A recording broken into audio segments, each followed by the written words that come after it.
see. There we go. Hello everybody on TikTok, anybody who's joining. We're doing chart readings, so if you're interested in astrology, that sort of thing, go ahead and listen in. I'm doing it over as a class at the Midnight Scholar Society. So, obviously they get preferential in all the questions asked and stuff. But feel free to pop in, pay attention. Take a break from all the emotional turbulence of the election. I'm going to be doing a little bit of a lecture before we start on channeling and building your own channel. Mariah does magic. Oops. I guess I'm starting the recording now. Yeah, so hello everybody. This is a community class. We're doing chart readings, and I'm going to do a little lecture beforehand. I'm building a channel. Also, I apologize. I'm chewing on a bagel. Getting that in before I start, because y'all know how the energy goes for me. Once things start going, I'm like working on whatever energy I just have. And considering the events today, it's a miracle that I have energy. Honestly, I feel like God's chosen one, because I'm sitting here like, wow, I have everything in my life has prepared me for this moment. And I'm not mad about the preparation, because I got through it. I think everybody in the Discord can see. Let me go through, make sure y'all can see the chart. There we go. Okay, so just so that everybody knows, I'm not going to be using anybody from class's name, just your initial as I go through the chart. I have in our lecture hall overview up here whose chart. I'm just going in the order that everybody signed up in. So I have a list. I'll go ahead and put that in the chat really quick, just in case for y'all in the Discord. I mean, anybody TikTok live right now, this is essentially just doing some classes over at the Midnight Scholar Society. So you just get a peek in on what we do on Thursdays. First things first, let's address the elephant in the room, or lack thereof. Wait, who's the donkey? I don't remember. Anyways, there's been a lot of... Oh, Kenya, what do you mean? Oh, today? Oh, we'll see. Kenya, there's a long list of people. But I will throw you in the mix. Yes, I will add you onto the list. We might not get to you today, though, but I will put you on the list. Also, these classes, everybody in class knows, these are recorded. So if you're listening at home, hi, welcome. This is a few days after the election, right? So let's get into that. I would like to address that first before we get into the channeling, because obviously everything in life has been building up to now. All of you have been experiencing psychic phenomena, so it's best to just like acknowledge that and recognize that no, you're not crazy. You're psychic. You pick up on stuff. You're aware of what's going on around you, and you're being gaslit. And I think the election, honestly, is a big wake up for a lot of people on how much they've been gaslit. Not only about the people in their lives, the situations that they've been in, what they've chosen to give their energy to. And I'm here to tell you that there is another way of living. You don't have to be all stressed out and shit like that. Yeah, once you decolonize the first time, that's about it. After that, you have discernment. And you know where you go and how you operate and who you talk to and who you fuck with. And I'm telling y'all this, I'm black. Most of my people is free. And what I mean by that is they knew how to navigate spaces and places in a mind frame that makes it difficult for you to live any other way. Now, that being said, free back in the day, you know, what the fuck does that mean, right? But the mindset here is that you have agency, you have autonomy. Just because the world's falling apart doesn't mean you have to as well. And we all know, if you read history, and you don't have to read history that is dated before you were even born. Listen to the stories of people around you who have had to flee their nations because of political uprisings. All that stuff is within our own mind frame. All of that stuff is within our own mind frame. And what I mean by that is, like, you either went to school with people who were refugees at one point in time, or you have encountered people who are from families of migrants who have moved because of political upheaval, and or you know someone who has had to move because of that reason, even if you only know about them on the periphery. You've come in contact with people. If you didn't stop to listen to their stories, well, now's the time, I guess, to speed up on what life is like for the people who escape these types of situations. What kind of emotions they have to endure, why they escape, where they go, the way that they think and move and all of that kind of stuff. Not everybody is free just because they escape a situation. Some people escape situations and go right into the next one, by all means. But it is always a time, liberation is always a moment in which you can gain your own agency and autonomy and move through the world as you see fit. But that really depends on how you navigate the world and whether you're willing to actually do that, and also do it with consciousness, right? Just because we have agency and autonomy and can do whatever we want and create the life that we want to live, that doesn't mean that your external environment is conducive to that all of the time. You have to know how to move in and out of environments that are conducive for you, and you have to know how to have the boundaries with yourself about where you will be. So many people love to put up parameters. I was just talking about that earlier with my partner. There was a creator on TikTok talking about the parameters in which they would contact or be in contact with people they know are toxic for them, to them, and want nothing to do with the mind frame that this person has now.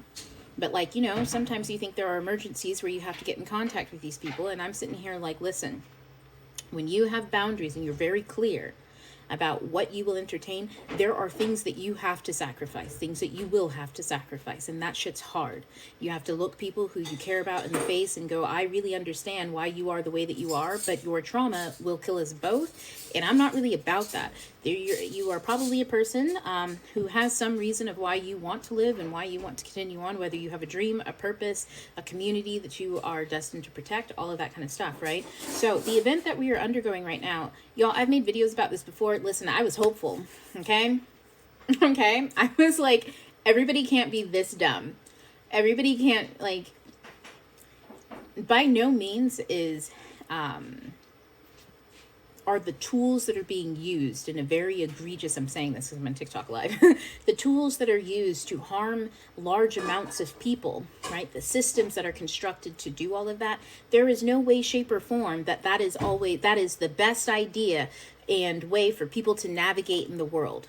Destroying your own community inside, that's like saying I'm going to have lots of control, right? I'm going to have tons and tons of control over my body, and I'm going to beat the shit out of my body so that it becomes the machine I say it needs to be.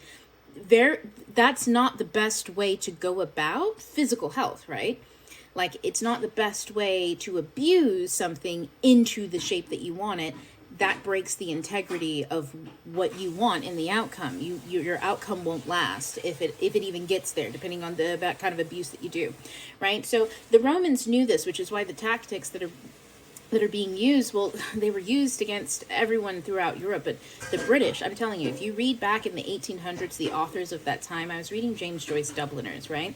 And he really showcased just how much, when it comes to education and how public education was done, first of all, it wasn't public. Who was able to go to public education was based off of what they were teaching you, and it was always an all-boys school and all-girls school. The girls got to learn very specific things and traits that only girls were expected to know. And then boys were often taught Roman history. That's the history that they were taught. And because they were oftentimes the education that was given was to those who were going to be in clergy. Rich people didn't send their kids to school. They educated them by buying someone an indentured servant who was smart, who would come in and do all that educating. Because yes, there were kind of working classes in the aristocratic states and days. People had I wouldn't say it was a job. People had, what's the word I'm looking for? It's like a musician, like a painter. They had trades. There we go. And education was a trade for the English in this time, essentially. But the most people who did educating and stuff like that were the church, the clergy, et cetera, before like lots of work, before the industrial age, where there were so many other trades that people could go into because the workman was coming up and was, passing the class ceiling, so to speak. So because of that, most education was done in the way that Romans taught. And do you know what Romans did when they went into spaces and places? They convinced people to abuse themselves from the inside out. In other words, they would convince the men in this space to go and destroy the very people who create their way of life.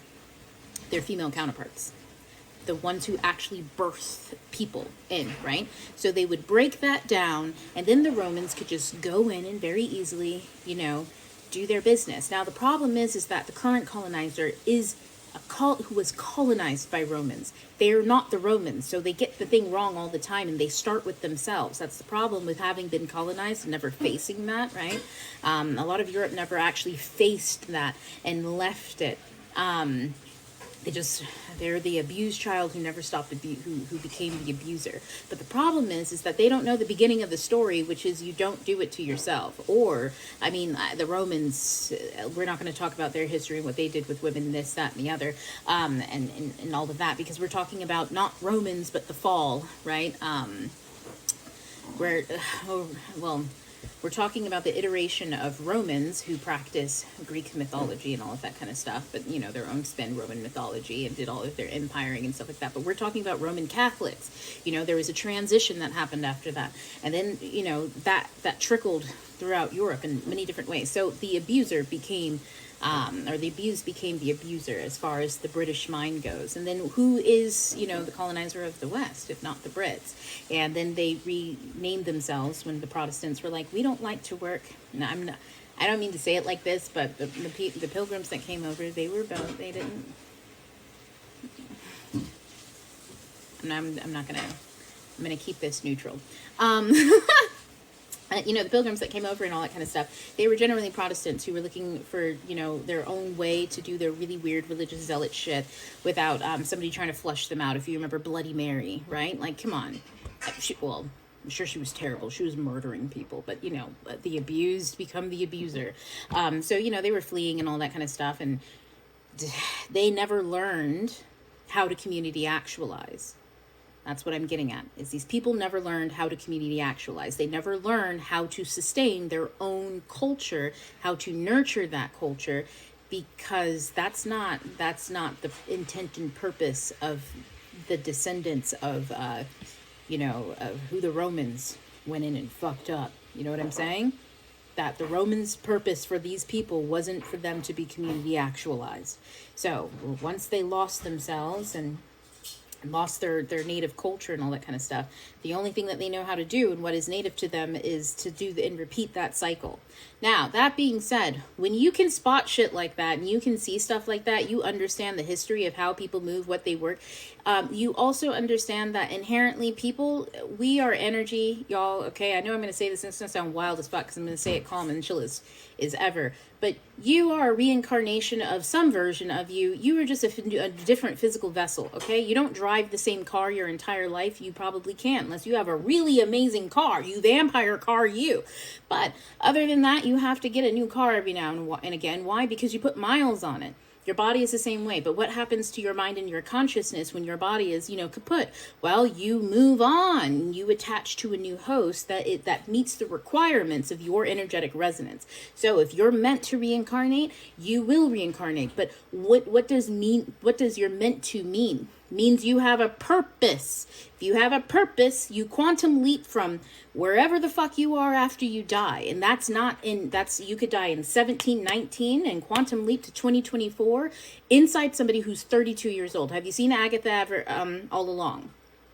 You can have you ever felt, wow, I'm a different person. I've integrated my past, the me, but I'm different now. I have these different, I'm not even the same person I ever thought I could be, et cetera, et cetera. Yeah, the more you collect aspects of yourself throughout life, you read, you expand, you have experiences, you expand your energy, the more of you that exist out in the world, energetically speaking, you draw into yourself. And that's what we call calling your power back into yourself, right? You are reclaiming yourself. So essentially, all you are is a human being walking around right now. If you are in the West, pretty colonized with spirituality and the science of that isn't your native tongue. Who you are is a human being walking around like, where's the rest of me? I got to go on a treasure hunt and figure out where the rest of me is. Okay. If your native tongue is spirituality, in other words, like the Aboriginal, the Dreamwalkers, this is how they, you know, indigenous cultures who keep telling the story, of who you are, who you've been, who your people were, so that you have more energy to hold and to create so that you can go live your dream, right? If you were born into it, Both of you people are walking around in this world collecting your energies so that you can do out your purpose, the reason for this particular vehicle in this point in time. Now, if you've seen Agatha all along, honestly, you remember Lilia? She's the witch. Sorry, spoilers for all of you. She's a witch who moves in and out of time. She's a time traveler, but she shows you exactly what that looks like and what it can feel like. It feels a bit kooky and whimsical most of the time, right? So you all are psychic. You have abilities to time travel in and out of time. The time went so fast. Time isn't real. It's an illusion. We say all of these things, but most people never actually put that shit into application and ask themselves very much and allow themselves to be the scientists of their own life and to collect data and to analyze it and to say, I too can analyze information. That's not just for someone who looks and sounds and has a certain degree. You too can analyze. You too can think. You too can be a critical thinker, etc., right? When we do all of that and we ask ourselves, what does this mean and what does that mean? What you end up doing is building your psychic muscle. The more you think about the world, and I don't mean ruminate, look at thoughts and follow them and have your emotions move around, but the more you are the observer of your reality and you say, how did I interpret that wrong? That means I inherently must have some bias. What's my bias center so that I can now interpret information more correctly? What is the truth? Is the truth subjective or is it objective? How many times, you start asking questions. That's thinking. People call running after thoughts and scheming and stuff like that thinking, but I think it's because, year the 1984, our language has been reduced. De-education has really reduced people's, exposure to language, so they only have some words to express themselves, and one word will mean 15 different things, and you need to know context to know what it means. And not a lot of people have media literacy, which is the ability to read context. So you can say a word like, you need to control your children. And some people go, that's not a bad thing. You're supposed to pay attention to your kids. And some people say that paying attention and control aren't the same thing. And so now, somebody's arguing, well, that's not what I meant. And now we have misunderstandings. We're in that era where the language is extremely, that's why I say read as much as you can. What are we on time? Because, I got to jump into the lecture on channeling. So 6 minutes. So when I talk about, you are in this era where you need to build a channel. You are a psychic being. You're not crazy. I'm starting a podcast episode where I'm just going over this stuff. I'm going to go over the basics, and then we're going to get into the intermediate stuff, just so that you have exposure to all that information. Join the newsletter if you're on TikTok, so that you get notifications about all that kind of stuff. But you're not crazy. You're psychic. That's it. You're not crazy. If you were crazy, you wouldn't be able to know that you wouldn't think that you were crazy. You'd have a really hard time questioning because you'd be too busy being crazy. Now, can you question yourself into crazy? Yes, you can. When you don't have a center of gravity and you keep spiraling, you're not crazy, you're psychic, you're seeing a lot of stuff. But if you keep spiraling, all that stuff's just going to start getting muddled together. And then what do you think eventually happens? We talk about this all the time over with, what was it, Planet and Aspects, when we talked about Saturn and how he rules over Aquarius. How can someone of duty, responsibility, organized time, order also rule over essentially chaos? The unorganized, the net of everything that connects everything, which is the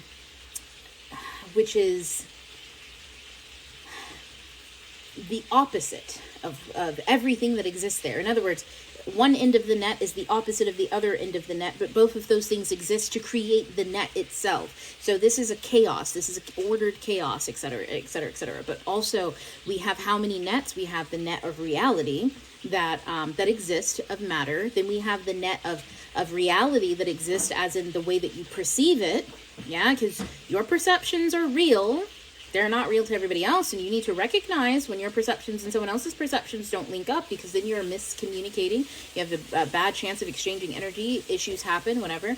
We have that net, which is a societal, which is personal technically, and then we have a societal net, which is all of the people and their possibilities. So possibilities of a society. How can we move? That is dependent upon a lot of different things. Chaos. chaos. When you look at all of that energy and how all that shit's interconnected, Aquarius, it's chaos. That's why Aquarius people seem to be so detached and away from the world, because they generally stay in a place where there's all the channels are on all at once. So when someone's saying something and they think they're saying something for the first time, the Aquarius has probably already observed that and considers that a normal phenomena. Like, yeah. And so it becomes difficult to attach with people and interact with people, because you really understand how possibilities can really play out, okay? And they get stuck looking at all those possibilities, because usually Aquariuses get burnt because they're too busy thinking about possibilities instead of choosing and using their agency, which can then burn them. Because, again, the difference between a genius, someone who sees it all, and madness, someone who sees it all and doesn't know what the fuck they're looking at, or top from bottom, left from right, is being balanced. It's equilibrium. Is your nervous system regulated? Is your emotional body regulated? How about your spiritual body? Is that regulated? How is your physical body, right? Are you moving energy throughout it? Do you know that you can feel energy move throughout your body? Do you know that you can move your consciousness throughout your body? Do you know that your body parts can talk to you? Yes. And the more imaginative you are, the more interesting ways they can talk to you. The more you allow yourself to believe it can happen, the more the possibility of it happening can arise, because it's within your awareness. So that's why I say expand your thoughts and stuff. I'm going to say this before we move into the lecture of channeling and stuff. Read children's books. Listen, my kids get so annoyed. Not my youngest, but my oldest. Okay, he gets so annoyed because he's very much, he likes to read Minecraft manuals, and he actually really likes like contemporary stuff. He likes stuff that has some solid stuff to it. You know, he's into paranormal things too, but more so the spooky side of things. And so he gets so annoyed when I'm like, you need to read more fantasy, you need to read more science fiction, you need to read more blended magical reality, you need to read more for character, all people who go on quest, whether you feel like it's going to end well or not. And you know, he gets so overwhelmed with the concept of it, because you know, he has to slow down, and he's like me, he loves to go really fast with stuff.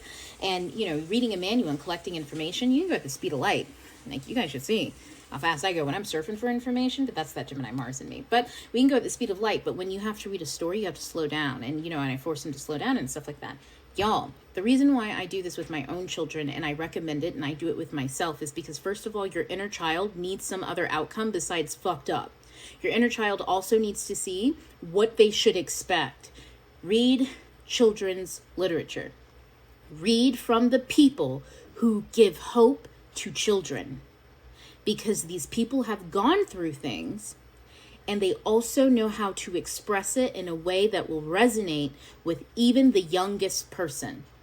Okay, the youngest person. And that does not mean that the language is dulled down. No, it means that they know how to, because they're writing literature. And this is what, the more you read, the more you have more discernment about what's good to read, this, that, or the other. But the more you read these people, the more they will build your psychic brain for you, because they do it all the time. They're creators. They only build and use their psychic muscles. That's what we do. And we're authors. We're using our psychic muscles. I watch whole movies in my head when I channel and I'm writing and stuff like that. It gets wild and spooky, you know? And most writers have no idea that they're doing it. But the point that I'm making is that the best amongst them will help you build your psychic channels, because that's what they're doing for children. That's why children should read, so that their psychic muscles get built naturally. So when you do that, not only are you, one, building those muscles, but you're also filling it with stuff that's possibility besides the total negative. Most adults have been fucked up and they're abused, so they can only see the negative stuff. When you go into the adult genre, so many of the people are older. You have to account for not only who they are. Yes, the author does matter. You have to account for who they are, but where they are in time and history, and who they were writing all of this for, because all of that helps you break down all of their trauma, their baggage, and help you to understand them as a person and culture, this, that, and the other, and then understand the context of the story and what's being told, and how you can learn these lessons and how you can apply them to your life so that you don't have to live them, you know? And then you have more discernment about what you read. Anyways, my point, I'm going to get off the high horse. I know I do this all the time. It's the literary critic in me, and, you know, like, I am always an advocate for reading. Go to the fucking library, get a library card, download the app Libby, you get audiobooks free, and listen. It's not illegal to have your family members, friends who live in different places and spaces also lend you their library card number. So you have multiple libraries that you can shift through. Okay? I'm just saying that. I will never clarify whether I do that or not. I'm just saying I've seen it happen before. Okay? So use your library. Also, libraries need y'all so that they can live and stay open because information is important. So, all that being said, okay, we're at 5:32. I better get into the lecture on, I'm like start singing in the middle. I'm real ADHD right now, y'all, because of all the energy that's going on. But we're going to get into conscious channeling. So, I think I've linked it. I'm going to make sure it's over here in the Discord somewhere. But, oh my God, okay, I'm going to have to look for it later. I just realized that because I'm not on my laptop. My laptop, I spilled water on it on election day. So there's that. How do libraries get paid? They get paid by their, this is a TikTok question. They get paid by their, the state or the county that they're in. So there's funds that go to it based on, usually this is home owners and stuff like that, and other things too. Sometimes they can get grants. There's a lot of different ways in which libraries can pull money in, but there has to be the money there to do it. So libraries are something that that are really wealthy during times of thriving because they're community centers. People go there for classes, this, that, and the other. So they thrive when people are thriving. When people are in survival mode, the first thing they chuck are the books and they start burning them. And it's like, girl, not my bookshelf. I mean, listen, not mine.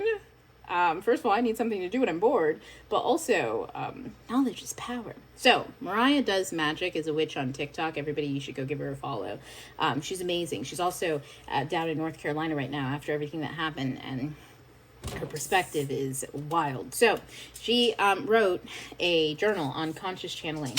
And it's a 4-week course, and it's a guided journal. And honestly, this is some of the best stuff that I've seen that will literally take you from, I don't even know what a channel is, to being able to recognize them in practicality, but also to be able to, she gives you activities so that you can start building your own. And honestly, as I was reading through all of these, these are things that I actively do all the time. These are like, I can't recommend things to people without me being like, have I experienced this? Have I done this? Because, that's just how I am. I like to, I'm scrolling through the book. I'm going to have to, it was on my laptop where I had notes, but it's dead. It's dead. Christina, it's not here anymore. Okay, I'm so sorry. This is how I am at home with my family. And my children are so used to it. I'm like, y'all don't think I'm weird? And they're like, yes, but no. Hurtful, but the truth. Because, I used to do this as a kid to, get reactions out of people when I get bored and shit like that. Oh, here we go. Shadow evaluation. Okay, so, yeah, if you can't tell, I fill the air because I'm a yapper. And I just do it to entertain myself because what the fuck else am I supposed to do? So, I have 2 kids. I'm much older than I look. Funny enough, I got good genes, not gonna lie. I tell myself that every day, so I stay young. I remember once, it was 4 or 5 years ago, late 20s, okay? I was in my late 20s, okay?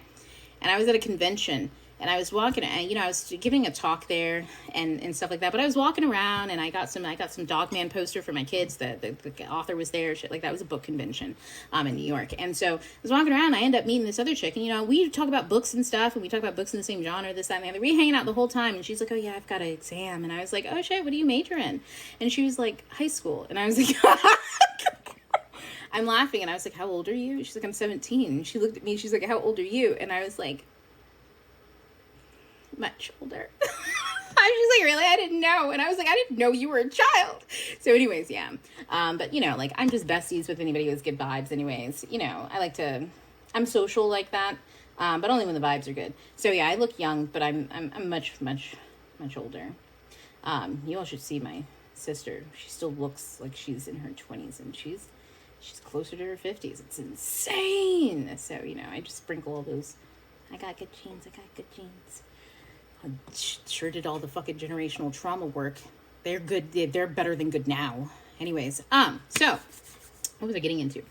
So we're talking about conscious channeling. So yeah, Mariah does magic. On the Discord, I will find the link and put it in the class chat again, or put it in the lecture hall overview stuff. But right now, if you have Prime on Amazon or something like that, it's on Kindle Unlimited. So it's, you know, you can get it for free and read through it. I really do recommend it. I recommend you take the 4 weeks to do it. I'm going to talk about a little bit about each section, or at least I'm just going to talk about channeling at the beginning of each lecture. So, you know, we're going to go through it for the most part. And I'll just talk about the main topic of like chapter 1 and chapter 2. There's like 4 weeks.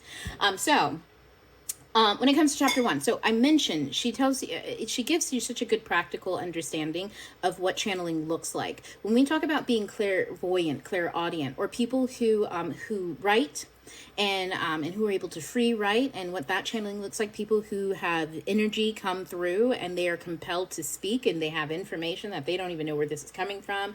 I'm pretty sure you've probably heard of Bashir, different channelers and stuff like that.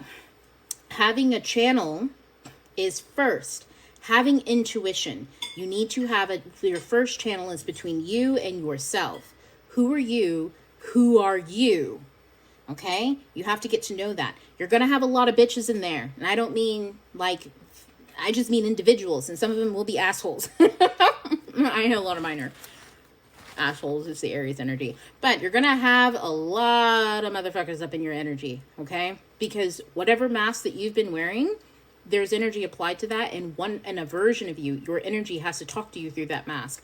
The least amount of masks you have, the more the easier it is, and the least amount of masks you wear is based on your boundaries. Okay, who will you allow yourself to act a fool in front of? Okay, for me, there's very few people. I will only be foolish in front of very few people. People who I know my foolishness is safe in their hands. You know, they will never let this inner child run off a fucking cliff. That's very few people. That's really mainly myself. And people who I feel like I can be in my pure divine feminine energy with. Just purely, la la la la, you know? I'm passenger princess. I can count one hand. It's really like one finger for most of my life, okay? I'm very, very protective of my fool energy, and your fool energy is the child that is you. Okay, so acting foolish is curiosity, it's silliness, it's quick temperament. You can change your tempers and stuff like that. Who do you act foolish with? Now, who do you act like a boss bitch with? Okay, can you act like that with everyone, or is it only triggered by people who annoy you and make you angry? Is that really the only time you can stand up for yourself? Is when someone has pushed you to the brink. Why don't you stand up for yourself casually and a calm and cool collector? Be like, bitch, absolutely the fuck not. I don't know why you thought my name was dumb fucking Jill, but it is not. Smart fucking Francina. Sometimes she's stupid, but it's not right now, and bitch, it would never be with you. Why would you ask me a dumbass question like that? And just be cool. You know what I mean? When I'm telling you, I talk like that to people all the time. Whenever I just feel like somebody asks me a stupid fucking question, and a stupid fucking question is anything that it's stupid because you're implying a lot of things that I don't think you want to imply. Because if I take them implications heavy, it's going to be less chill and way more I'm cutting you the fuck off, which means, you know, you're dead to me, and a lot of shit can go sideways. Really fast, depending on the situation, you know what I'm saying? And why I feel disrespected in some kind of way. But there's a way to also say that to people without it being super heavy. You get what I mean? And learning how to do that. That's just the bad bitch, the asshole in you. Who are you? Who and when do you put on the savior mask? The one where people don't need to speak. You will just go in and get it done. I only do that for children. I've had to save children out of a river once. I swear to God, I might have that tall poppy syndrome. I'm a good person. Except for I don't have no kids in a burning building. It was kids in a river on a raft that was sinking. Yeah, it was wild. Anyways, yeah, so but I'm only like in that mode for children. You know what I mean? My kids trigger the fuck that. I could be with my friends and somebody's acting stupid and I don't know what's really going on. And I'm like, listen, I don't like this. I'm going to leave. I'm not going into savior mode. I'm not about to save this dumbass if they want to stay. You know what I mean? I'm going to let them know I'm not and why. And if they choose to stay, they choose to stay. But children, absolutely the fuck not. all children, because we're not doing that. we're not being unsafe around kids, you know what I mean? And that's because I don't allow unsafeness around my own inner child. So those are the things. What mask are you wearing? When do you put them on? Do you have limits to those things? Because that savior mask in a group of adults means you're a people pleaser. In that moment, because you're saving people who need to save themselves, you're not having boundaries. Why? Right? You need to know when you're doting on those masks, because you're channeling energy in those moments. Sometimes, and saviors do this, and they have to know why it feels so good, okay? Because you were channeling God in the moments when you are asking God, help me save them. Help me save them. Give me insight, information. Now, next thing you know, you're downloading, you're sharing energy, you're giving insight to a fool who's going to, a pig, a swine, and they're going to let the pearls drop right through. Is it pearls? Don't put pearls before swines. I think it's because they eat them, not because they fall through their fingers. I was mixing metaphors, but my point is that, you're over here giving God's gold out, okay? And that, while it does not come in limited supply, whether it feels good or you have to suffer negative consequences for this action, or positive consequences do come in limited supply.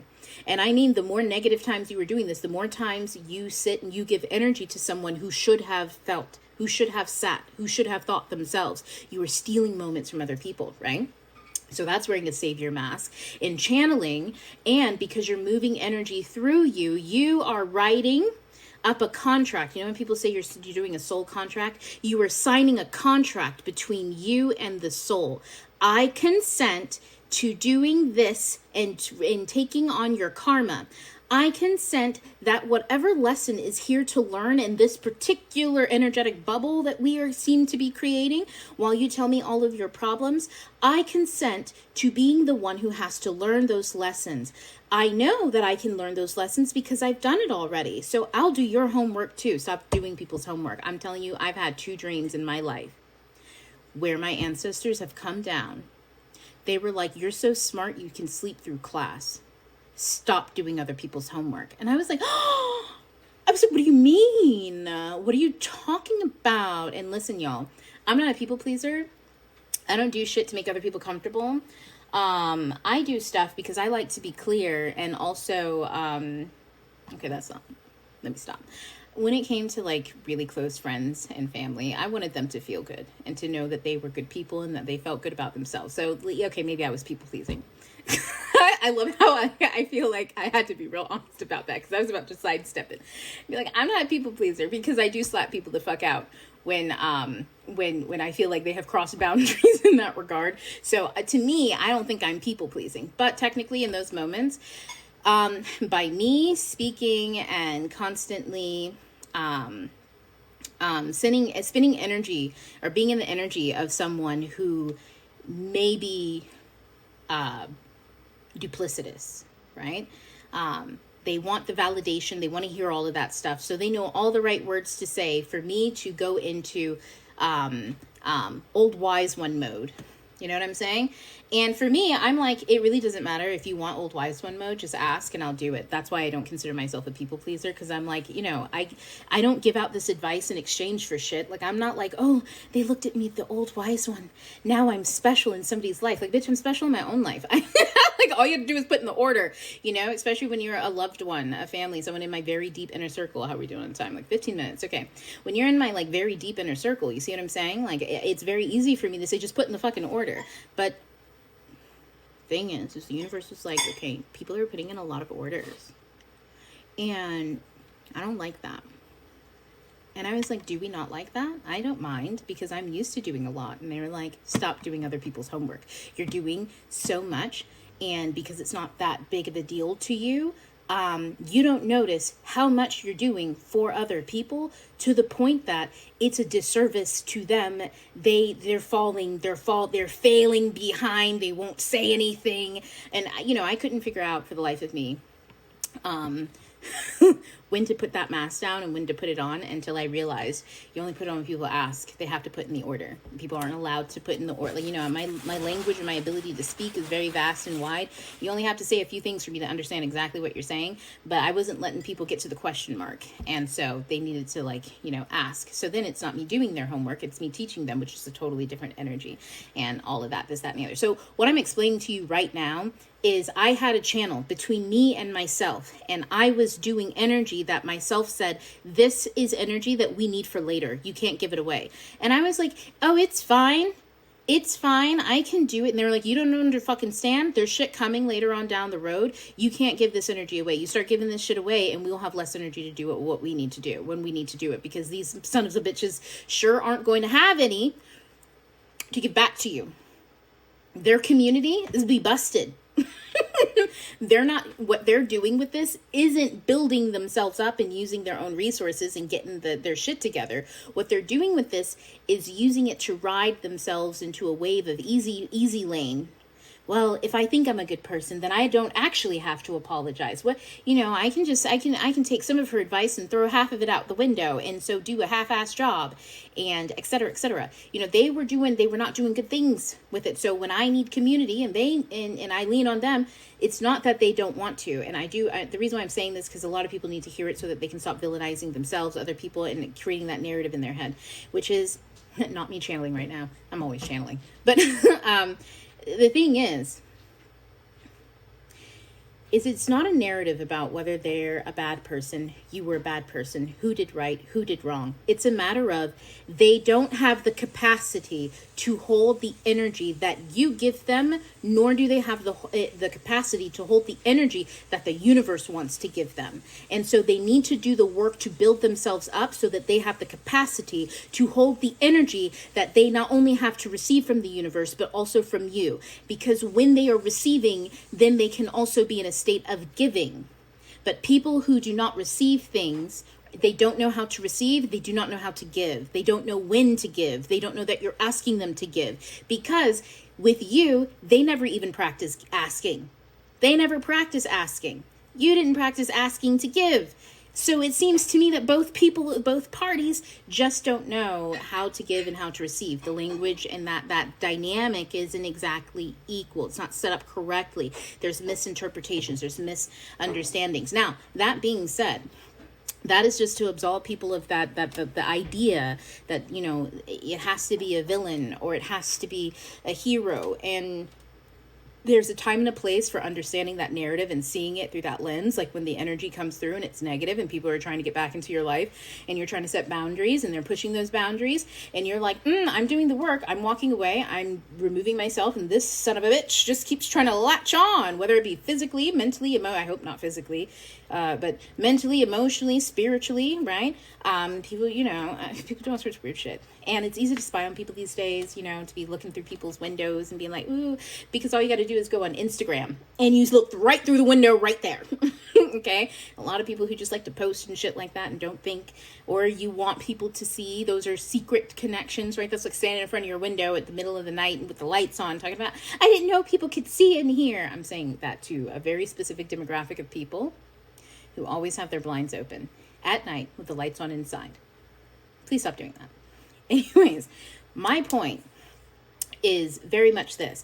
You have a channel between you and yourself, but the way in which you recognize when you are channeling is when you can recognize the mask that you are wearing. That's what the purpose of unmasking was, so that you can see the mask that you put on. Are the masks wrong? No, you were just using them in the wrong way, at the wrong time, with the wrong people. You have to line up the right time, the right way, with the right people. The mask isn't the problem. So in other words, who you are isn't the problem. Who you're being and how you're being who you are is. So you have to line up all of those things. Channeling helps you do that. Channeling is recognizing that. So when I say that and I put that into practicality, that's so much more simpler to say. You just need to know who you are. That's your intuition. But when people say intuition and you don't know what that means, it sounds like this, you know, this glowing tube of light or these whispering somehows, but no, it's just knowing who you are and choosing who you wish to be in any given moment and then doing it, because a lot of y'all lack the confidence to do it throughout life, right? And I think a lot of you have learned, honestly. If you've been feeling like you still have equilibrium, you definitely learned. If you feel like you have equilibrium, you're feeling everything. Like there is nothing you're not feeling, but you're able to let it go. You're able to understand, to process it, and it's not throwing you left field, right field. You're like, this is, you're able to see that all the people arguing in the room with each other, man, I'm not going to get on those people because they're expressing their emotions, and some of them for the first time. Like, let's be honest. And so everybody needs to do it. They need to be able to get their shit out, but we do not need to be in the room while they're getting that shit out. In other words, what I'm telling you right now is you went through it. You already crashed out. You got your shit out. You probably did it in a very fucking graceful way. Okay, you don't get there first because you weren't graceful. You know what I'm saying? So there you go. You got to the finish line first because that was your intention.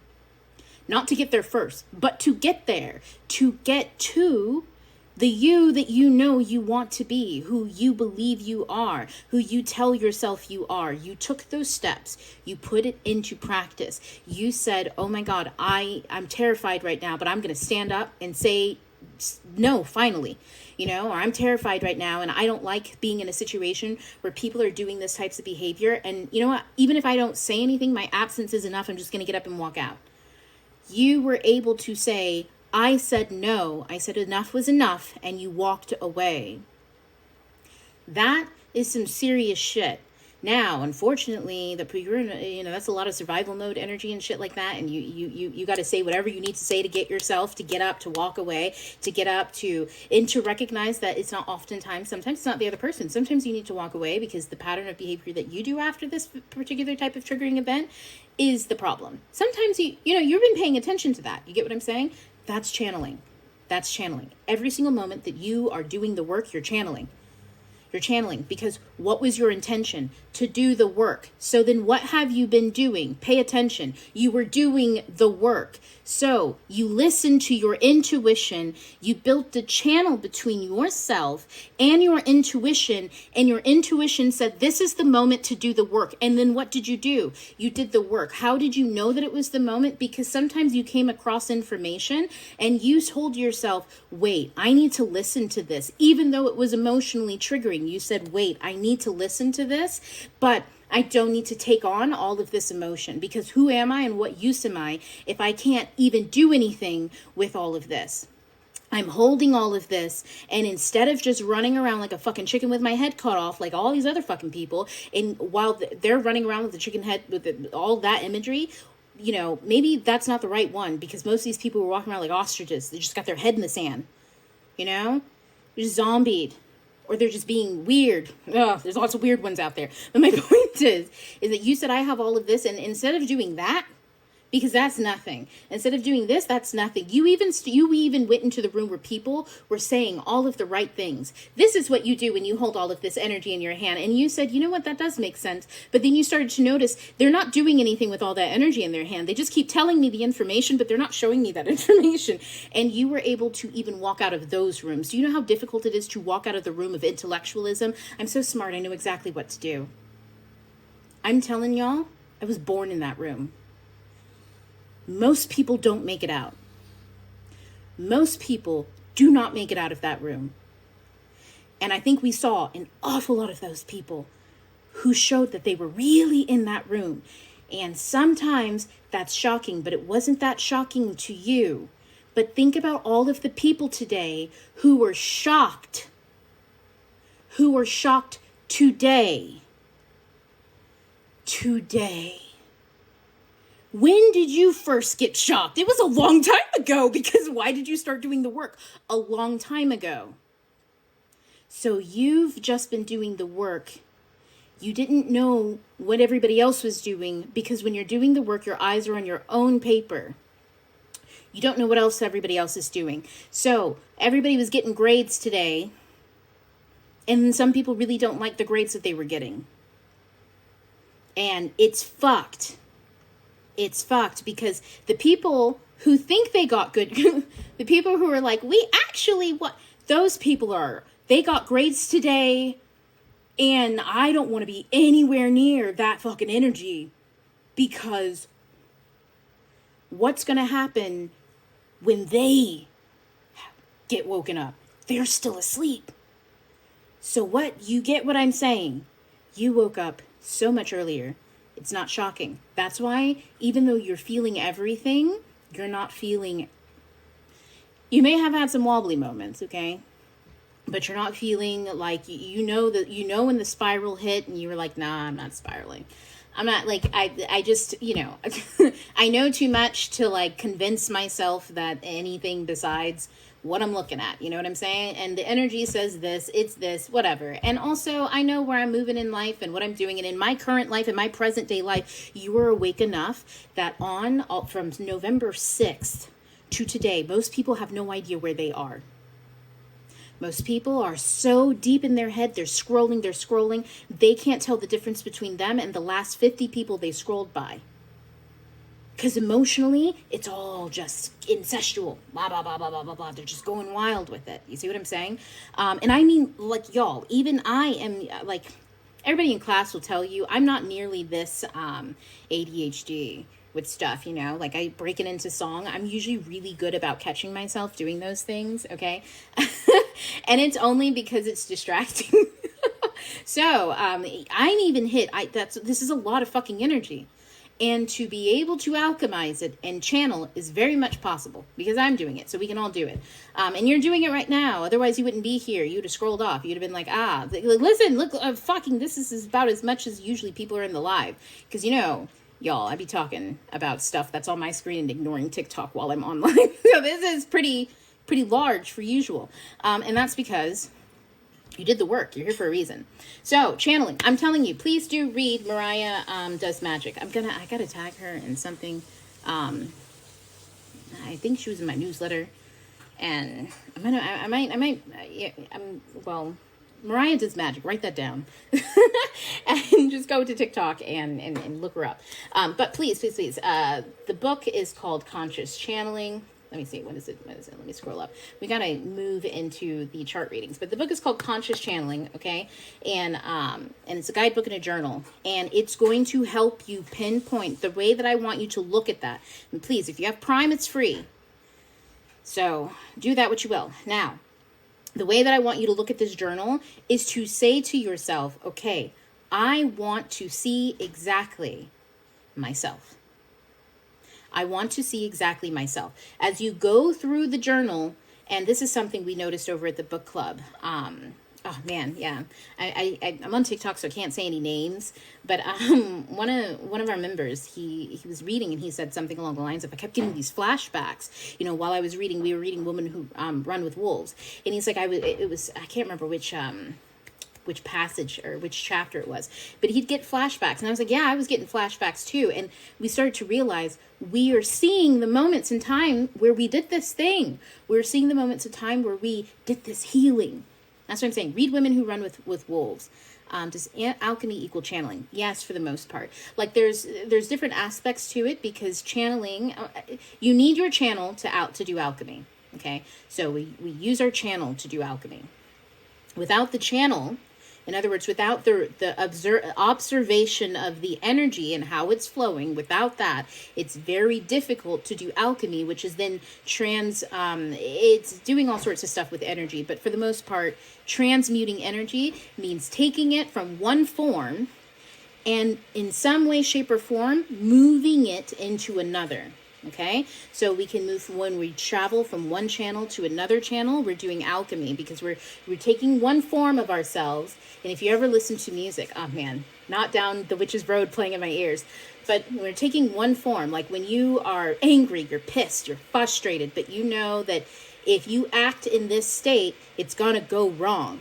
So instead, you start moving, you're shaking your body. You're just getting it out. And then you're like, you know what? Let me get up and let me go dance. Okay. And then you're dancing and the music at first, you just put it on shuffle and the music's hostile. And you're like, yes, fuck this bitch, fuck that bitch. You know what I mean? You're just getting really into it. And then all of a sudden the music starts to shift and change and shift and change. And at some point in time, there's something that's fairly ethereal playing, something that's almost, whether you listen to gospel, whether you've got show tunes. Man, I love My Days. My Day, how Joy spends my day. Anyways, it's one from the Notebook musical. And you could be listening to anything, right?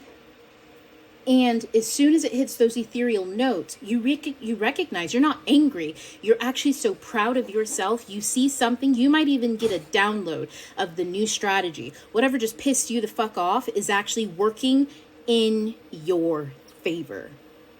And that's when you shift a totally different channel. You went from pissed off. You guys can tell how often I go there. I have a lot of capacity for anger and rage because I have a lot of room to be in that energy without being upset at all. When I tell you I was born in the room full of intellectuals, you have to be able to hold a lot of fucking rage, because the results of having any type of reaction makes people start asking some very uncomfortable questions. And uncomfortable questions when you were a child in a room full of intellectuals who are watching you every single move you make because they've already got questions. It's your actions that tell them everything that they need to know. And you know that they are watching you. And sometimes the people who are watching you are not good people. And you know it. So you have to dance exactly like you do every single time you feel that energy where they're watching you and you don't even know where they are, but you see them. Yeah, as a kid, you have to learn that kind of shit. So I have a lot of capacity to hold rage because also I just so happen to be a massive fucking asshole. And most people have no idea. They don't know because I don't really show all that Aries energy. They have no idea that when, people piss me off and stuff like that, I get over it real fast, My kid, I was yelling at my kid the other day. I wasn't really yelling at him because we were also outside. So it's just how I consider yelling is when I'm being way stern. I'm frustrated, you know what I mean? And I've said this multiple times. This is for his particular safety. We talk about internet safety and stuff like that. Blah, blah, blah, blah. I can feel myself getting frustrated and angry because he's done something that he knows he shouldn't do. And I mean, he knows that he's pushing a line. Okay, if I'm smart, he's smart. So it's he knows that he's pushing a line and he's trying to convince himself that he hasn't, or blah, blah, blah, blah. And I get angry. I just tell him what I need to say, the stuff that is constructive, and then I let it all go. And the energy's gone, just like that. You know what I'm saying? That's my level of capacity for of being able to move in and out of energy really fucking fast. That's the Aries thing. So we have to get to the charts. I'm going to get into that kind of stuff when we talk about, by the way, TikTok, sorry, you won't be able to see these charts. These charts are from students in my class. I'm going to do natal chart readings for them now because we have an hour and we got to get through 3-4. We're going to do the best that we can. Everybody knows I talk so much that it's sometimes we go over, but I'm going to try to do 4 and we'll stay for all 4. I'll get it on the recording and we'll just call it a day. And for everybody at home on TikTok, first house, by the way, where do I have Aries? So everybody on TikTok, I want you to know this is the Midnight Scholar Society. If you're interested, join the newsletter. All the information to classes and things like that are there. But for the most part, newsletters are weekly. We're back to weekly. Thank God, the energy. Mars and Cancer fucked me up, y'all. Okay. Talking about my Aries energy. So it was really difficult for me to do stuff, but it's in Leo now and I love fire. So here we are. But everybody at home with Midnight Scholar Society, they're weekly podcasts for the most part. So, go ahead and sign up. There's a Discord. We're on here. It's really positive. It's really chill. We're really, really chill. I mean, I still feel all of you listening at home who are on the Discord. My voice changed. It got so evil. All of you listening, I've noticed that you've been a little shy when it comes to sharing your arts and your crafts and what you are doing. But I love that, when you guys are, it's really fucking amazing. In fact, the more that people share, the more excited I am for what everybody has to share. And I don't want to put it into words. I'm getting all chokied up. It's not time for the water energy. I spent all that time in Cancer. That's how I feel. Anyways, so please do, before I wrap up, please go look at Mariah Does Magic. Look at get the thing. We're going to talk about it and lecture, and talk about different aspects of it. Next week, I have no idea what it is. I tried looking it up, and I just kept scrolling. My ADHD, I stopped paying attention and went sideways. So, Mariah Does Magic. I've mentioned it many, many times. I feel so bad for not having her linked somewhere. Anyways, okay, so let's get into the first chart. We have J. I'm only using initials because this is a recording and stuff like that. Let me look in the chat really quick, though, before. Wow, you guys are really chatting. I was not looking at the thing. Okay, so we've got some election feelings. Yes. How do I know if I'm questioning myself into crazy or not? When you feel, this is a good question. So when you feel a certain way about something, let's say, you've made an important decision, okay? Or you're entertaining a new opportunity, okay? So you've got this new opportunity in your mind. There's some details about it. There's some unknown bits and pieces, but it looks pretty positive. You know what I mean? And then let's say you're going to sit on it for a few days. And this happens to me all the time because I hate sitting on stuff. So naturally, my anxiety is automatically at a ping because I'm like, my Mars is in Gemini. So it's like sitting on communication. What do you mean? Speak now. Just say what you have to say. Talk about being direct, you know. But it gets you places. So I do enjoy it. But, you know, let's say you have to sit on an opportunity. Man. Okay, 1 day goes by, 2 days goes by, and then you see something online, and it's actually an article kind of about the person who usually does what it is that you're trying to do, right? And the article's terrible. Like, it's actually filling you with a lot of fear. You're like, oh my God, I did not consider this. Oh my God, I didn't consider this. Okay, so that changes things. Now we're questioning ourselves, right? Oh no, what did I do? I clicked a button. Oh, I clicked out of the Discord. That's it. So now we're questioning ourselves, right? Which is right, the initial positive feelings that led us to the opportunity, or is this new information showing me discernment? Because manifestations do come true, but also so do things that are similar. Okay, if you're pulling in, let's say you're overarching, I'll explain it like this.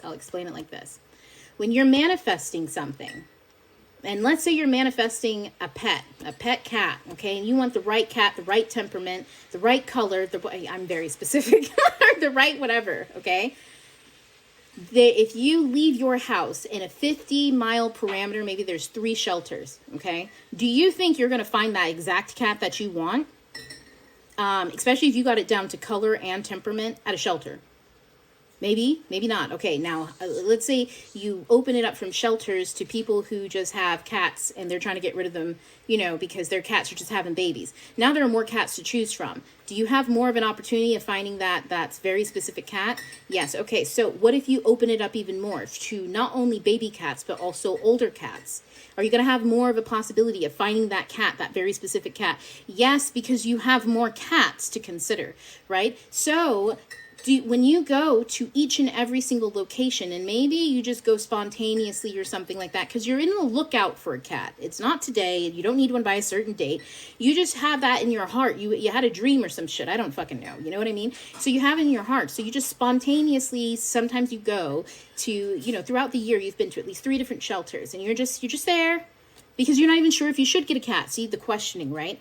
This opportunity is coming towards you. You're taking your time to question it, to gather information about your lifestyle, to know what specifically would best fit into your lifestyle. You're making a good purchase.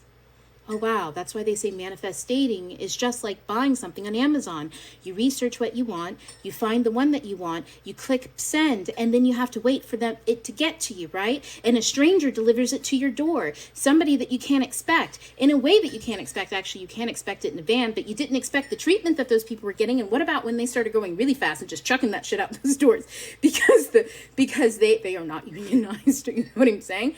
Sometimes it doesn't even come Amazon. Sometimes it comes UPS or mail or FedEx. So a totally even different thing than what you were expecting usually, that blue van to bring it. It's out now actually in a white truck.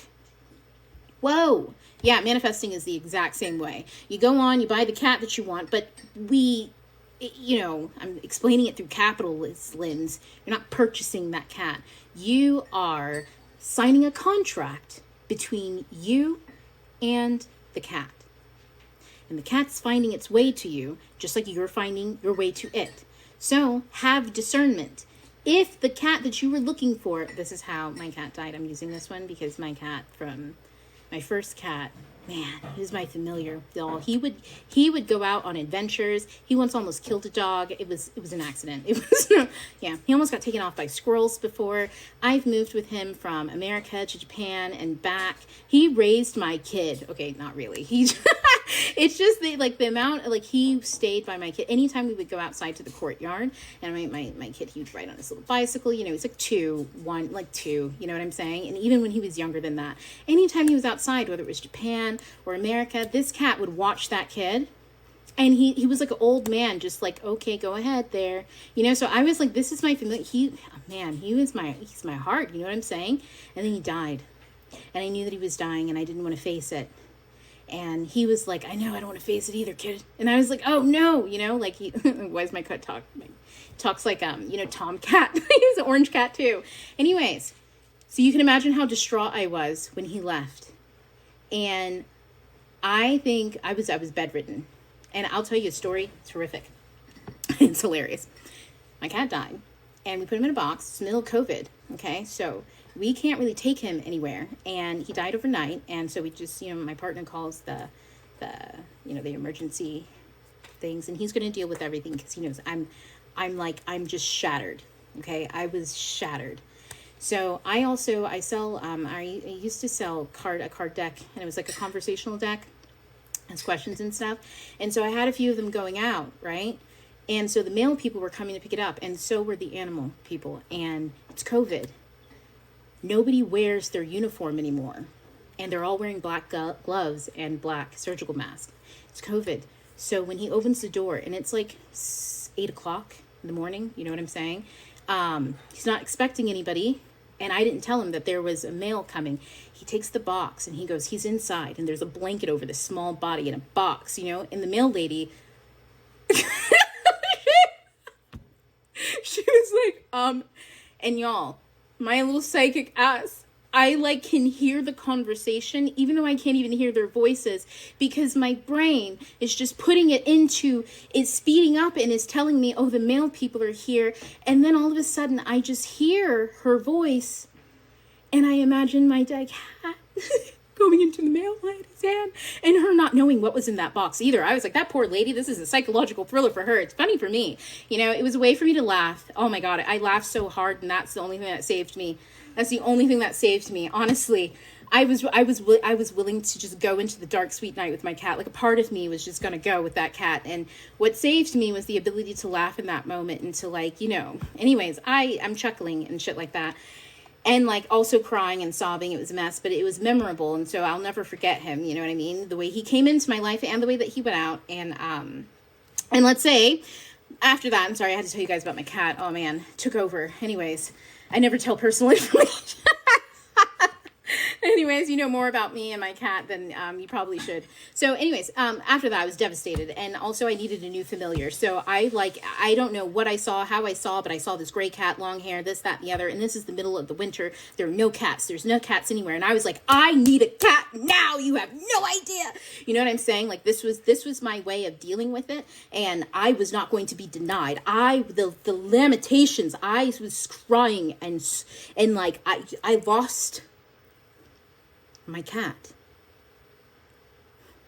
He was my first baby, and he was gone. No one was going to deny me any request.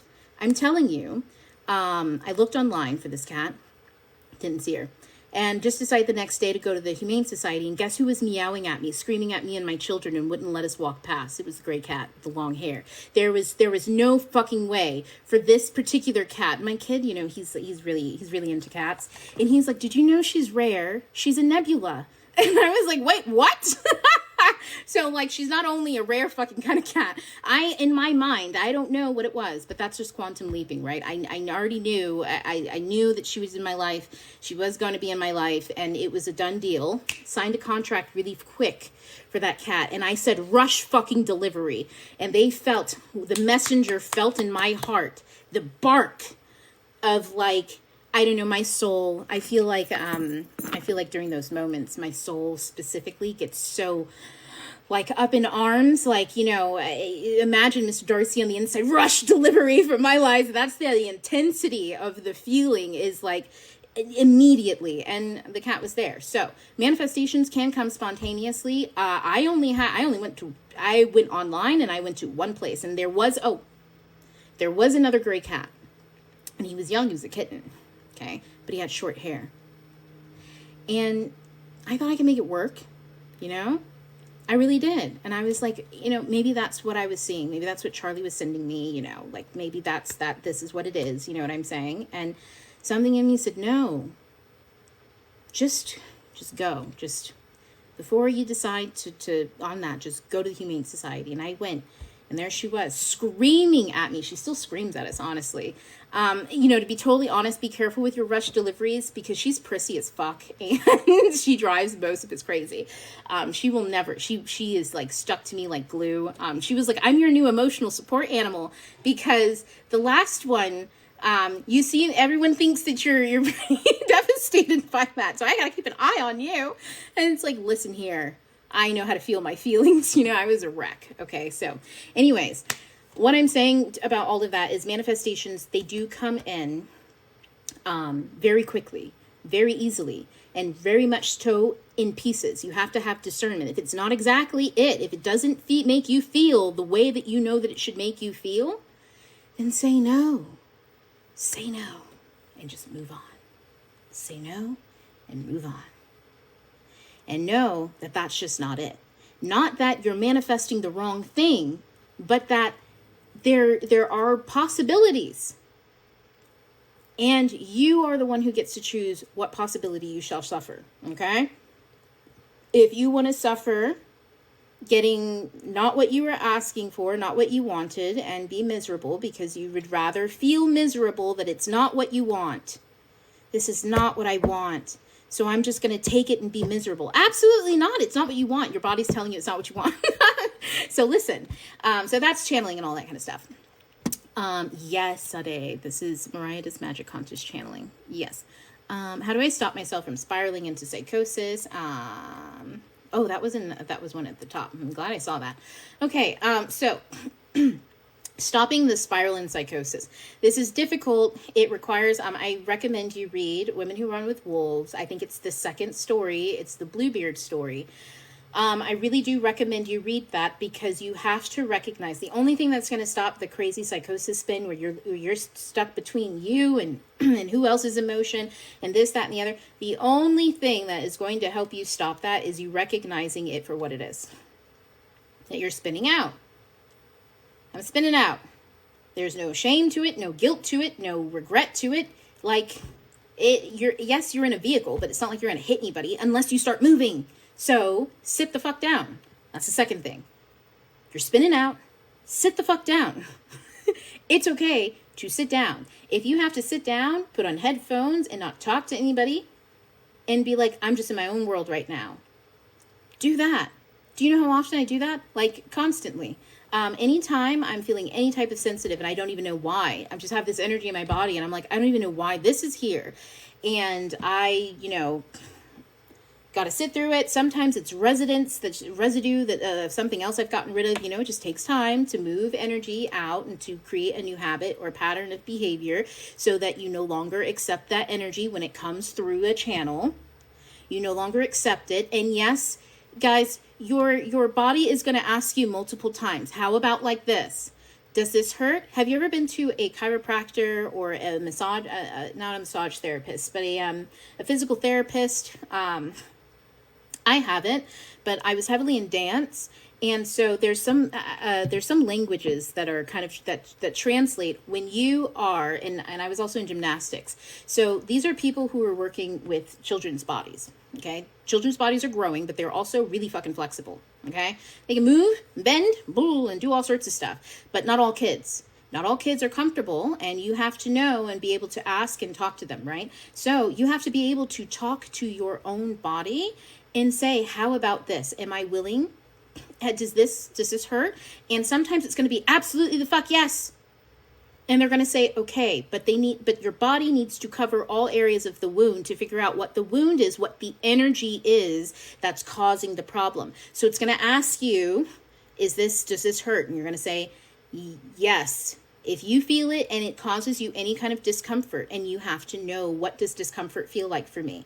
Which means you have to sit in your discomfort. So when you are trying to stop from going into psychosis, you recognize that you're spinning out. So just call it for what it is. There's no sense in trying to rationalize it, you're not even trying to make yourself feel better by rationalizing it, because usually you feel worse when you rationalize it, when you're trying to do this, that, the other. So just sit and recognize it for what it is. They are thoughts and ideas and energy channels that you have learned to read unconsciously, first of all. But you don't identify with it anymore, and so it sounds like it's hard to explain energy that hurts, but it's dissonance. Anybody who's ever played an instrument in a band or with a collection of people, you know what it sounds like when you're in resonance and the buzz. Sometimes you could be playing the same note and get that buzz, or a harmony and you get that buzz. When everybody's just resonating, it's like bees, and bees, they make a beautiful sound. So dissonance makes your body curl. And it hurts. It hurts your body. And it's because all of the sound is out and it's not lining up properly. And it's trying to force. It's like static electricity going zzz. So instead of the bees that make that zzz, it's going zzz, like being electrocuted. You ever see two energy, two light, two atoms rubbing up against each other and they're interacting? That dissonance, the chaos, the destruction, this is like a clashing of energies. If it doesn't resolve, it's harmful. If it keeps staying in dissonance, that's like, you guys ever listen to a middle school band? Any of y'all know kids? Oh my God. I feel like I'm like that's fucked up to be laughing at all the middle school kids. Keep going, y'all. You will keep going. Keep going. Keep going.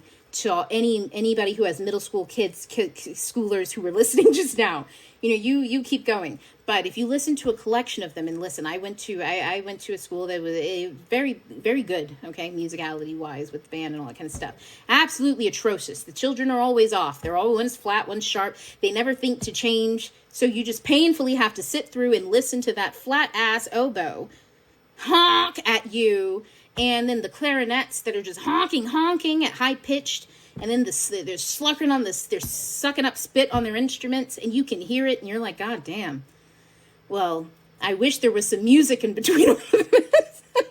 It'd make it less painful. And you got to sit there because somebody you love is sitting on that stage, and you got to be there to be like, you keep going. And one day you will arrive. You know what I'm saying? I was the middle schooler. But I was pretty good. anyways. But see, my thing is, dissonance is hurtful, but you have to be able to recognize it. How did I know it was the oboe and not a trumpet or a flute? How did I know? Well, when you get used to hearing the different instruments, you can isolate them. You ever listen to music? Listen to classical music and try to isolate the instruments. Who's playing? When do they come in? When do they get quiet? What does it mean? All of that is information. The more musically trained you are to listen to those things, which is why you should listen to classical music, because it's not that it's a superior sound. It's simply that they had to entertain people live. Do you know how hard that is? Man, people start talking. And some of them bad boys, like, what's his name that did Nutcracker, the Sleeping Beauty suite, Swan Lake, okay? That son of a bitch was like, nobody's going to talk during my orchestra. None of y'all little fuckers are going to be talking and yapping and just ruining the music. It is going to be so cinematic. It captures the movement when you listen to it. You have to watch the dancers. But back before, I'm going to sidetrack, but back before classical music and ballet, the ballet people would be like, make this a song. And then the musicians would just have to do that. The guy who did Swan Lake and stuff, he was like, no, I'm going to make music. I think he was Russian. I don't fucking know. I'm bad with names. Anyways, he's like, I'm going to make that music. I'm going to make sure that they see the ballet. He wasn't even French. I'm going to make sure that they see it. when they are only listening. And then he did it. And yeah, that shit's fucking bomb, okay? But that's because he knew that there's something about hearing isolated sounds and things happening in the music, right? He was so captured by that he was able to create something that did it for people who barely were even paying attention to all that, That's why that stuff lasts so long, that and, other culturally relevant reasons of why some art forms are more popular than others, etc. Because, it's not like that. I'm just talking about what it was like with classical music. You can listen to other musics that, are even more older than that. Chalatsky, I never know how to pronounce his name. Chavinsky.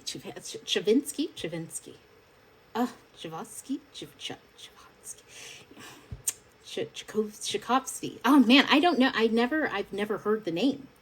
I know I have, but Tchaikovsky. Wow. Why is this the first time? Oh my gosh. Why is this the first time that I'm pronouncing it? I feel so bad because you know how often I've listened to and seen the music that it took me that long to look it up. And I'm pretty decent at it, but when it's old white men, I'm like, because historically it's a thing. So anyways, let's jump into the charts. Okay. Let me look at the last question. Okay. Yep.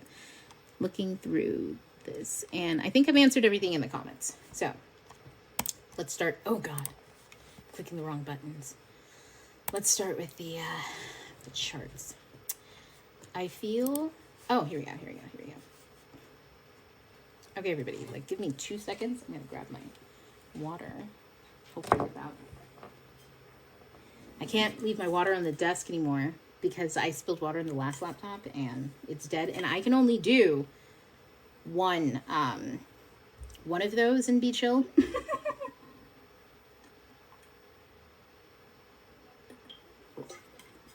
Yeah, I can only have one of those mishaps and be like, it's all right. After that, my eye starts twitching. I'm over at my altar excuse me. Excuse me, why is this happening to me? Is there a point here? If so, send in the, I need, some extra oomph and energy, some positivity to outweigh this because, I hate stuff like that. But anyways, we're looking at Jay's chart. And for anybody at home who doesn't know what's going on right now, I'm going to start reading some of the natal charts in class tonight. Of course, I started 30 minutes later. I'm so sorry to everybody in class, but everything I think was relevant to some degree. So you guys are looking at Jay's chart up on the thing, but I've got it here on my iPad. I like to remind everybody, I use Time Nomad and I also use Placidus. Quick thing that I'm going to say about what system to use, just do what you like, honestly. And the more you learn about the information of how these channels represent, the system that you use is but a mechanism for you to recognize something. So for instance, Mars and Mars and Cancer, oh God, I just got flashbacks. I got to, that's how bad it is. They joke and they say it's like Mars in exile is in Cancer, and it's real, okay? It is traumatic. Anyways, so when I talk about that kind of energy, right, I'm not thinking fourth house, Cancer. I'm not thinking about the pie. I'm thinking about my experience, my Mars experience as it was in Cancer, what that felt like. What was I able to do? How was I able to take action? What, was it difficult for me to take action? What did I most often take action on? What was the theme of how I would take action? So in Cancer, it's a lot of protection. The divine feminine, honestly, the divine masculine is a protective force, but I don't think anyone understands that the divine feminine is an infinite energy, which means within itself it holds feminine and masculine. Feminine, it's fractal. Once you go divine masculine is physical, okay? There's only one of it. There's only one. It's physical. Divine feminine means infinite. infinite. So it's all of the possibilities of that one physical thing. It's all of it. So it's a combination of hundreds and thousands of divine feminine and masculine energies. Now, the way I want you to imagine that, any of you who like to read romance series, okay, imagine Nora Roberts. She's a household name. She's written so many books and so many series, right? Stephen King's another one who writes so many books and so many series, in which at some point in time they start to write all in the same universe, okay? And this universe is a collection of male and female. Just think in those terms of masculine, feminine, two opposing energies. Okay, it's not about man and woman. It's about two energies that create energy. They're creation energy. Mars and Venus. It's a creation energy. That's it. Two things. You need two to create anything. They exist in fractals everywhere. Everywhere. That's feminine energy. It's infinite. Every single book that has two characters who represent the masculine and the feminine energy, the seen and the unseen, for every book and every characters, they're all representing the same thing. Stephen King's universe. They're all representing the same thing. Nora Roberts' universe. That one entity, the one masculine. The feminine is the books that these people create, the divine feminine. All of the characters that represent the masculine and the feminine, those romance arcs, those are the fractals of the same entity, the original author, Nora Roberts, who has a divine masculine, the physical, and the soul, the divine feminine. So I'm explaining all that just so that you all understand your experience in your divine feminine body, right, is such a why it's not a physical place. It's out there in all infinite possibilities. So when I say things like when Mars is in Cancer, my experience of that, I'm looking at all of the divine feminine energy that I experienced, all of this unseen stuff. And sorry, hold on 2 seconds. I got distracted by something on the screen. Anytime I get distracted, I'm thinking of like, this the Cancer energy. You know what? I think this is because Jay has the sun in Cancer. It's funny. That's why I'm triggering. So I'm channeling so many like Cancer energy in general. But anyways, just to finish up on the thought form, it's really important. It's really important to understand that you are full of multitudes, and so we have to look at the chart that way as well. Dang it! I feel like I lost a train of thought on something. I was mentioning something, and then I got distracted, and that happens sometimes. Maybe it's because whatever is on the chart is expanding into it. There's some Jupiter energy here too. So anyways, the way that we're going to go through these charts first is, well, I was debating it for a little while. I was like, should we go sun sign first and then go through some of the houses and stuff like that? But I think I want to start with the ascending. Oh, look, there's some Cancer energy over here in the house. Cancer energy is very, I was mentioning how it's protective. That's what it is. See, it's so elusive, though. You see how my Mars can't stand being in Cancer energy. No offense. It's just things become very elusive to me there, because it's the house of the unknown, the unseen, all that kind of stuff. And we must protect it, right? We must protect the sanctity of this divine feminine energy, the sanctity of you, who you are, the fractals of you. You go there and it's like the tower. As above, the tower in Capricorn is the mountain. As below, the literal underground tower, which is a cave, a prism, an underworld, which houses and is the root system that is you. And so that's Mars. And Mars is walking around patrolling the root system. So the one place Mars doesn't want to be? Home. Patrolling the gardens. It's very, there's not a lot. And anytime something pops off or something needs doing or being done, there's just not you just can't. There's not enough energy to there's not enough fire energy to sustain a Mars running around back and forth in such a small terrain. But it's also huge terrain, right? Because it's infinite. But small terrain, as in it's no longer doing out in the world and manifesting that infinite. It's kind of like digging out what is in the infinite, what are the possibilities, and it's going inwards in a lot of different ways. And that's just a totally different energy and a totally different way for Mars to be. Mars loves being in the outside world, helping you manifest physically. My Mars loves being in the outside world so I can write, you know what I mean? Do things, go out, walk, move my body, things like that. But when Mars is in the inner world in Cancer, Oh, it's like swimming around, it's like swimming here and there. It's like Mars is a mermaid all of a sudden. And, mermaids can be evil. They're crazy. Cancer, no offense to you, Cancer. No, but, mermaid all of a sudden. And, mermaids can be evil. They're crazy. Cancer, no offense to you, Cancer. No, but, mermaid all of a sudden. And, mermaids can be evil. They're crazy. Cancer, no offense to you, Cancer. No, but,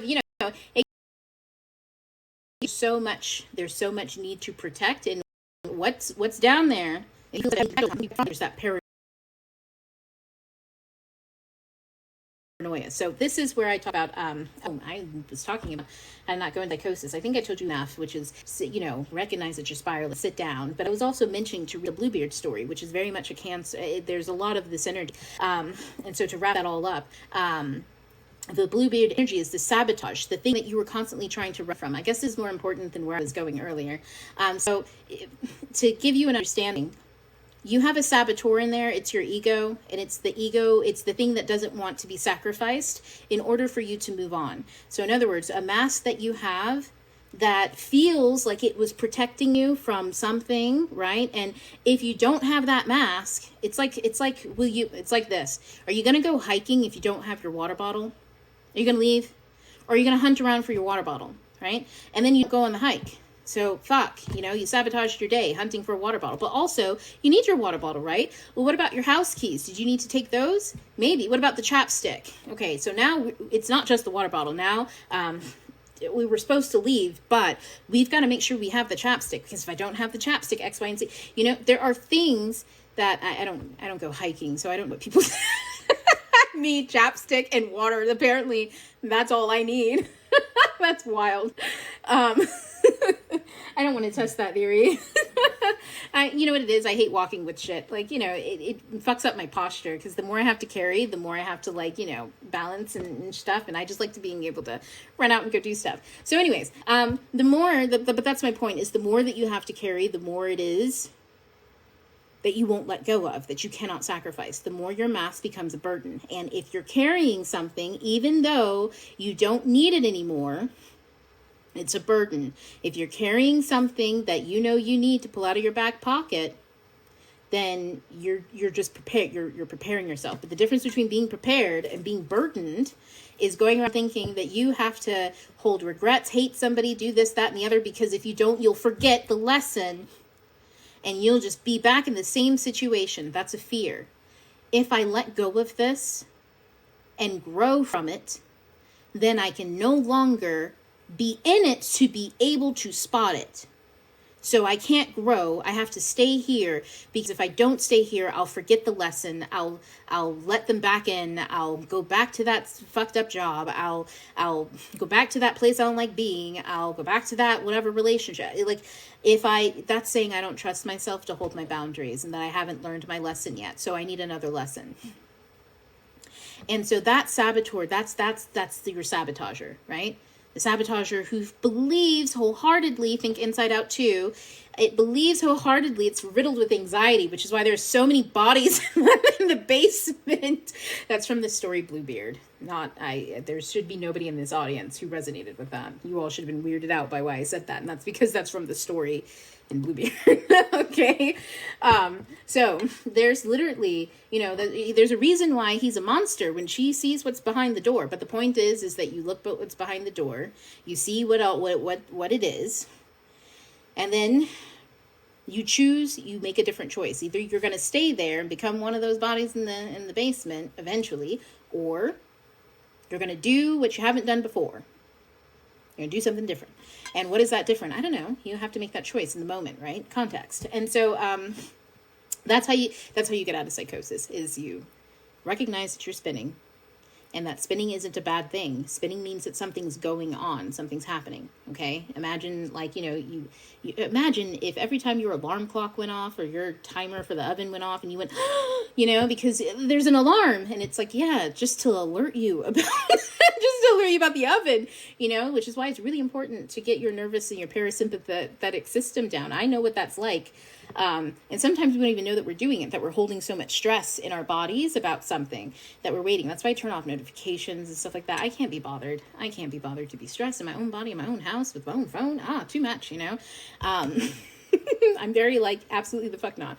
I refuse to be stressed out by little things. And so your body is holding on to all of that. The more you are alerting, the more you're shocking yourself constantly, the more your body is like, and you have to be able to release that consistently and know that you're holding it in and all of that kind of stuff.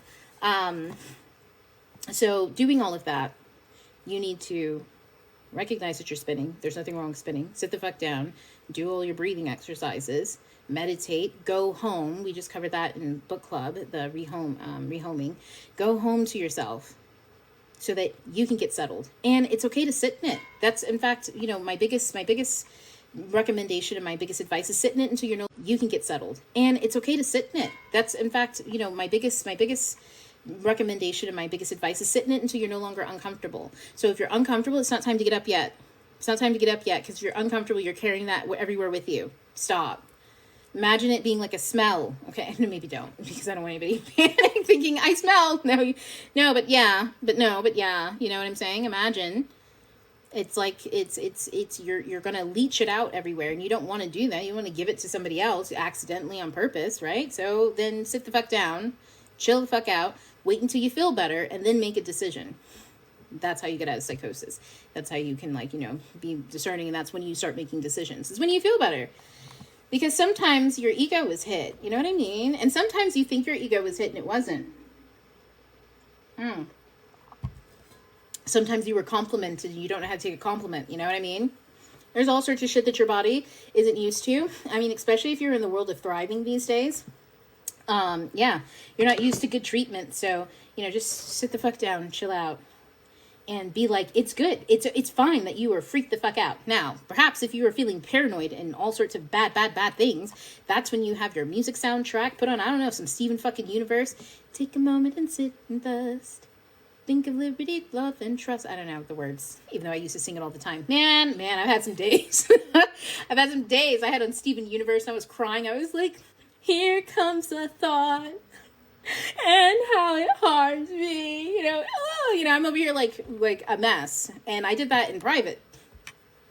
Because you need to sit the fuck down, sit with yourself, recognize the thought that came to you. You don't need other people for that process. Other people will distract you. You will want a distraction from all your uncomfortableness. Like, you got to be able to sit with yourself and sit with yourself while you're miserable. If you're going to ask somebody to come sit with you while you're miserable, make it know that it's for a purpose and why you asked them, so you can hold yourself accountable to anything that happens in that situation.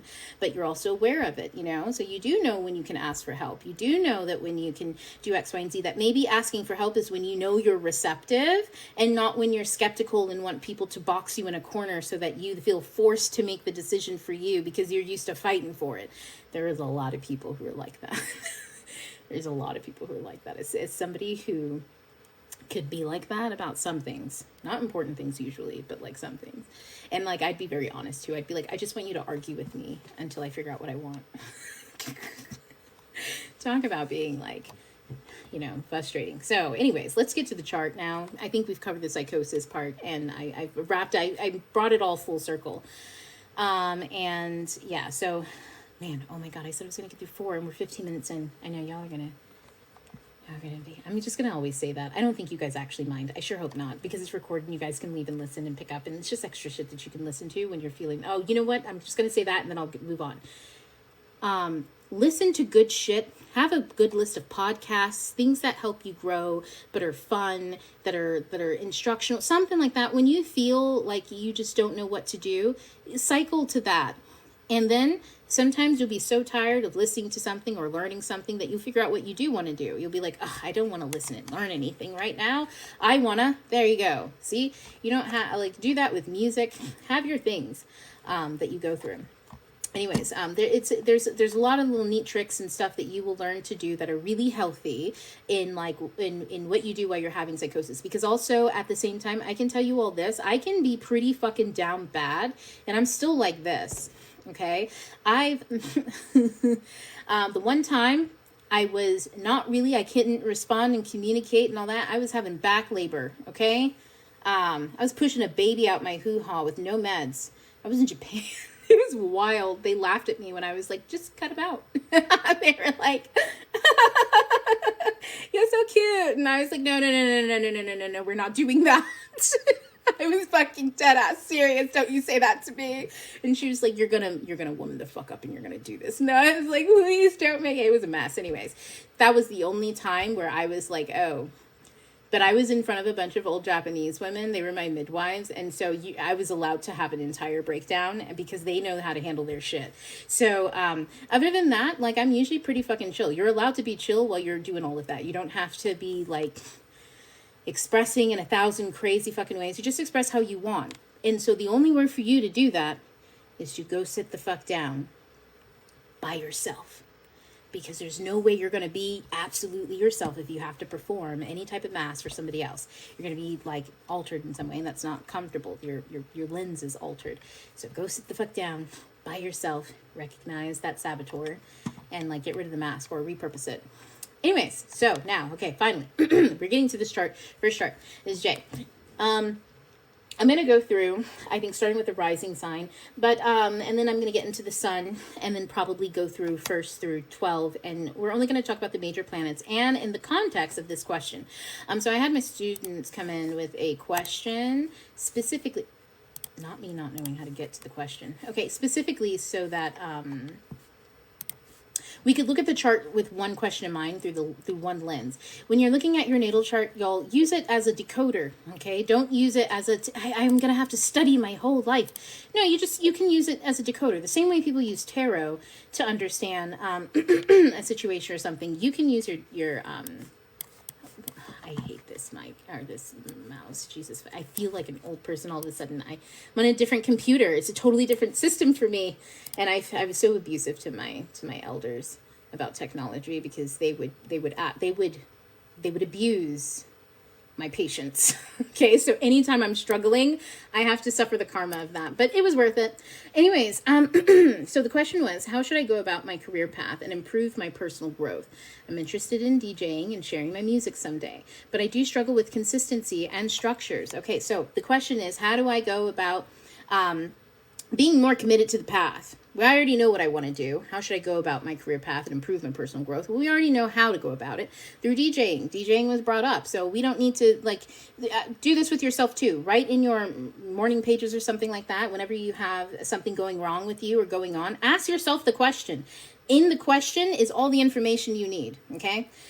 Get used to expressing to yourself that way. I have this question, like you're querying, if I was talking to a bunch of old Christian ladies, I'd be like, write a letter to God, and because they'd get it, okay? And that's why those old Christian ladies, shit happens for them, okay? Don't underestimate.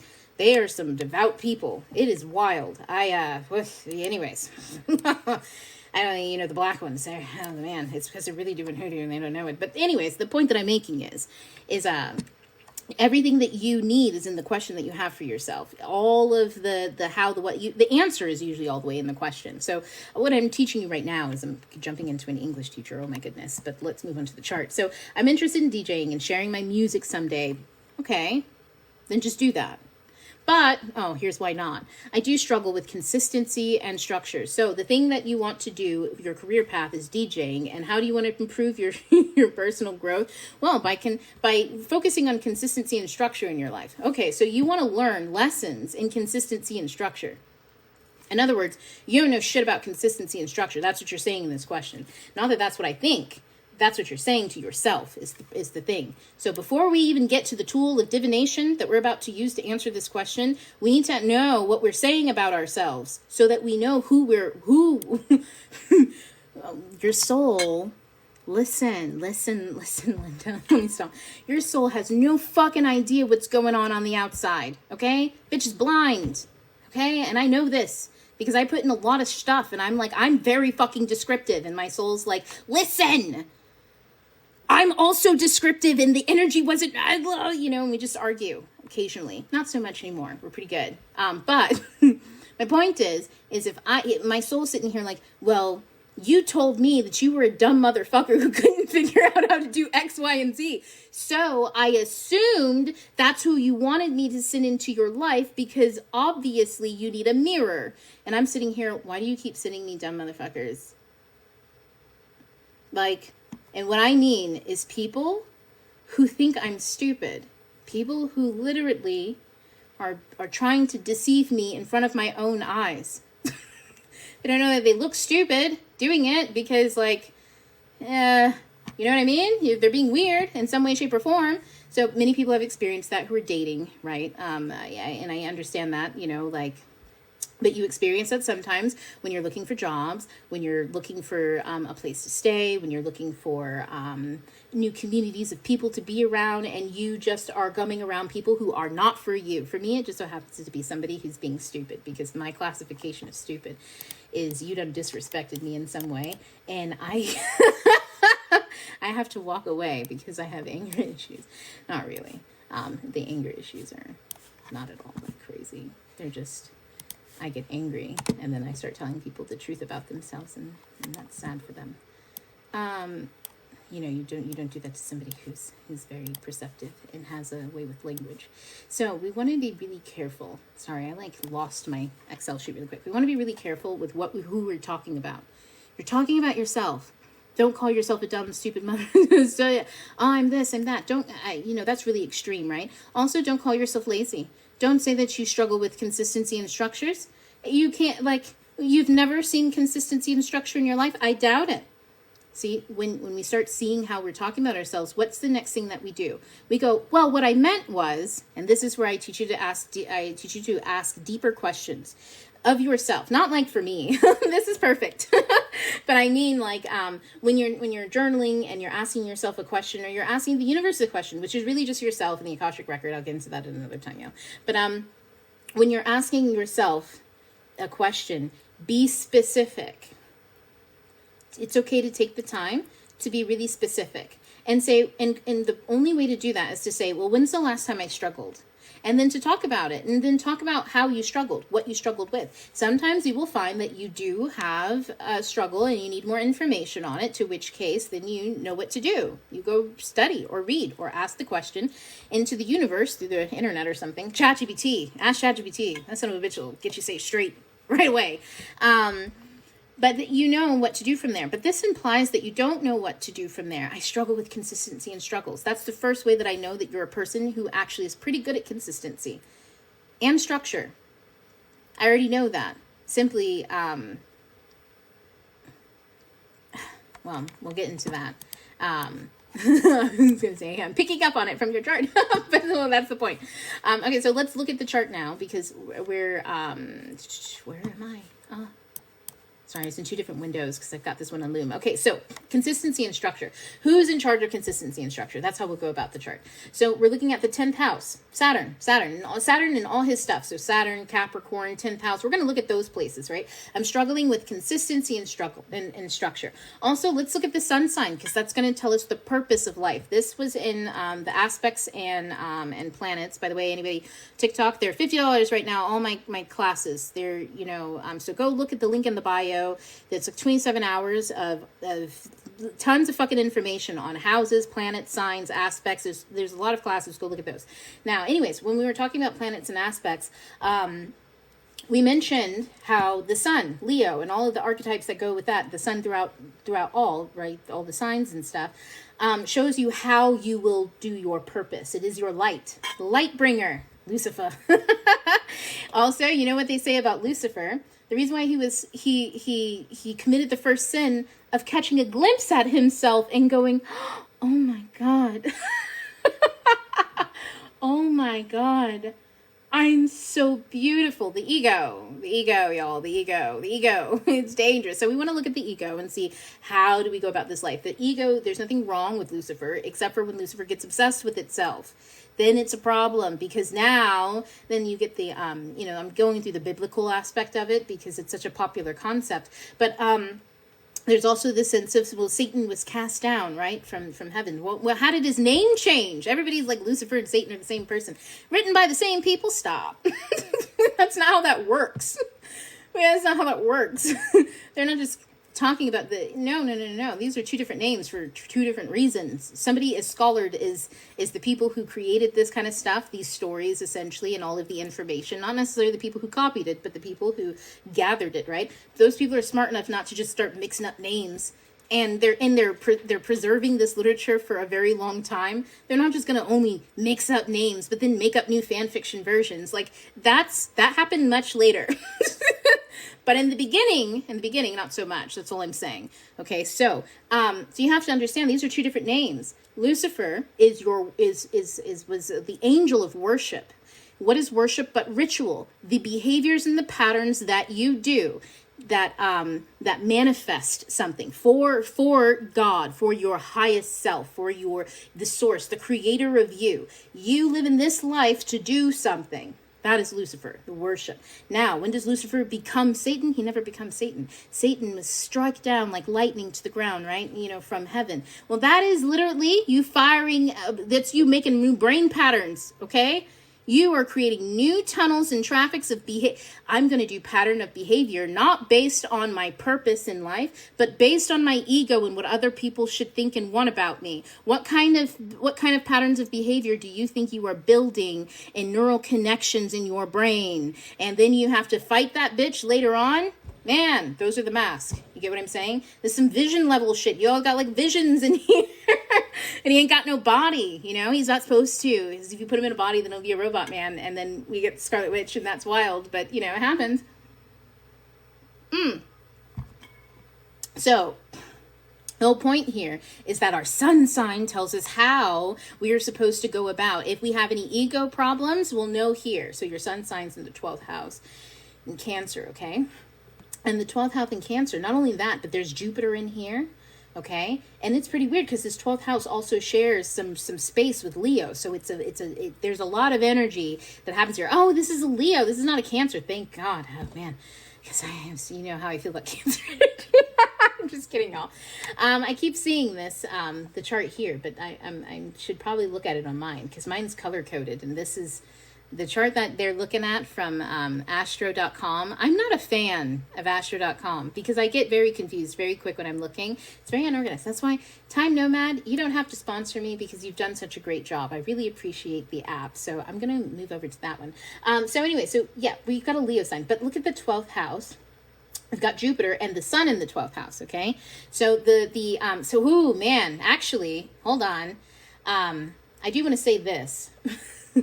There's a reason why I was picking up a lot of Cancer energy just then, because you've got Cancer in the 12th house, but also your sun sign is in the 12th house. So you've got a lot of, and then Jupiter's there. This is a lot. Okay, Jupiter does a lot all on its own, but it's very expansive, and it's expansive at a radius, not just in one direction. Do you know what I mean? So it's expansive behind it and also expansive in front of it. That's how we get, I'm not going to get too deep into it, but that's how you can kind of get nostalgia and stuff like that. Like the energy of nostalgia would be like a Jupiter, but behind it. It's expanding all of the experiences, possibilities. It's expanding one's view set. So this is where reflections can be made or reflections are cast. There's a lot that goes on to it because you have to remember Jupiter originally ruled over Pisces as well, so it's that Poseidon energy. It casts a wide ring. So this wide ring is mixing Cancer water all the way, and it's splashing onto this Leo sun because it's in the 12th house. So it's in Jupiter's territory, traditionally speaking, and it's got Cancer. This is a lot of water, and then Jupiter is a fire sign for sure, but he's also like a fire air sign, okay? So this is like choppy waters. Poor Jay. Choppy waters. That's when you know, when you're in choppy waters, that you got to sit down and go, who am I? You're going to draw a lot of attention to yourself, specifically in spiritual spaces and places. So in other words, your energy and your light, the way that you're meant to move is very much in alignment with the 12th house energy, but there's a lot of Cancer energy here. So the feeling to protect, the feeling to go inwards, to understand what is hidden, things like that in the realm of all. This is your ascendant sign is where the sun comes up, right? So the sun was just cresting over the horizon, which means that the world was still dark. The world was still dark when you were born. All that energy was going on in that moment when you were born. And the day was still dark. People really couldn't see what was going on. But there's a lot of energy. There's something coming up over the horizon. Every day it must probably feel like this, like something's going on. When was this? I think 2002, am I right? Yeah, 2002. And I don't know what was going on then. I wasn't, I was conscious. Oh, Well, we know what was going to go on pretty soon. So this energy, something's coming, something's coming. And every time, this is a perfect angle right here for people to feel like they need to protect their spirit, their senses. They've got to protect their inner world, but they don't know what that is. They've got to face the shadow, and it's dark. It's dark. So when I say you came into the world at that moment with light, you came into the world in that moment, which means that it is the default setting. You are comfortable where other people panic when it's dark. People panic generally when it's dark. They've got all that energy. Something's creeping up behind them, this, that, and the other. A lot of people usually panic in that moment. When they can't see what it is, they don't know what it is. They can be very superstitious. Sometimes, if you are feeling super superstitious, like you're scared of every little finch and this, that, and the other, this is an ego that has taken on its own reflection. Other people probably feel that way, but there's no reason for you to feel that way because you were born in that moment. You know that it's nothing. Like it's just energy. You know, you as a baby who is all energy. You and baby form when we're small, right?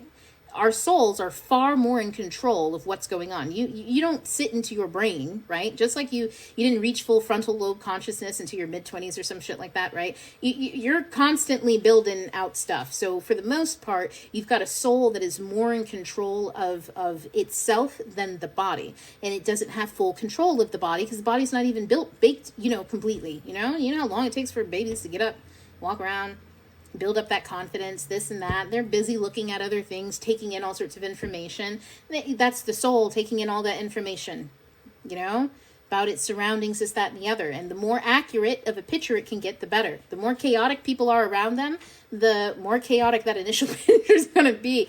And then they've got to spend their life trying to rewrite the original sense of balance. In that moment, what is balance? You spend your whole life trying to get back to that. The moment where you were born and everything was balanced. And when was that? That was the moment before you crest. The moment before you crest into the world. That's your ascendant. So you're trying to, like the ascendant sign, really when you can embody the energy of an ascendant Leo, someone who does garner a lot of attention, someone who, your Mars is right there on the other side of it, and Mercury also in Leo, and this is in the first house, right? So not only do you garner a lot of attention, it does come, it's as if people pretend like people don't see you, but you've got their attention for some reason. It's a very it's a hard way to explain the energy. There's room for, I don't want to say room for a lot of misunderstandings. It's more so like,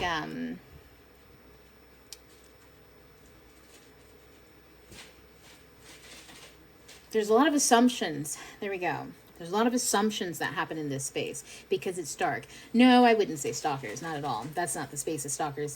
Not at all. You want to look at Virgo for that. No, not that Virgos are. That's just the energy, the spy energy that is the observer. So not that Virgos are. It's just the energy. If you want to find it, then it's going to have some of that in it. Somebody who's very observant. Now, a Virgo could be very observant, but they could be very observant about the weather in a moment, and they're giving off that energy. Context matters, right? We know when someone's being very analytical and observational, and when we want to applaud it, and then when they're doing it, and we were just like, that was weird.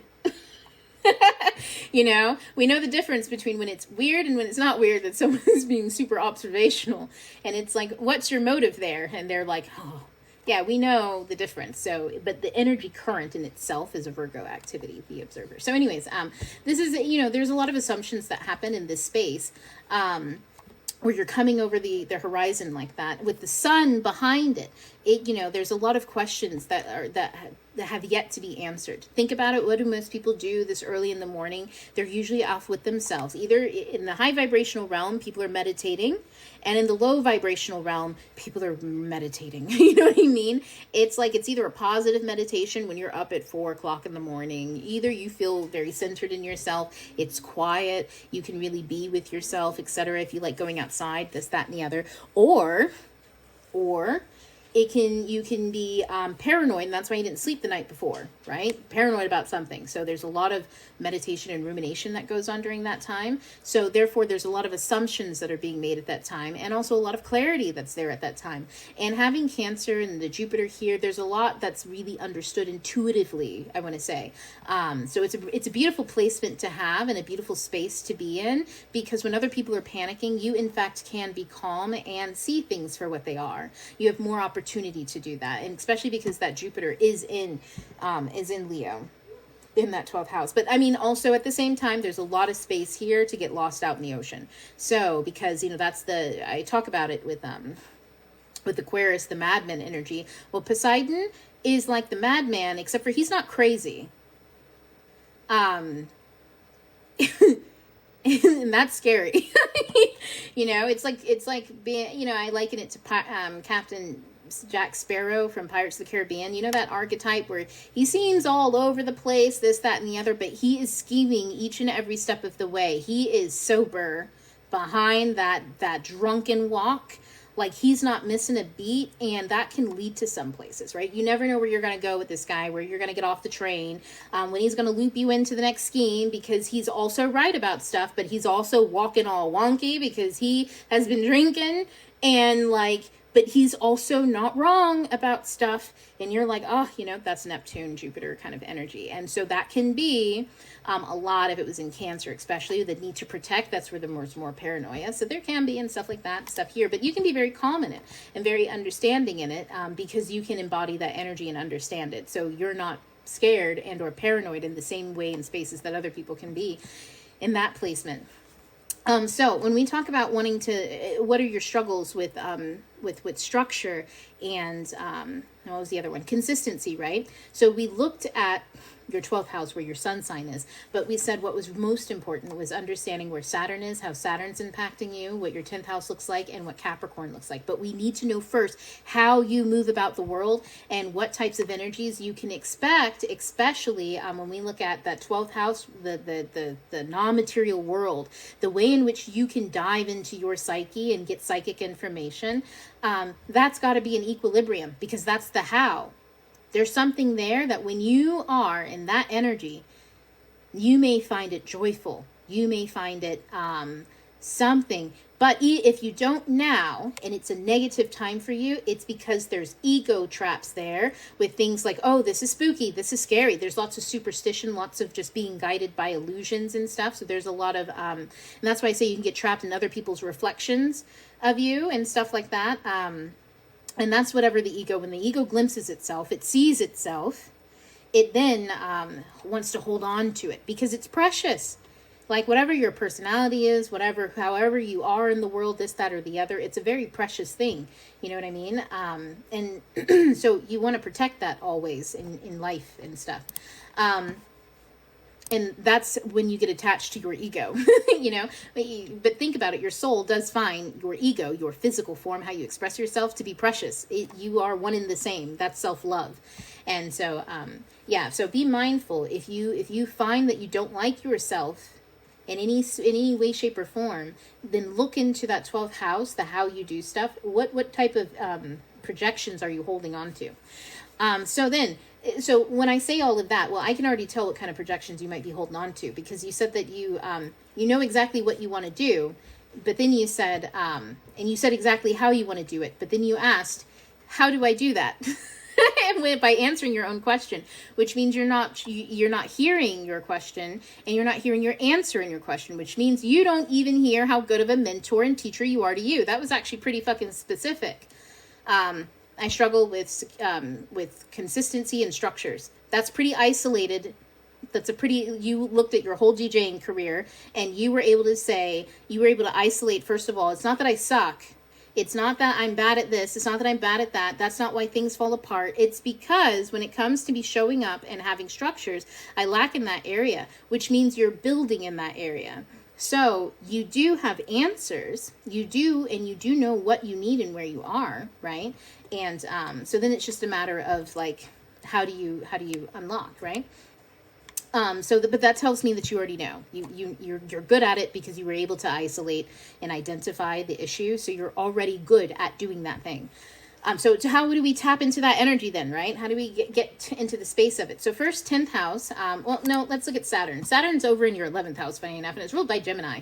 It's kind of, I'm laughing because, man, Gemini energy and Saturn all together, and in the 11th house, it's a little, it's wild in that space. You know what I'm saying? Saturn is very much a father figure and a very responsible and all about structures. But again, in the 11th house, he's fucking wild. He's Rick from Rick and Morty. You're off on fucking adventures, and in Gemini, we're curious, so we're gonna go. Is it really structure and consistency, or is it how you approach that energy of how you go about learning those lessons? How do you embrace your curiosity? Your North Node's there too, which tells me that this is in general the space in which you're supposed to get comfortable. So you have to start hearing your own answers. You were able to identify that it was structures and consistency, which means you're paying attention. It means you have consistency because you had data to go on, and you have structures by a means of the ability to analyze yourself. So instead, we need to put our attention on how we build consistency and structure, because if we see how we're doing it, we can do it even faster, because then we can figure out exactly the way we like to build consistency, what we build consistency and structure about, et cetera, right? So it's just that you recognize that it's not going to look like other people. And I can tell you that right now. It's Saturn in Aquarius, first of all. It's madman kind of stuff, traditionally speaking. And let's look at your Uranus really quick. He's an air sign too, and he's in Libra. Man, and in the 8th house, man, that nutter. No, it's 7th. Okay. I was like, man, what's he doing underground? But no, he's in Aquarius. I'm looking at this chart. I should be looking at my chart, right? He's in Aquarius. Yeah. In the 7th house. So that's a lot of air energy. It is. And in a house of mirrors and stuff like that is very chaotic Uranus, but that is one that is taking in a lot of perception. So you've got Uranus, the actual planet that we use to call the ruler of Aquarius in modern astrology, right? You've got him creating tornadoes in a house of mirrors, where you're supposed to be able to see yourself and others very clearly. And when it comes to learning lessons on structure and consistency, you may be comparing yourself to too many other people, trying to in jumping from one thing to another, or you get upset because you keep jumping from one thing to another. Because also Uranus doesn't have to be such a bad guy in a house of mirrors. Maybe he's just, sending you from Kansas to Oz every 5 seconds. You know what I'm saying? He's like, did you like Kansas? And you were like, hell to the fucking no. Dust Bowl. And he was like, well, zoom, Oz. And you're like, I'm on the yellow brick road, putting in my order, and then boom. And you're not in Kansas anymore. You're in New York City, and your name's Marilyn. You're just going to be somebody totally fucking different. You're going to do something in your life. Why? Because you met this one chick named Norma Jean, and my God, did she leave an impression on you? And you were like, abso-fucking-lutely, I'm going to own my energy. And that impressed upon you. And how whirlwind does that look? Probably a lot. So if you feel like you were constantly making a lot of shifts and changes and stuff like that, and you're distracted, running here, there, and the other, instead look at different and more positive ways of framing that. Because clearly you are consistent and you have structure, but you need to positively frame that so you can see when you're doing it. And then you can see when you are doing too fucking much. Because the one thing that Saturn is going to do and wants to do, I read the story about Saturn and Venus. He's obsessed with he would fall at her knees and go to the ends of the earth to get her anything that she wanted, because he can go anywhere. He's the wind. He's the massive wind. He is the space, he has all knowing knowledge, think like this. Anyways, I'm not going to get into the romance of it, but think of that, right?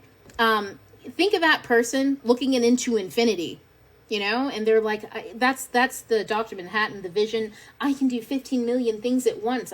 Is it me that's with you right now? Or is it one of my variants that I sent there to do this thing? So I answer, it can be really wild.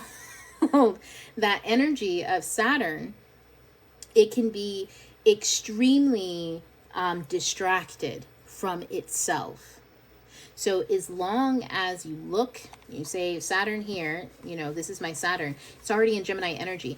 Don't try Don't try to overparent when it comes to how you let your thoughts move, how they run, and especially your thoughts on society. So for instance, if you were somebody who is into a lot of pop culture or looking at industries and how they're interconnected and how society is connected, how communities are connected, that's pop culture.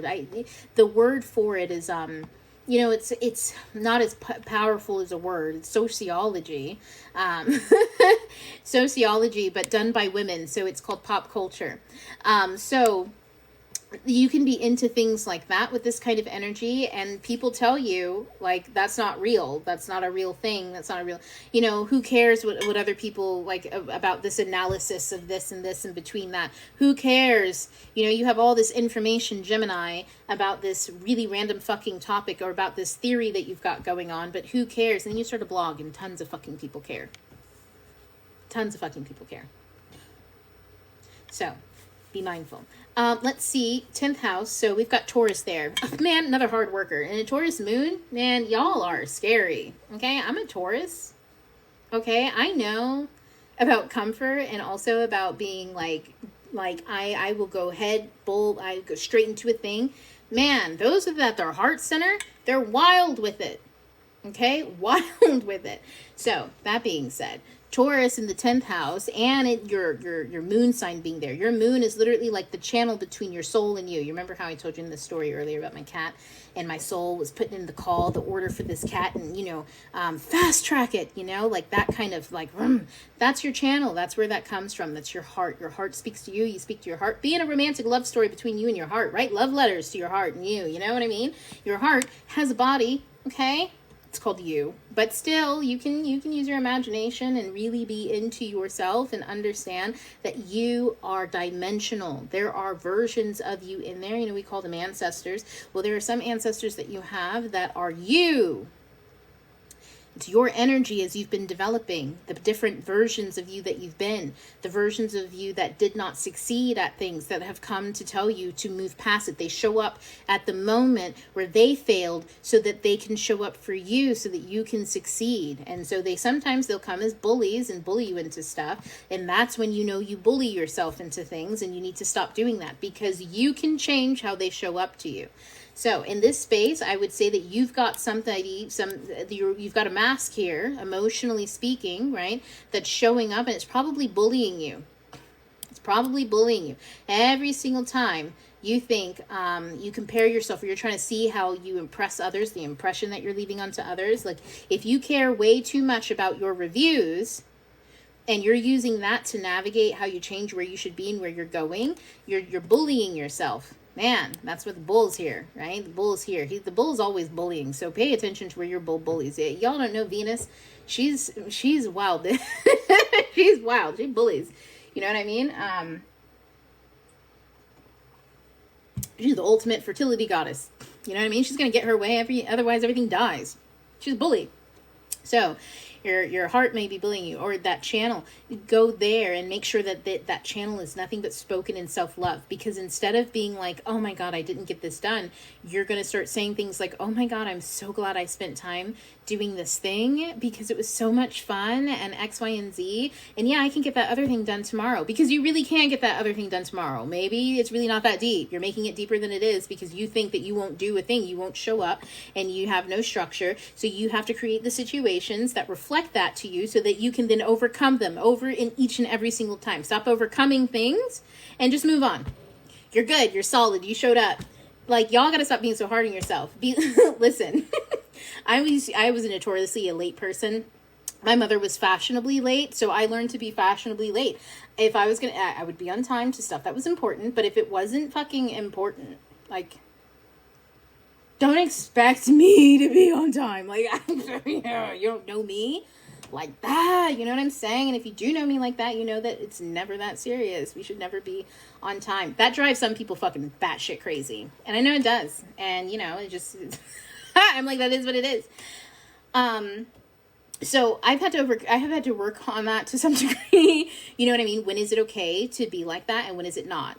So I have a very good balance of it now, of what I'm willing to take on when it comes to that kind of behavior. Like if if I'm doing that. And so if I'm in that behavior of chill, I can be late, and this might be considered a bother to somebody, I have to know that while I'm wearing that mask, I'm being authentically myself, I'm being honest, and I'm also respecting why that version of me came out first. Why did I just go straight to, it's okay for me to disrespect? In other words, here in this 10th house chart, right? Why did I go straight to, damn, you never show up on time? So that's consistency, right? You never show the fuck up on time. You're a mess. You're this, you're that. You get to the birthday party. It's super lax. Nobody noticed that you popped in. There's too many people. Nobody's paying attention to you. And you just bullied yourself for being 10 minutes late.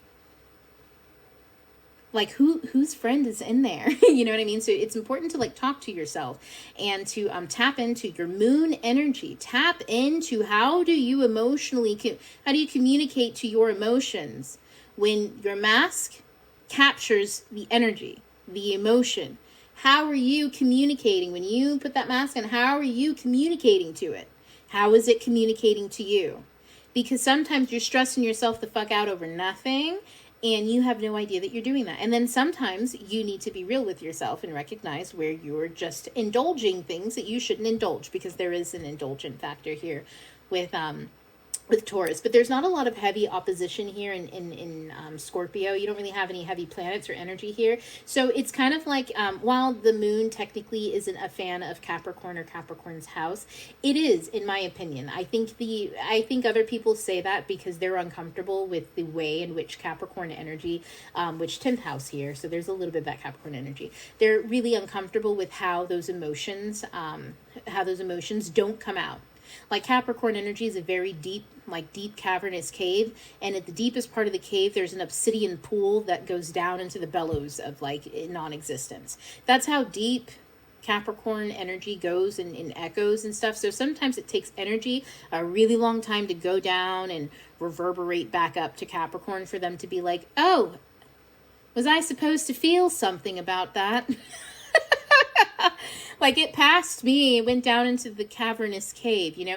And so sometimes, you know, and for them, they're listening to all those echoes. Sometimes they do pick up on all of those echoes and stuff like that, and they're trying to understand them and this, that, and the other. There's a lot that goes on here, but there's an echo sometimes when the moon is in any type of Capricorn energy or in the 10th house. And because it is the house of your lasting legacy, the echo, let your energies, let your sound go. You're DJing, you make echoes all the motherfucking time. Playing all that loud ass music, let it go, let it bounce, you know? So that explains also why you work with a lot of energy, DJing, right? So you work with a lot of energy through the form of music here. Makes a lot of sense that it'd be a career path. So just in case you needed that kind of confirmation, that's there, right? Is working with energy. And to a 17th degree, which is also a Leo sign. So I can see that you'd probably be pretty popular. I like to say that it's a Leo degree. If you go around the chart, you know, 1, 2, 3, 4, 5, 6, 7, 8, 9, 10, 12. And then again, starting at 1, but it's 13, 14, 15, 16, 17. You're in the 5th house again. And I consider that like a second tier 5th house. I've got my own like made up system for that I don't really, I share it with people like for funsies. But like, you know, make up your own shit. To help you remember where you are in the energy of these things and see how, and you're not just making it up, you're actually like, you're creating a map for it. Okay. So that's what you just saw me do. And I'm looking at degrees of a planet is this Mercury. Not only does it echo, but it's got this energy to it. That's even more Leo here with the 17 degree and Leo in the second of the three deacons of the house. You know, there's 3 different levels. There's like 30 degrees in one house. So it's in the 5th house, but it's in that Leo, like that second deacon Leo energy, which means like artisan. Well, more like creator. We have labor, the one who labors, you know what I'm saying? And then the one who's like craftsman, the one who I would say an artisan goes after. That would be like the last deacon. It's the artisan. That would be the craftsman, the one who is doing the craft. Man, each deacon is a mastery of its own, and it's just when you're doing that craft. So it makes sense when you're making music and performing for others. 10th house, it's pretty genius, right? Right? That your energy set you up like that. Say thank you to your own heart. Man, they really got you where you needed to be. That's insane. I say that because that's so cool. Where is Virgo? Not me not knowing. Why am I looking for Virgo? That's why I was we're looking for Capricorn. Oh, why did I say Virgo? So we're going to go with Venus really quick because she wanted to pull us over here. She's in the second house and you're in Virgo. And we were talking about creators. That's so vague. I see when we talk about trailing, right? Did you hear the mass that I switched to? Where's Virgo? That's my Taurus energy. So Venus comes out really hard where I'm like, So I'm sitting here like, where am I? Where am I in the chart? That's how you move into different channels. How long have I been an alchemist? I mean, we're all alchemists from birth. So that long. How long have I been very conscious of it? A lot in my life, conscious to some degree, but how was I studied in it? Not until about, I would say 2020 really is when I started studying it hard because I was getting a lot of downloads and messages and I was like, whoa, but I'm too much of an author to be like off put by some of the crazy shit that I was experiencing. I was like, that's going in a book. So, I was like, well, let me study this because obviously, and, also I read a lot. So I was pretty aware of where to start. So about 2020 is when I really got into studying it and being like, no, you're sitting down and you're doing your studying, but it's something I love. So, I don't even consider it, work, honestly. Like I just pulled up these charts. This is the first time I'm really looking at them. And this is shit just fun. Anyway, so we're going to Venus and Virgo. That was a great time to answer that question. It's in the second house. This is a great house to be in, honestly. And your Virgo is at a 24th degree. It's Pisces. Pisces does a lot of music and ethereal stuff, so it makes a lot of sense. And also it would make a lot of sense if you have some really intricate like sets or something. I don't know. There's something, or not even. I feel like you study others really well, but you're not studying like your peers and stuff like that. You're studying like the collective all. When you just study music, I can see that you know music better than the people who did the music. But even that. I couldn't even make that statement. It's like you just know. You know and you feel it. That's in your second house of resources. So great job using that as a resource. I think, that was a great time to say that. I love congratulating planets on doing their job. I don't get to do it often. That's sad. Anyways, so let's see. Actually, the planets are always doing their job. It's just, getting it all together is rough and it's tough. But, now that I'm around you guys and I do this in your class, I get to do it way more. Anyways, let me stop getting into all the aspects of it. So, okay, I'm looking at Mars. I keep kind of doing this here.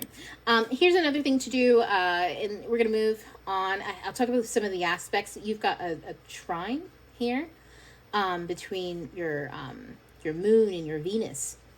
Let's see. You don't really have much in Capricorn, and that's in your sixth house. That's why I keep ignoring it. So your sixth house of service, it makes sense that you do DJing because it's more of a service, right? Then it started out, I should say, as a service, right? And it focuses on the service aspect of music because other music isn't always, while it's always a service that it's to others, other people are just expected to be like audience, and that's it.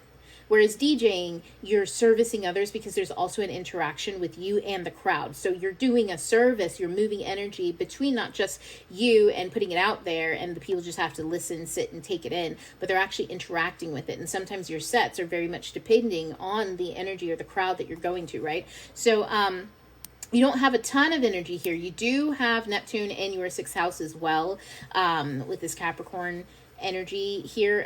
It's a big generational thing. I don't think, if anything, this energy is more so kind of reflected with your Jupiter and your Sun in your 12th house, simply because while this is here and it does matter, that's when we're getting into like OG generational stuff, which is like the people, or I should say the energy that moderates over the different lifetimes that you've had. You know what I'm saying? I would go to Neptune if I wanted to figure out your lifetimes energy, like in your past life. Like there's a dude here somewhere that's coming up and I see him very clearly, and I don't think that that's you in this life. You know what I'm saying? So this is like where I go there and I can get glimpses and stuff like that. But like Uranus as well is another one. Pluto, obviously, massively. Pluto is like, I tell you about the generations of everything that I've ever consumed, and that's all because I am death. I am life, rebirth. I am the transformator. Like that's Pluto. So it's like I go there when I'm like, tell me a story. And he's like, in the time long before. You know, that's that kind of fucking energy. So you gotta be really, really down for some cryptic fucking information when it comes out of Pluto, which is why it's been so hard lately for us to really know what's going on, because Pluto is moving signs. Pluto is very cryptic. It's very much tell me a story, and you're getting a story, and that shit's not, it's probably fan fucking tastical. You label it fantasy or sci-fi, and it's like, how the fuck is that supposed to help me in today when the world is very mundane? I don't know if you know Pluto, Poppy, but like it's not giving Tolkien right now, and you're talking to me in fucking elves, you know? Like, you're sending the fairies. What does that mean? That's Pluto energy. It can be really, really intense, or really, really, really fucking beautiful. And that just depends on how you view alchemy, transformation, all that kind of stuff. I tend to enjoy it, but, you know, I'm also a storyteller. So these energies, we really don't have to focus on them or talk about them. It does impact you a little bit, but not so much as far as this question, right? Like, Neptune isn't throwing you off gear, not completely, unless you're just spiraling out and you need some ancestors to come in and you know, sit you down and tell you, let me tell you a story about what happened to me that time and how I released it, or how I wish I would have. I'll hold your hand if you hold mine. And then they walk you through something, you know what I'm saying? And you're like, testimony. That's kind of that kind of stuff. I say it in a funny way, but it is beautiful and it's amazing. But your last signs here, Mars and Mercury, they're in your first house. And this is all about how you walk in the world and how you communicate. Your Mars sign is actually very, very aged. It's at 22 degrees. I love Mercury. I meant Mercury. Did I say Mars? Mars, stop trying to steal the show. Anyways, that's Mars and Mercury. You know what I mean? One of them's funny and quick-witted, and the other one's kind of silly and adult. He's a himbo, Mars, you know. But he's also smart in his own way. He's got that Athena energy that's also there, and also in the first house. We talked about that in the classes on the houses and stuff like that when we did the 1 through 12. I think that's, you know, house 1. So you know, there's a lot of really cool energy. If you there's a lot of really, there's a lot of good confidence in being and owning yourself and acting in your own way, your own autonomy and agency, because of that first house energy. But it can be very impulsive, very quick, very off the chain, off the bat. And it does have the capacity, because it's Mars in his first house. He's got all his tools that he needs. He has capacity to pop off really, really big and really, really fast and really hard. So be mindful of that. That's it. That's how do you treat yourself, right? This is 12 degrees, which is another Pisces degree. 22, funny enough, is a Capricorn-ish degree. We talk about your Mercury. So your Mercury, and then let me see, we're going to look at some of the other aspects that you have here. Saturn is square Venus. And then I'll get back to Mars and Mercury, those two. I feel like they're up to something. Anyways, that's funny, in the first house. So Saturn is square Venus, and I've told you guys many times when we talk about Saturn and Venus energy, is that it's a lot, like even a square is very kind.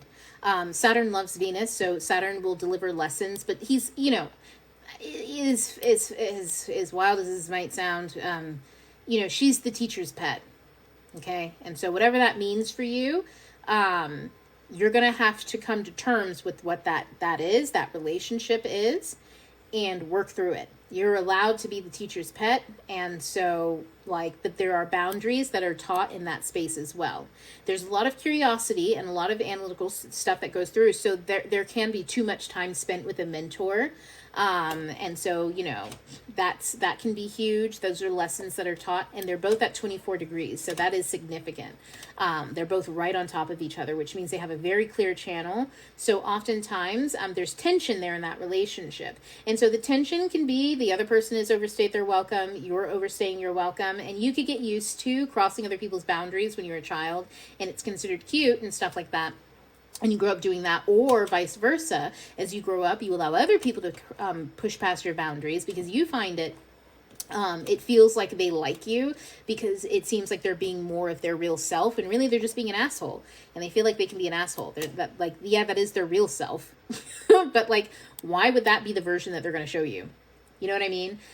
It's okay every once in a while when we're all being assholes, but there's a time and a place. So there's different dynamics like that show up in this energy line. So that's the square. Let's try and get dried out. Not me being we're going to get through 4 charts. I'm still going to go. You guys, I'm going to try to get through two. Two more at least, and then we'll skedaddle. So I'm going to say with your Mars and your Mercury, funny enough, these two are in a dynamic duo. Allow yourself to speak. Allow yourself and be confident in what you say, even if you think you sound like a himbo. And I'm saying that if you think you sound like a bimbo, that could be a thing too, because of the Leo aspect here. I feel like there's a lot because you're next to, like, your sun, Mars, and Mercury are pretty close together. And then you've got Jupiter, which really and honestly,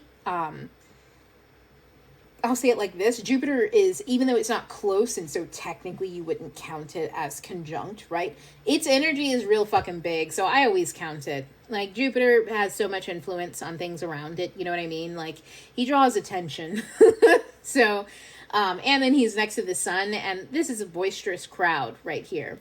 Sometimes you may feel like you've been chastised for that because they are very boisterous. When they're coming in, everybody knows. So that's why I'm saying it could be like, I finally got it. I think you know that your reputation surpasses you. So in other words, when you walk into rooms, people have already been talking about you. They already know that you're coming or something like that. Get used to that. That's like, get used to that. That's fine. You're like, come on. Like, you're doing something really well. You put in the energy and the discipline to do it, right? Just do it. When you try to dim your light and tell yourself, oh, I'm not that big a deal, I'm not this, I'm not that, what you're actually doing is telling yourself, I'm not consistent, I don't have good structure, that's why I'm failing at stuff, instead of being like, no, I am really good, I am a pretty big deal. Does that need to be like a whole fucking thing? Do you have to make an ego out of it? No. So there might be some trauma around feeling like a big deal, having an ego about it, and then like it comes to when it all comes down to it, maybe you what's the phrase? I'm trying to think of a nice phrase instead of you shit the bed. Like, that's not a good phrase, but maybe like there was a moment, and that could have been like in childhood. That could have been to a parent. That could have been anything. You know what I'm saying? When it was your time to shine and to come out, and you were yammering and complaining and wanting to be seen, and finally somebody looked at you, and then you were like, oh no, that's not what I meant to do. And then they walked away. Yeah, you were probably begging for someone's attention who wasn't going to validate you anyways. So like that energy can get you stagnant here, because there's a lot of like confidence that's here. Just be confident. So with that being said, that's it. I think that's how can you find your path, and be more consistent and structured. Well, first you start with acknowledging, right, the ways in which you are consistent, the way in which you work. How do you feel when you are doing something that requires structure, that requires consistency? How are you phrasing, and how do you think of consistency, and how does it feel? If it feels bad, you're probably doing it wrong. And I remember I mentioned before, the energy, it touches you, like when you're working with bodies that are growing, and people who, kids, they don't know all of the words to talk about what hurts, how, if something hurts, this, that, or the other. So you have to ask a lot of questions and move really slow. That energy is here. That energy of like, you're gonna have to go through the am I being hard on myself here? Does it feel good? No. Okay, then yeah, you are. Do you feel rested when you said you were going to rest? No. Okay, so then you didn't rest. You can't then get up and be like, I'm so lazy. When did you not do something? You know what I'm saying? So, be mindful of the way you talk to yourself, but also, and when you are doing those things, that's kind of what's going on here. And then you're just fine. And then just be mindful of this confidence parade. You know what I mean? It's okay to be confident in yourself, and it's okay to feel like a big deal. It's okay to do stuff and to be silly and to be your total and utter self. The way that you communicate is fine unless it's causing you problems. And if it's causing you problems, either communicate differently. If that's still causing you problems and you feel like people aren't being genuine, or the situation isn't genuine or fair, then go communicate the way that you communicate somewhere else. Take your DJ equipment home and go to a different place. You know what I mean? You know what I mean? Anyways, okay, so we're gonna move on now. I feel like I had all of these open, and then I don't now. Dang. How do I... Oh, I know what to do. Okay, so I'm gonna pull up the next chart. And who is that? And then I'll do that, and we'll do the other one and see if we can get that done in just a few minutes. I'm going to give everybody a good, a good shot at it and to look at it. But please, for those of you who are just watching it happen, right, so that you can understand how to read charts and how to look at aspects. Do you see how I didn't go in any particular order? I kind of intuitively went. I like to play with the mouse a little bit on the page. That kind of kept me moving. You know what I mean? And I got distracted. I let myself get distracted. I don't get not embarrassed, but intimidated is the right word. You don't want to get intimidated by come on, Google Drive. Why are you making this difficult? See what I mean? It's just trying to make me feel old. I don't understand. Anyways, you know, when you get intimidated looking at all those signs, and you're like, oh my God, what the fuck is all this shit, right? Like, oh my goodness, it's so much. There's just too much going on. Oh, that's right. I can scroll down. Guys, I feel so stupid right now. I was in that. That was the biggest himbo moment I've had in a while. I forgot I could just scroll down. That's how I get to the next one. Wow. Let's pretend like that didn't happen. Okay, so M. We're gonna look. Let me pull that up on my Time Nomad, which I love to pimp out and tell people to use it. And I will say astrology can be very intimidating looking at it. So while you are looking at it, simply allow yourself to learn and be curious. You don't need to read everything. Just look at one planet, Saturn, and ask yourself how does this Saturn work for me, and this, that, and the other. And then don't look at all the other ones. Stop trying to learn everything all at once. Just, take your time. Okay, so M, the question that we want to go back to is what? Okay, I have the same 4 songs playing in my head. What should I focus on for personal growth? Okay. So when we talk about personal growth, let's talk about what kind of, what do I focus on for personal growth? That is so vague. So I'm going to assume, because the answer is vague, one does probably not need to focus on personal growth, because if it was a specific question, then it's biting at you. This one question, and this is just how I'm feeling about it, is coming from the place of overworking, constantly focusing on growth. So let's look and see where growth happens and what is usually involved with growth, right? And then just ask ourselves, do we feel good there? So when we talk about growth, we're talking about a garden, personal growth, right? We're talking about the inner self, nurturing that inner self, and then seeing that come into fruition, into an idea that we have. So we're looking at like 2 or 3 different parts. We're looking at where is the garden, it's the inner world, who rules over the garden, right? What resources and tools do they have in the garden, and then also, how is that impressing upon the world? Like what are we working with, and do we need to grow? So first, let's look at how are we impressing upon the world. Do you even need to grow is the question. Do you need to focus on that? So when I look at your 10th house, it's in Leo. So this kind of chart, I'm sorry you guys are looking at this one. I'm using a different one. But this one, it's using Roman numerals, which is wild. It's wild, the UI that some systems they go with. Let me stop judging, because you know what, they did the thing. They got people access to charts. See, don't judge. That's me. Okay, so we're looking at Leo as the 10th house, and there's no significant energy here, meaning there's no major planets. Okay, so generally you're probably going to feel like you don't have any energy there. Because my Leo, or my 10th house, there's no planet there to do anything. That's not true. Your 10th house is ruled by your sun, and your sun's in the 6th house, the need to serve. So do you see how I said you probably don't need to do personal growth? You probably just are in that space of wanting to do something and wanting to get things done and do things. So when we look at your sun's also a fire sign. It's Aries in the 6th house. Ooh, to serve, but with a passion, like a fool, meaning you just run, you just go, you just do, right? And somehow, and for some reason, it is a marvel to see you do it. It's like she's new at this, and somehow she's got everybody's order. Like, when did you even learn all our names? That's what people are usually asking. So personal growth, I think that you don't necessarily need to focus on that. But that's just me intuitively answering that question. Let's look at it as if we were just reading the chart for ourselves. How do we decode that? Okay, so I would first ask myself, how do I feel with the sun in the 10th, with the sun in the 6th house. And then you've got Venus really close to it. Not in the same house, but they are close enough to kind of share energy, because the houses don't necessarily have brick walls between them. You know, this is a non-material space. They can see each other get undressed.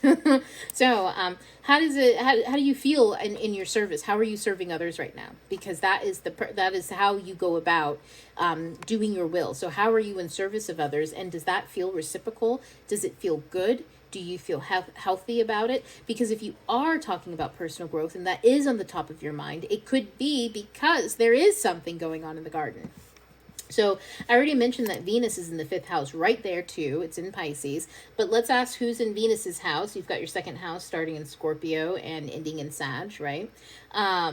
There's no major planets there either. So when it comes to like resources, there's nobody there.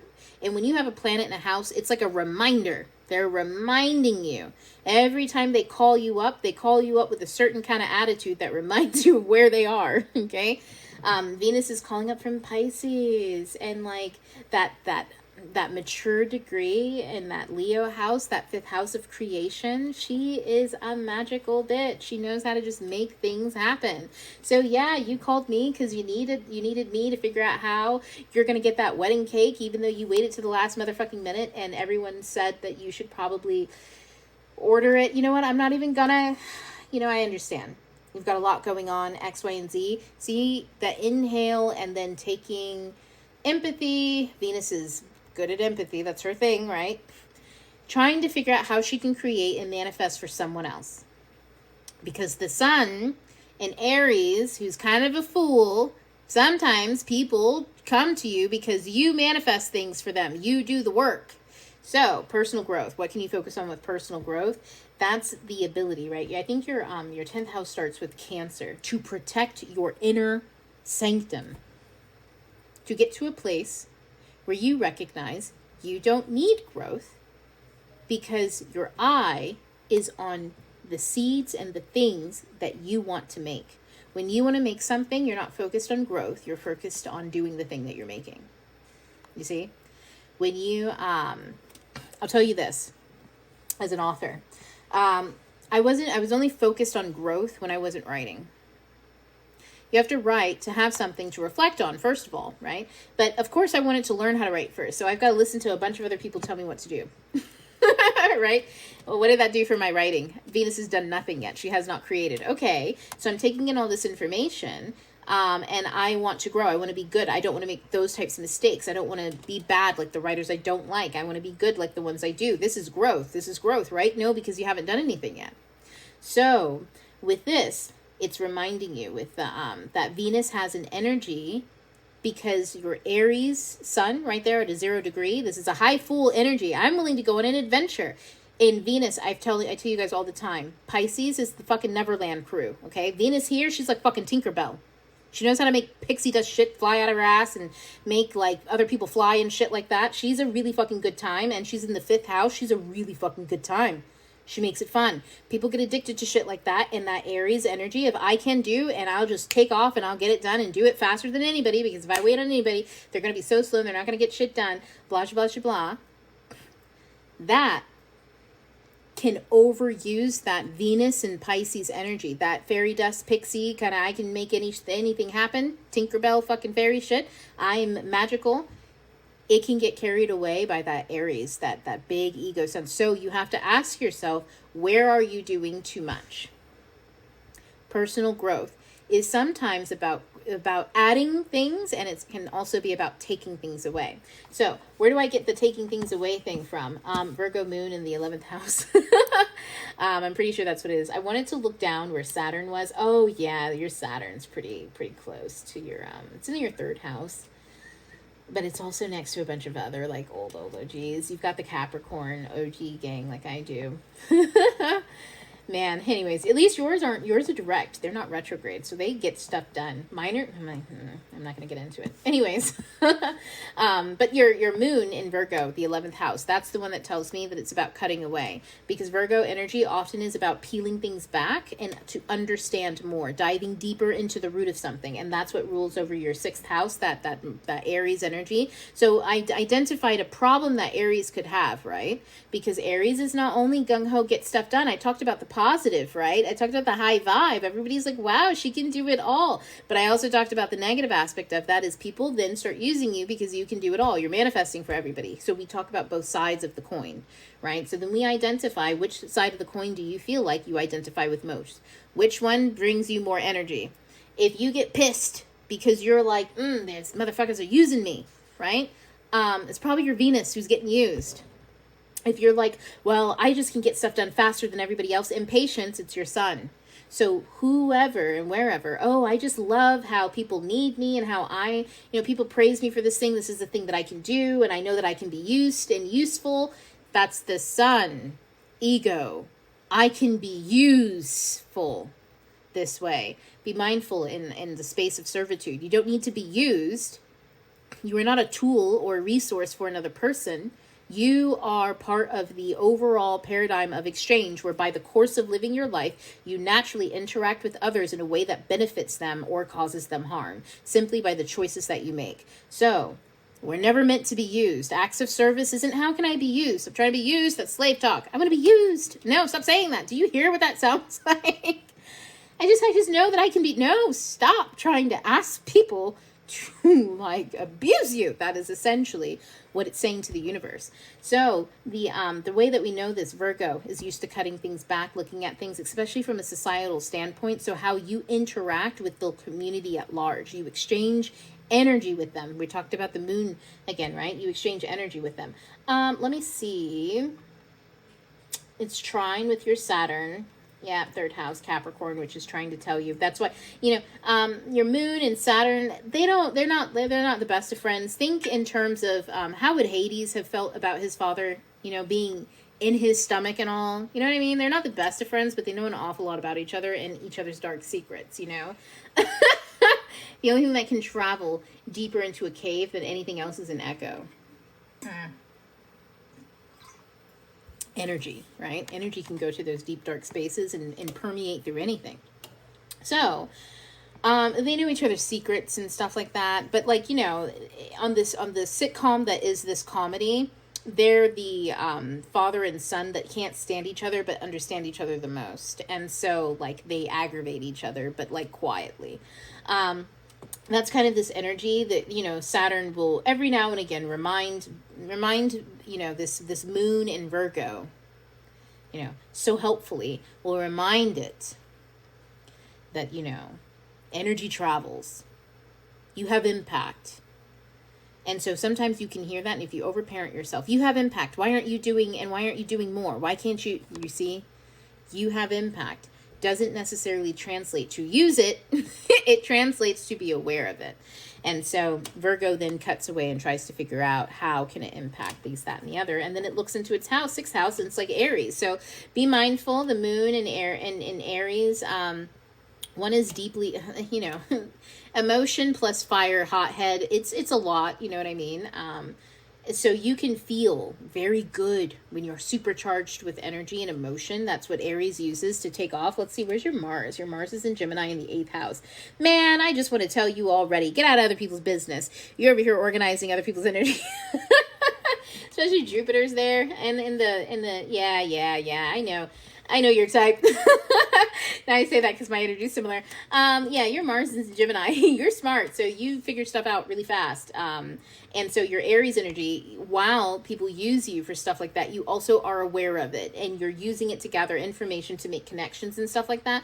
And so while you may be having impact and you have the ability to have really positive impact, how you can transmute and move energy, man, I knew I should have looked at where that Mars was. Man, you guys know I always have a crush on Mars, so anytime I find Mars somewhere, I'm like, there you are, especially when he's in Gemini. Hey boo.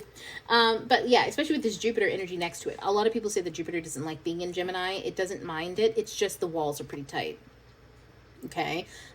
Jupiter is, think about the jovial father figure, and then Mercury, the one who's chatty all the time and won't stop talking, and Jupiter sometimes gets drunk and wants things to be quiet, and Mercury's like, are you awake yet? And he's like, oh my God, oh right, what's next, So think about Mercury always having to wake up Jupiter with a message. He's the messenger. He's always having to come in. So that energy is kind of there with Jupiter and and Gemini and stuff like that. So you can be feeling an awful lot like you were meant to play that role out in other people's lives. You're supposed to take the call. You're supposed to pick up that phone call in the middle of the night and be somebody's papa energy and get stuff going and be there, the person who thinks for them because they can't do it themselves.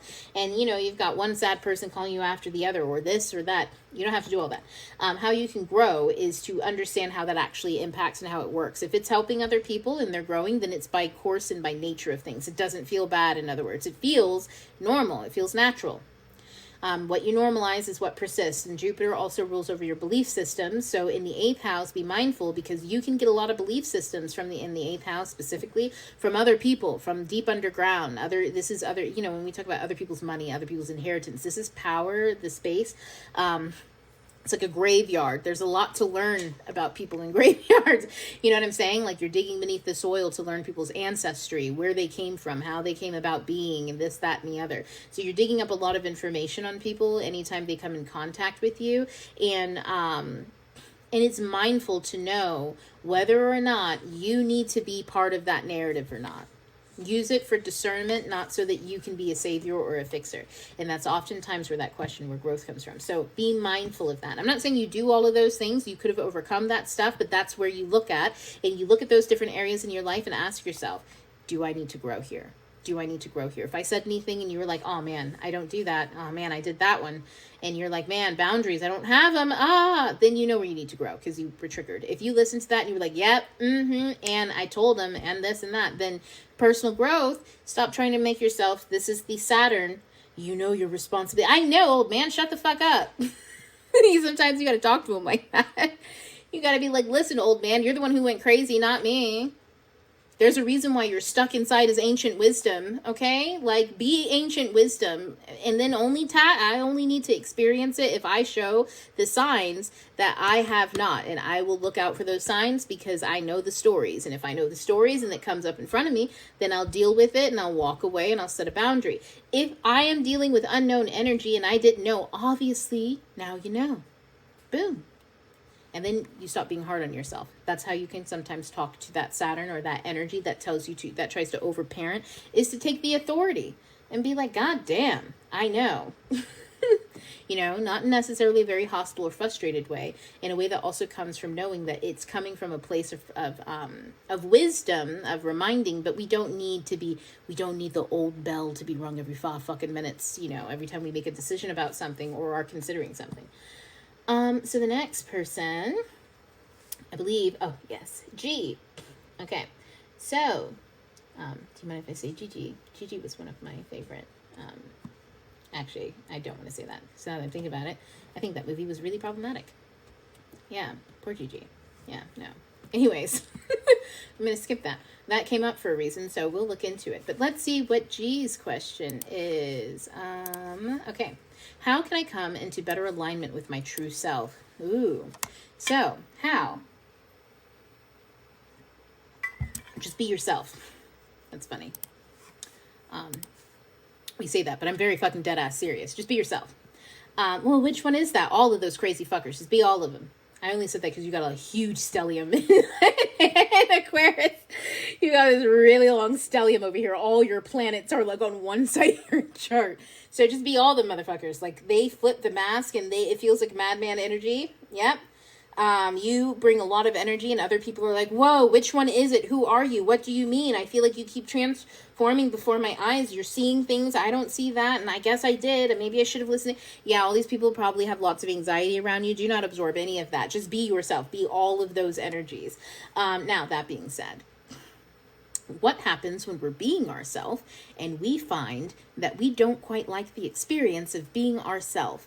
And we've also identified that it's not because of other people, it's because we have some things that we do that we don't want to do because we want to do something else. And how do I get from where I am now to where I want to be, right? And what is that thing? Maybe, and I'm just going to throw this out there. Maybe, I say this all the time because this is my struggle. Maybe you are doodling, right? And you want to be the person who can call yourself an artist and sketch out these ideas that you have in your head, right? And so far, all you do is doodle in your journal, okay? And yeah, your doodles, they amount to something over time, but it takes a really long time. Like, you're not doing it the way that, like, you envision yourself. It could be something like that. That's something, such a small dream, right? You know, such a nice, easy thing to do. What does it mean when you are rationally looking at your life right now and saying that's not who you are? You don't feel like you can call yourself that. You don't feel like you're making the art that you want to make. You were inspired by so much, and you know that it takes practice, but you just haven't gotten to it yet. You haven't, sat down and done it, right? So you want to be that other person. How do you get from here to there? So that's what we'll look at. So this, assuming that you've committed to just being yourself, however weird and strange that is, and I'm only saying that because this is a lot of Aquarius energy. I have a lot of, I get along with Aquarius really well. I don't know why. It must be a Taurus thing. I don't know. Bull and eagle. Who would have thought? I don't fucking know. I think, it's because my Venus is an 11th degree. I always forget about that. So when we're looking at all of this, I want to look really quick. You see how there's a lot of, by the way, everybody in class, this is from Time Nomad. So this one's from mine. This is why I like it. Do you see how I have it? And like, you can really see the aspects, and it's kind of more dynamic. The colors pop a lot more when you're looking at the aspects. Do you see how interesting this chart is? We have a heavy conjunction at the top of the chart in the 9th house, right before we get to the 10th house. And that's the moon, Saturn, and the south node. Man, it's moving away from some stuff. Oh, moving away from being all, we'll get to it. And then we've got, it's almost like an arrow. You'd almost assume that this person had a lot of Sag energy, which Pluto's in Sag, so there's that. But it's almost like an arrow, like it's being shot at, right? We've got so many sextiles going from there to the 7th house with all that Aquarius energy. We've got the Sun, Venus, Uranus, Jupiter, Mercury, Neptune. That's a lot. Now, while like 1, 2, 3-ish Jupiter are like OGs, right? Them being so close together to the other ones, the OGs and the youngins are talking, okay? This is heavy grandpa and Riley energy. This is any up, this is old man, child, old woman, child energy, when those two get together and they get wild and it's like two children, but one of them's way too big and grumpy and something like that. And the child kind of brings something out of them, and the child's usually really rambunctious and kind of gets the old one out of its shell, and the old one wisens the child up a bit. That's a lot of energy that happens when you've got a lot of inner planets with those OG planets, okay? Because you're learning from society, and you're also Aquarius, it's wild. So then we have more sextiles down to Pluto, and then it's sextiling the rest of your chart, which is Mars and your North Node. So all of your planets are connected. All of them are connected through a sextile nonetheless, okay? In one way, shape, or form, either because like your North Node is conjunct your Mars, so it's sending energy to its Mars, your Mars is sending it to Pluto, Pluto's sending it to that stellium, sending it to the moon and Saturn, and then how is it coming back? Squares, tension from the moon and Saturn all the way down to Mars and the North Node and the South Node up there too. So this is tension in how you act on energy, and your Mars is retrograde in Libra. Bless you. Bless you. In the 3rd house. Bless you. Because this is a Mars that is almost like retired in a way. Oh no. I think he shouldn't be playing a game. It's 8 o'clock. I don't know. He's crying. I know he's why my child cries. It's because he's lost a game. He's wild. He's like me. He's got my energy. Me and board games. It's bad. Anyways, no, not that bad. I'm just kidding. I have a lot of fun. He doesn't though. He gets really sad. So what I'm saying here about the chart and all this energy, right, is it's like that. It's very combustible. Then there's a lot of tension between the ones who want to, the moon and Saturn next to each other. Again, this is the old man and his son, not his young son, but his son who they know way too much about each other. So, but they're not really friends, but they've been together for so long that, their patterns are just recognizable. These two are having a bout essentially with Mars and the North Node trying spiritually where you're moving. There's a lot of tension there. So the tension in an opposition, it needs to be taught. You don't want it to be loose. You don't want the energy to let up. You want this to have this kind of tension on Mars. So in other words, you want that Saturn and that energy to kind of slow your roll.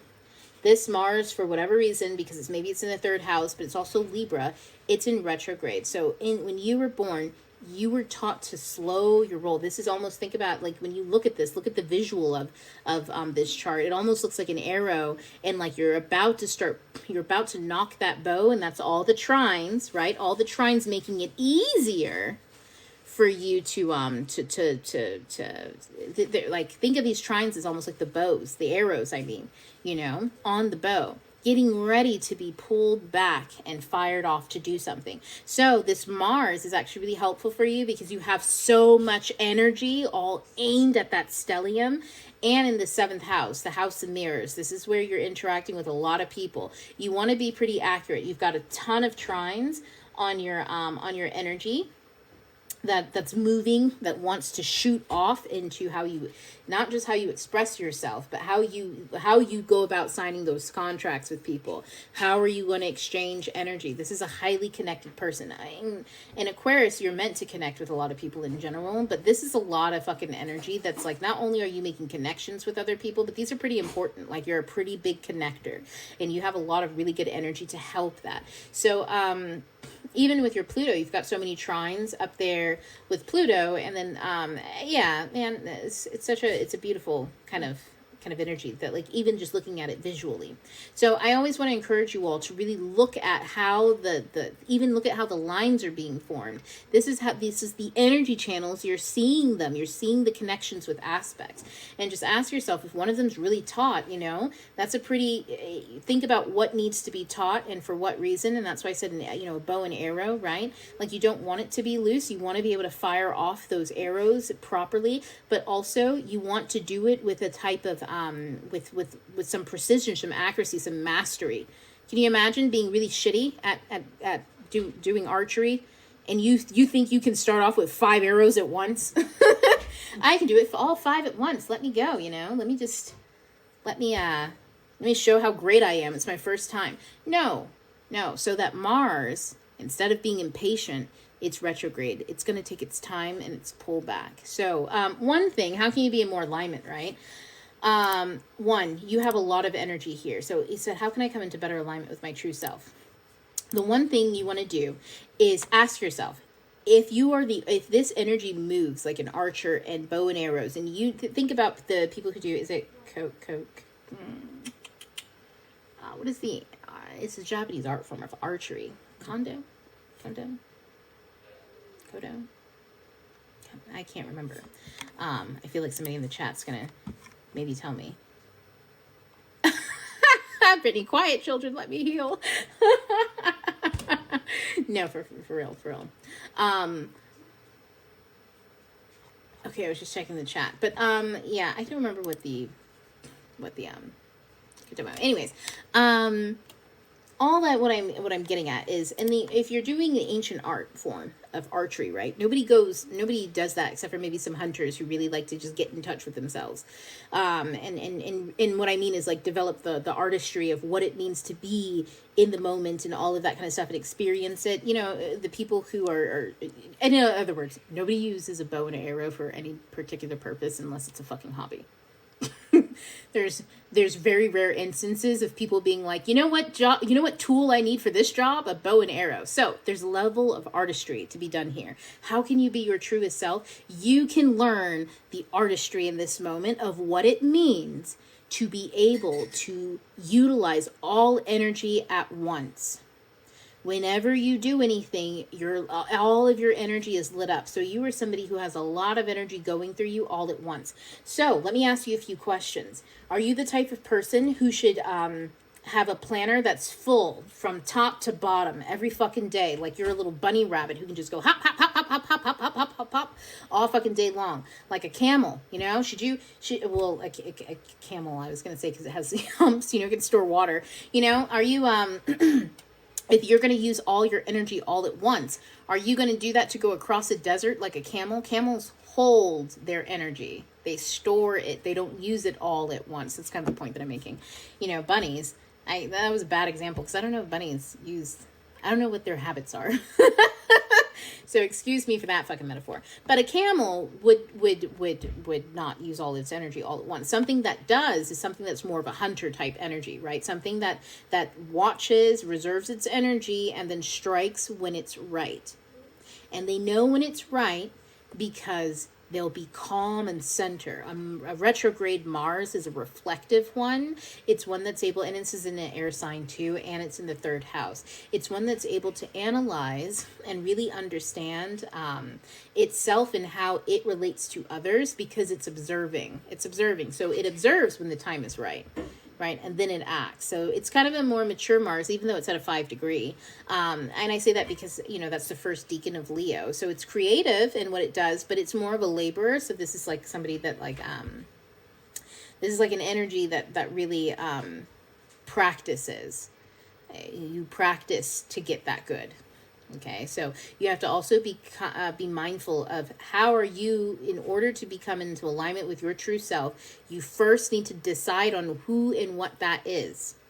With all that energy in the 7th house, you sometimes can be confused, but you have also a lot of OG energy, like I said, a lot of these bigger planets that are next to your sun, your Venus, your Jupiter, your Mercury. All of these planets are advising you on how to create, how to be expansive, how to take advantage of X, Y, and Z. That's your Mercury there. At the 2nd degree too, which is your resources and all that kind of stuff. Like, this is a lot of just general generated energy. It's going to be really hard to slice these ones apart. You most likely have a few masks that you wear, and maybe like 2 or 3. I would say you probably have like 1 or 2 at the max. You 2 different modes that you're on, because that's a lot of energy for you to express them individually without them constantly, all the other ones constantly coming out. That's like trying to wear a Venus mask when you have the sun and it's fairly close. It's not a conjunction, but it's still pretty close. You know what I'm saying? So you've got the sun, Venus, Uranus, Jupiter, Mercury, and then Neptune. He's dragging ass in Capricorn, but still he's close. You know what I'm saying? You got all those energies, and they have to keep quiet while you put on one mask, the Venus mask. They're never gonna be quiet. Venus is gonna be like, Mercury, are you done yet? Oh my God, I got a new idea in imagination land. And you're gonna go, oh wait, hold on, I want to create that, and you're gonna get distracted, right? And then now you're talking to your Neptune, and it's not just Venus anymore. And then Mercury goes, oh my goodness, and they said I had ADHD. And he's going to start cracking jokes, and now you're laughing at yourself. You see what I'm saying? And then Jupiter's like, well, I think this is a good time to stop. Let's take the opportunity to look around and see what's going on. Now, all of a sudden, you were wearing this one mask of, I'm going to be artsy today. And then it turned into, an accumulation of different energy channels that you have going on all at once, all of those planets. So now it's a new song. Started out thinking you'd make one song, but now it's a new song. So that's why I'm saying you're a very unique individual, very unique. And because you're a very unique individual, you've just got to be yourself. Just be yourself. Nobody's going to be like you. Everybody's going to, and you're accurate too. You already know how to be yourself. The thing is to not stop yourself. Don't get lost in the perfection of it and being like, it's always got to land right. Otherwise, people will start challenging me. Otherwise, people will say that maybe I should tone it down a bit. Otherwise, I've got to blow. This is that energy that's like, I got to blow them out of the water every time I step out. So the bitches know that they should stop hating. You know what I'm saying? It's like, I gotta do it all. And I'm super unique and super special. And so when I avoid everyone because I hate the attention and all of this, that, and the other, because, secretly, it's not secretly. Aquarius actually isn't a huge fan of tons of attention because it's the shadow side of Leo. It prefers to use that attention to look at and observe and to get into other things. So it wants attention for its own observation of things, not for ego purposes and stuff. But then you've got the sun here, so it's drawing attention, and you're also great, I can use all that attention to do something with it. So it all of that, you probably only got 1 or 2 masks that you wear consistently, and other ones, yes, obviously we're all multifaceted people, but I'm saying that you're probably very authentic in yourself. And the thing is to stop trying to be accurate and just get used to the practice. Practice is what makes you a marksman. Just get used to that. Practice is what makes you a marksman. The more you get comfortable just understanding that every day you are practicing the same thing, and that practice teaches you new stuff. Do you think that from the moment you pick up the bow, that the practice you do then is going to be the same? Like 10 years down the line, you will have shifted and changed new things as you go along the way. Those shifts and those changes doesn't mean that you weren't being authentic the first time. It just means that you're picking up better new skills, habits, this, that, and the other. We always say it's fine to do that when it's external, but when you're looking at yourself, it can be difficult to allow yourself to just be and be okay with that and just say, I am practicing. Your canvas is also you. If that makes sense, man, this looks like such an arrow. It's so amazing the way that this energy moves. So the blue lines are trines, just for anybody looking. I should have probably said that. I think I mentioned it, but the blue lines are trines. And even the only square that you really got is, it's not something that you feel too often. It does indicate that whenever you're looking for your treasure, like your part of fortune and stuff like that, that change and control, you might want to let go of control when you're manifesting. Don't try to control it. Just let it go. Especially when it comes to your beliefs and what you think and how you think it has to show up and how creative you think you have to be. Again, this energy does scream. I have to blow them out of the water every single time. Otherwise, fuck the otherwise. No, that was just practice, because the other people don't matter. I'm just being honest. I think that one's good. Okay, so I'm gonna call it. On these, especially while I'm ahead. I do have the energy to do the other one, but we're already at 3 hours, and I'm sitting here like, do we want to? Well, do you guys want to go? I can do the last one, if you guys want to. If you're like all awake and like, yeah, but if you're all like sleepy eyed and shit, like it's been 3 hours, we can pick up next week, and I will do less of my personal stories, which isn't hard for me because you guys know I prefer being a closed book. I say that and I yap nonstop. And so for everybody who's at home on TikTok, thank you for stopping in and checking everything out. I'm just reading charts and stuff like that.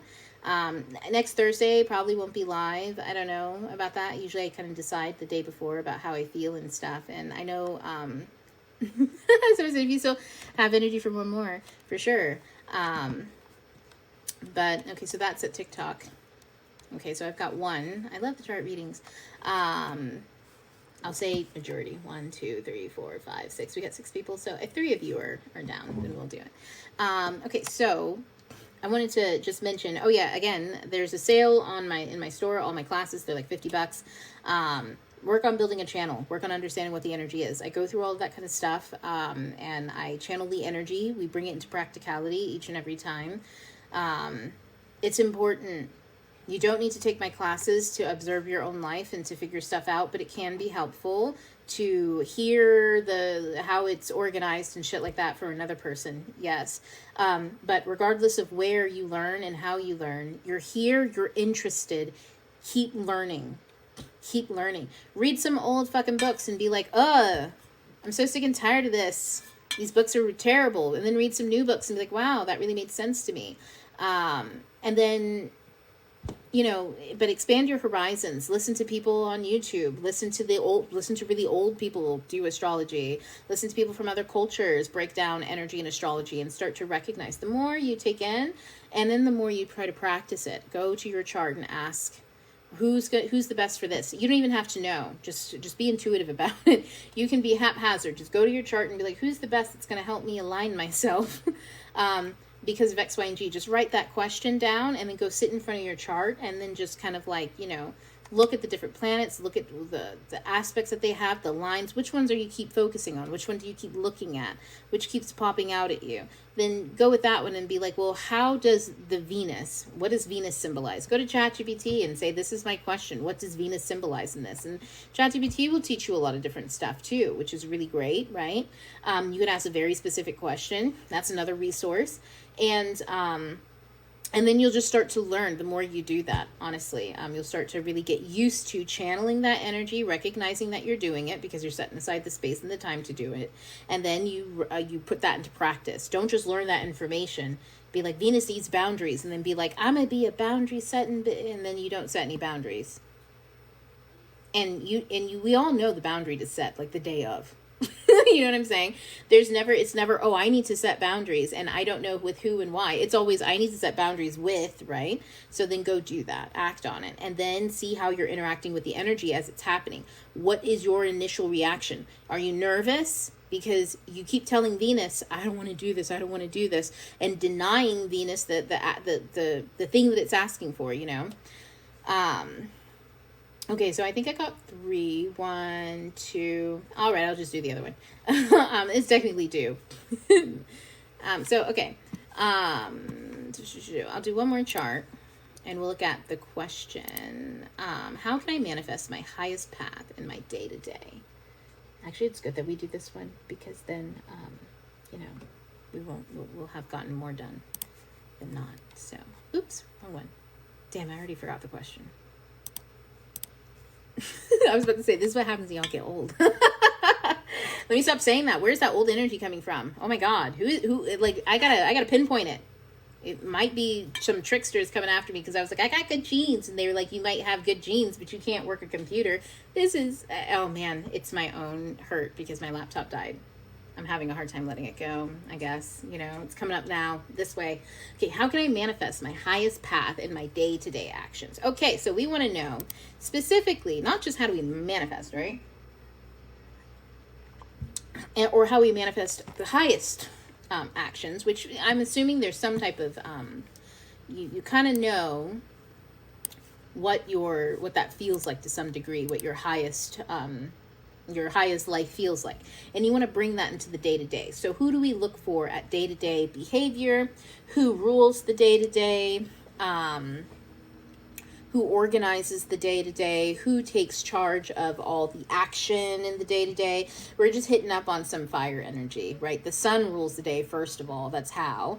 And then Mars, right? Mars does action for the most part. So your Mars is who lives in your day-to-day. Now, also, we can look at, when we look at the houses, I would say we look at the bottom half of the house. That's our day-to-day. So the first, second, third, fourth, fifth, and sixth houses talk more about our day-to-day because it's the way that we are with ourselves in our own inner world, in our head. It's in our non-material bodies.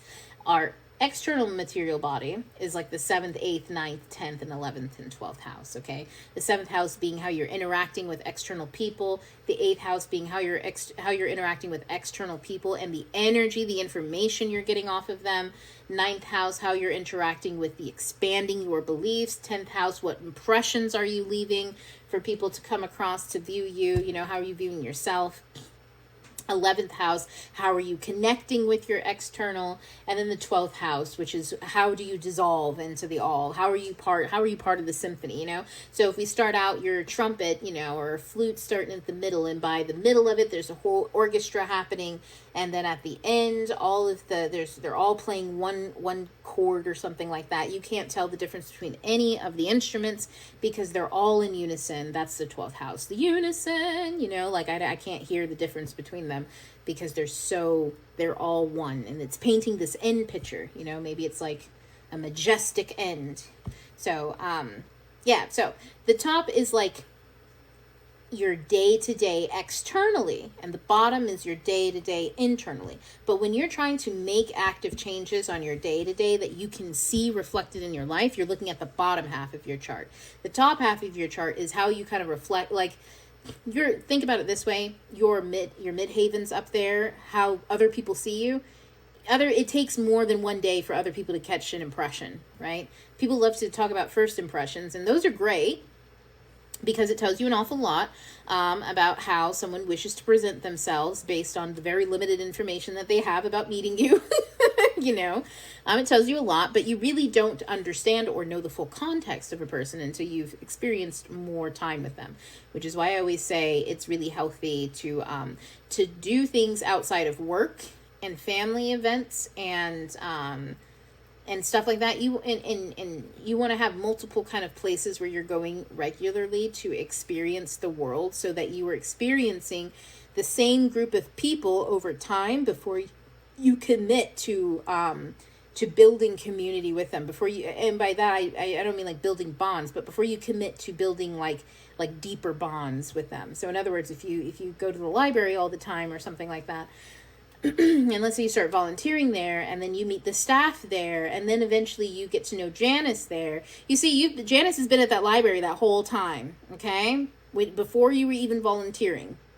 But now, all of a sudden, after you've been there for a while, you volunteered for a while there, you know Janice instead of just staff. You know what I'm saying? So it gives you time to really interact with the person and get to know the true and the context of them.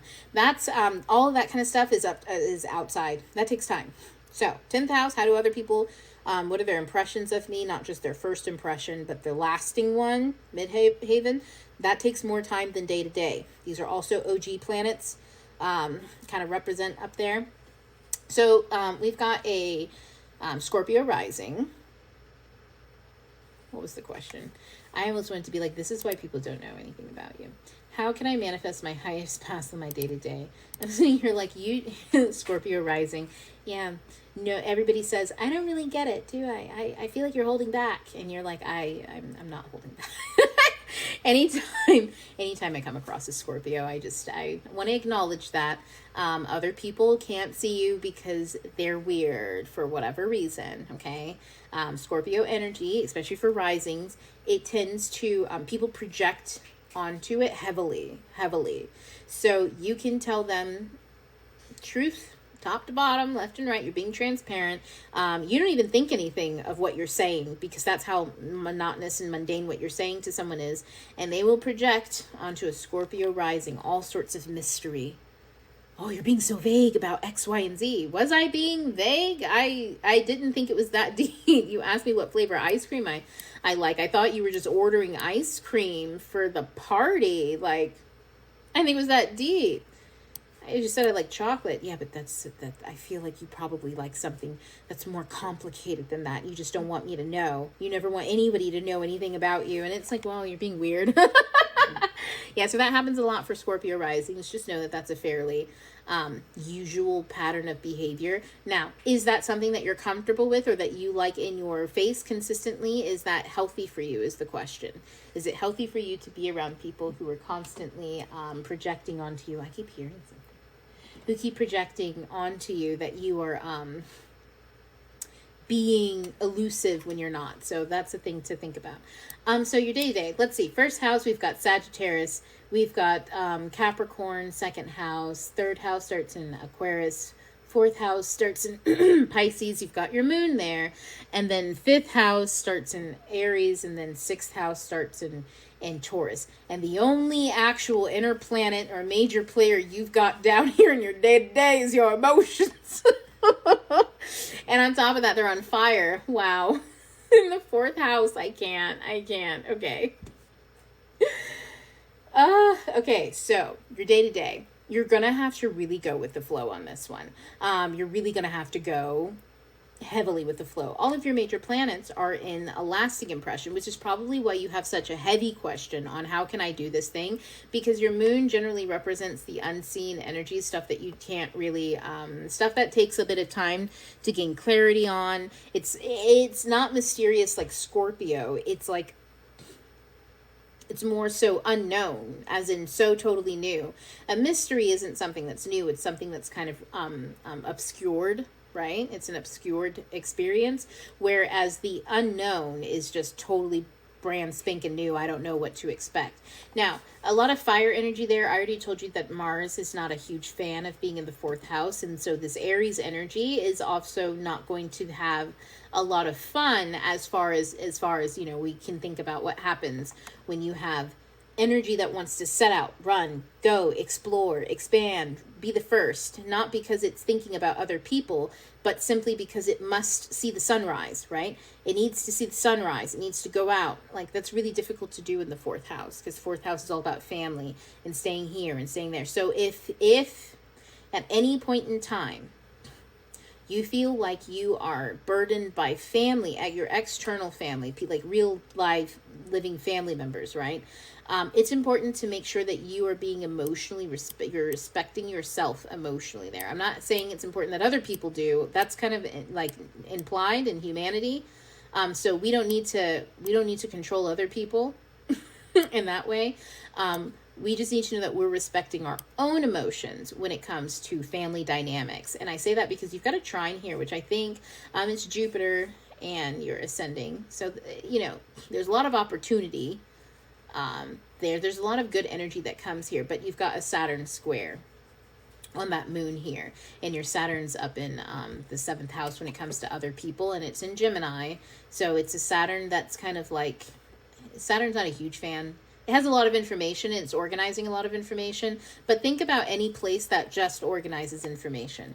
Think about how exciting that sounds and how that is. That's it can be, you've got a North Node going there, right? And it's organizing other people's information and stuff like that. This is not a high activity area, and it requires some level of due diligence, integrity, this, that, and the other. So there's a lot of information that's being gathered, and it's pushing a lot of tension on that emotions of how you protect your internal world.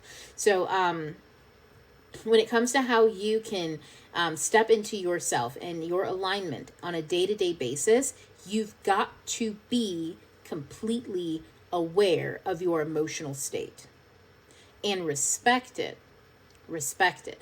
Get to know the mask of your emotions, how your emotions feel, especially first start off with all that fire energy, how it feels when it's angry. How do you truly express anger? How do you express the need to move, all that fire? How do you express your inspiration and your need to go out and to be inspired? Because the 4th house, here's the positive thing, right? Because we've got the moon in the 4th house, and the moon is happy here, actually. This is the moon's territory. So, while it's Aries energy, which can be a little rough, it's not Mars. It's not Mars. This is a moon that not only wants to build its own castle, but to be the master of its own realm. You get what I'm saying? This is a lot of boss-ass energy. So it's important to know how and what energy you are in at any given time, because that's what's going to tell you what to do that day in that moment. Simply because Saturn, now let's look at this. How do I know what to do at any given moment? The word know is Saturn in itself. Know, wisdom. How do I have the wisdom to know what to do at any given moment? Saturn. Saturn is square your, I'm doing this like thing and you guys can't see, I think, but Saturn is square your moon, okay, which means the wisdom's coming through, but there are lessons, and the lessons are energetic. So energetic lessons just means Saturn sending you lots of information in your experiences. Your experiences do not need to be traumatizing for you to learn lessons, and you can learn very serious and intense lessons and all that kind of stuff in very joyous and fun ways as well. So get a good relationship with how you experience. What are your experiences like? How do you capture your experience? How do you try to engage with your emotional experiences in life? You have a lot of information probably on other people's, but how much information do you have on your own? And if you don't have a lot of information on other people's, right, can you get it and can you apply it? I feel like there's a lot of fortune to be found here. If I'm going to be totally honest, you've got a part of fortune here. And it just seems like it's a good place for you to manifest something. The way that you manifest is perhaps when you are organizing the information that you take from others. So in other words, you would be, I keep thinking about the people who do the, they live out in New York and they do like exposés on random people there. You know what I'm saying? And it's just like, regular people on the street of New York, and they'll get like old people and they'll ask them questions like, if you had to give advice to, your younger self, what would you say? Or they'll ask people like, how did you stop caring what everybody thought? Things like that. Or do you care about what people think about you? And how does that impact your day? And, and these are random people who are being stopped. And sometimes they have very profound things to say, or people who have these profound stories that no one would have ever heard of. But like we're hearing these stories and these things, that's information. Okay, all story is information. So you could be somebody who's really great at organizing and cataloging information for others, or that's like the journey and the destiny that you're on in life, which is cool. But your emotions, how are you also applying that to your inner world? Like, do you go home to your inner world and in yourself and reflect on all of that? If you're doing it for achievements, right, which I only bring that up because you've got Mercury over here, your Virgo is in the 10th house, you've got Libra in your 10th house energy, and I think your Venus is skirting by just there, isn't it? Yep, your Venus is just there in the 10th house. These two energies, Venus and Mercury, they're not close enough to be completely diabolical, Okay, but one's vain and the other one's a trickster. So when they're together anywhere, and it's in your 10th house, you have a lot of creative power in how other people, in the way that you can communicate your impression, how people should I don't want to say how people should view you necessarily, but you have you have a lot of energy here to be able to create a persona. Okay, so be mindful, because while personas are building things like that, they can be great things and they can also be haphazard, right? The difference between the two is going home to your own emotions. Other people might try to persona you.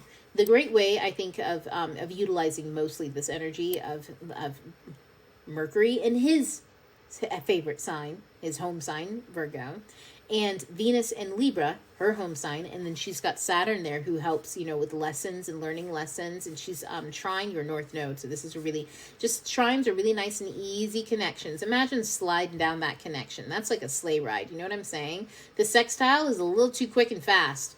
It seemed like it'd be really fun, but it was over too fast. You know what I mean? Like it's steep enough to like give you a thrill, but it was over way too fast. So that's why sextiles, everyone always emphasizes the sex aspect of it. Whereas a trine is a nice, like gentle slope. So you're going for a while. You actually can take in the sights and stuff like that. So your Venus has got this nice slope going down to that North Node of like, we know how to and that's her house. You know what I mean? She has direct connection to her house. She's in a sign that's hers. So there's a lot of good creativity going on between this space and it being in your 10th house with Saturn being there. Now, I don't think Saturn's,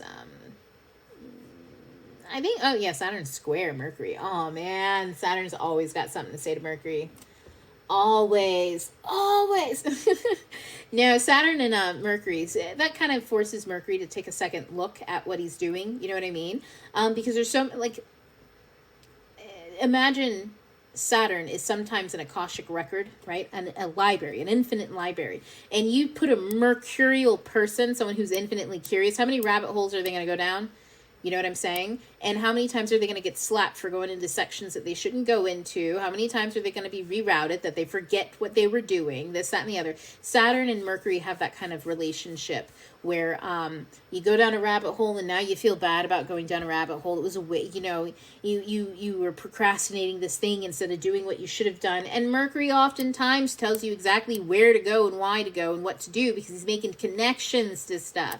But sometimes if you're a little too Saturn heavy, meaning that you over parent yourself, you're very harsh. If you say things like "I'm lazy," "I'm not motivated," I'm telling you, most people who are lazy and unmotivated, you'd never know, because they're they think they're pretty hardworking.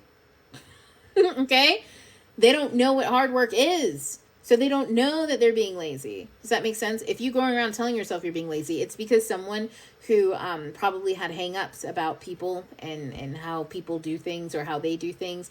They constantly showed you different areas in which you can be productive, whether it was beneficial to you or not. And so you internalize that.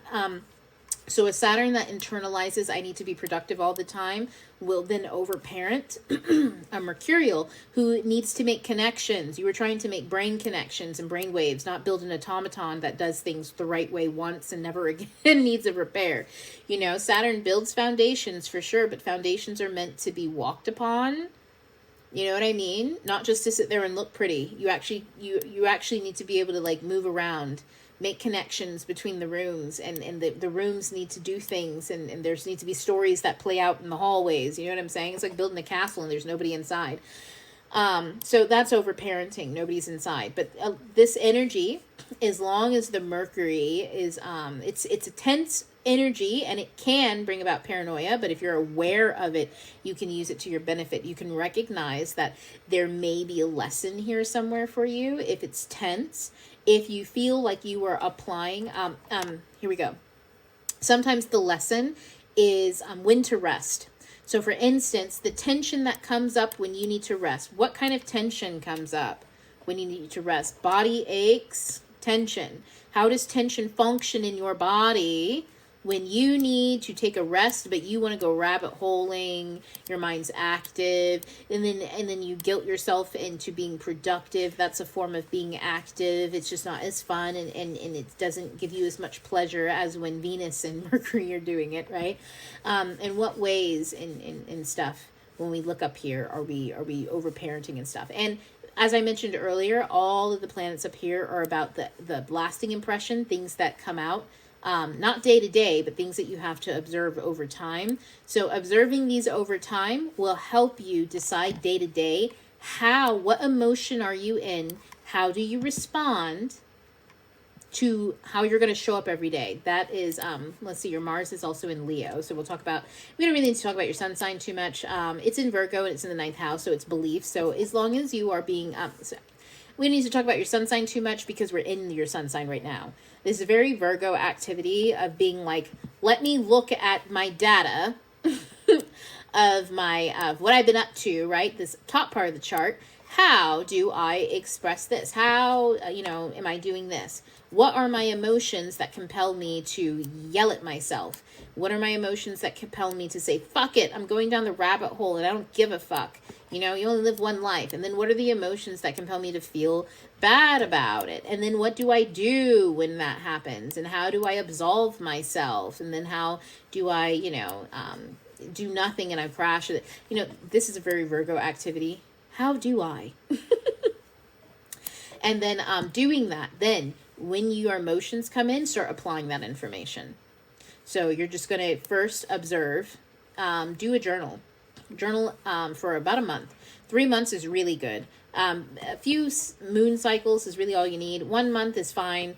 I say a month because generally you're a creature of habit. So any given week, you're repeating yourself in some way, shape, or form. But in about a month, you get to see in how many different ways you do. Now, obviously, the more observation you have of yourself, the more data and the more accurate you are. But just give yourself about a month of just observing yourself with no judgment, because you are a scientist, this Virgo sun, right? You are being a scientist. And then your actions, your Leo actions are up here, 9th house. You act on belief, right? But your expression, you express what you believe that you should be expressing. So just set your intention with this Mars, who likes to act on belief. My belief is, if I take the data of how I've been over the course of a month and I compare each week, I will be able to understand and track the energy and how I'm interacting with it. That's your moon sign down here in the 4th house. How am I taking care of my energy? How am I going home?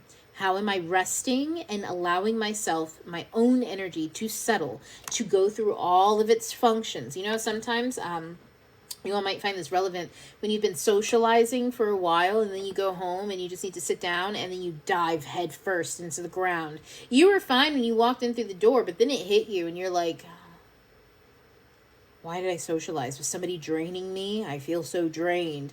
It's not necessarily because everybody's a vampire and this and that and the other. Sometimes you're drained because you used a lot of fucking energy. You know what I mean? And maybe you didn't have enough nutrients and stuff like that in your body. You weren't as hydrated. You weren't necessarily taking care of yourself while you were doing something that you enjoyed. So now, how are you going to take care of yourself? Especially if you can catch it. Oh, I know. So during the party, instead, I'm going to drink a lot more water. Normally, I don't drink water because I don't want to carry something around, but I got to stop telling myself that because then I'm all dry by the end of the night, right? Normally, I talk to this one chick, and she's so annoying because she thinks that she kind of gives me backhanded compliments. She's frustrating. Or I talk to this Eeyore at the work party all the time because no one else will talk to them and everyone keeps dumping them on me because I feel emotionally sad that they're left out. But I want to have fun too and do the things and blah, blah, blah, blah. Take note of those things. Let yourself feel them. Have no judgment. Let yourself feel it. Observe. This is you going into the lab. Oh, these feelings are coming up, huh? Write them down, whatever you need. This is going home to yourself and allowing yourself to decompress. Decompression is not a quiet thing. Everything is releasing. So you're going to hear the echoes of that. Remember I kept saying the moon in Capricorn? There's tons of echoes. Energy echoes, y'all. Energy is sound. And you're picking it up based off of the echoes. So energy is echoing all the time. You need to be able to sit still enough to actually pinpoint where some of those sounds are coming from. So you can go, oh, I actually don't like that. Next time when so-and-so gives me those Eeyore eyes and it's like, nobody wants to talk to me. And it's like, yeah, because you're being boring. You're being rude. You're being mean. You keep saying that everything sucks. And honestly, I'm not trying to have that day. You have to say all of that. You can just go, I'm not making eye contact with Eeyore, and I'm just going to do this. And relieve yourself of that connection. It's as simple as that. That's a day-to-day thing. But see, you know that that's happening because you reflected. That during the week you went on that meeting and then like you're being honest about things, right? So now you know, how do I feel during those times? And now, based on my feeling, is it good or is it bad? If it's neutral or good, for me, neutral stuff, I'm like, you got 30 minutes. There's no reason why I should ever be anywhere doing anything and miserable. I can do that by myself. Can you, I'm sorry, y'all. I have only child syndrome. I am not an only child. But I have always in my room growing up that I enjoyed my room. Okay. My room was not it was not a bad place. I was like, I'm comfortable. Nobody bothers me in here. I made I wasn't neglected, but I made, that like what you expect when you think, oh, we're a living room family. We all interact with each other and everybody's comfortable being in the living room and present. Yeah, no, I grew up in my room for the most part. I also would spend time in my mom's room because she was a room person because, she grew up into trauma too. She was just not traumatizing me most of the time. Like she was traumatized. Right. So, but she still stayed and she had depression and stuff like that often. So she stayed kind of in her room and really enjoyed being comfortable in her room. It was her safe space. So I just thought that rooms were safe spaces. So mine was fun. Now, I want all of y'all to develop that. I want you to be able to say, when I'm in my, wherever your fucking room is, it's your safe space because it's where you can just be yourself.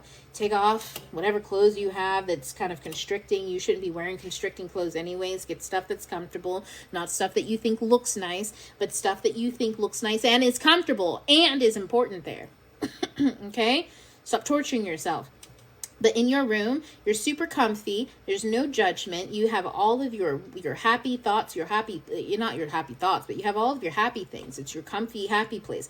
You need to be so dead set on you would rather be miserable in that room than miserable standing next to some asshole who keeps giving you Eeyore eyes and being a Debbie fucking Downer. And that's why nobody wants to talk to them. And you keep fucking doing it anyways because, that's reminding me of that one vampire show. And they talk about energy vampires who just go around being Debbie Downers, forcing people to listen to them be Debbie Downers. But, you got to be able to confront that sort of thing and set a boundary. And that's through knowing that you prefer your own, and this is the moon fourth house that I'm talking about, really, especially here with Aries. This hot moon in its happy space runs hot. It runs hot. It is quick to be like, stop fucking around in here. Leave me alone. It's quick tempered, but it's also quick to lose all of that energy and that steam. So it's a space and a place and an energy that does not have a lot of room for everlasting outlasting. So your energy reserves are not the kind that are just going to outlast unless you take care of that fourth house, unless you take care of your inner world, where you say, my inner world is so precious to me that I would never be in a state of discomfort. I would never force myself to be uncomfortable unless it's for a reason.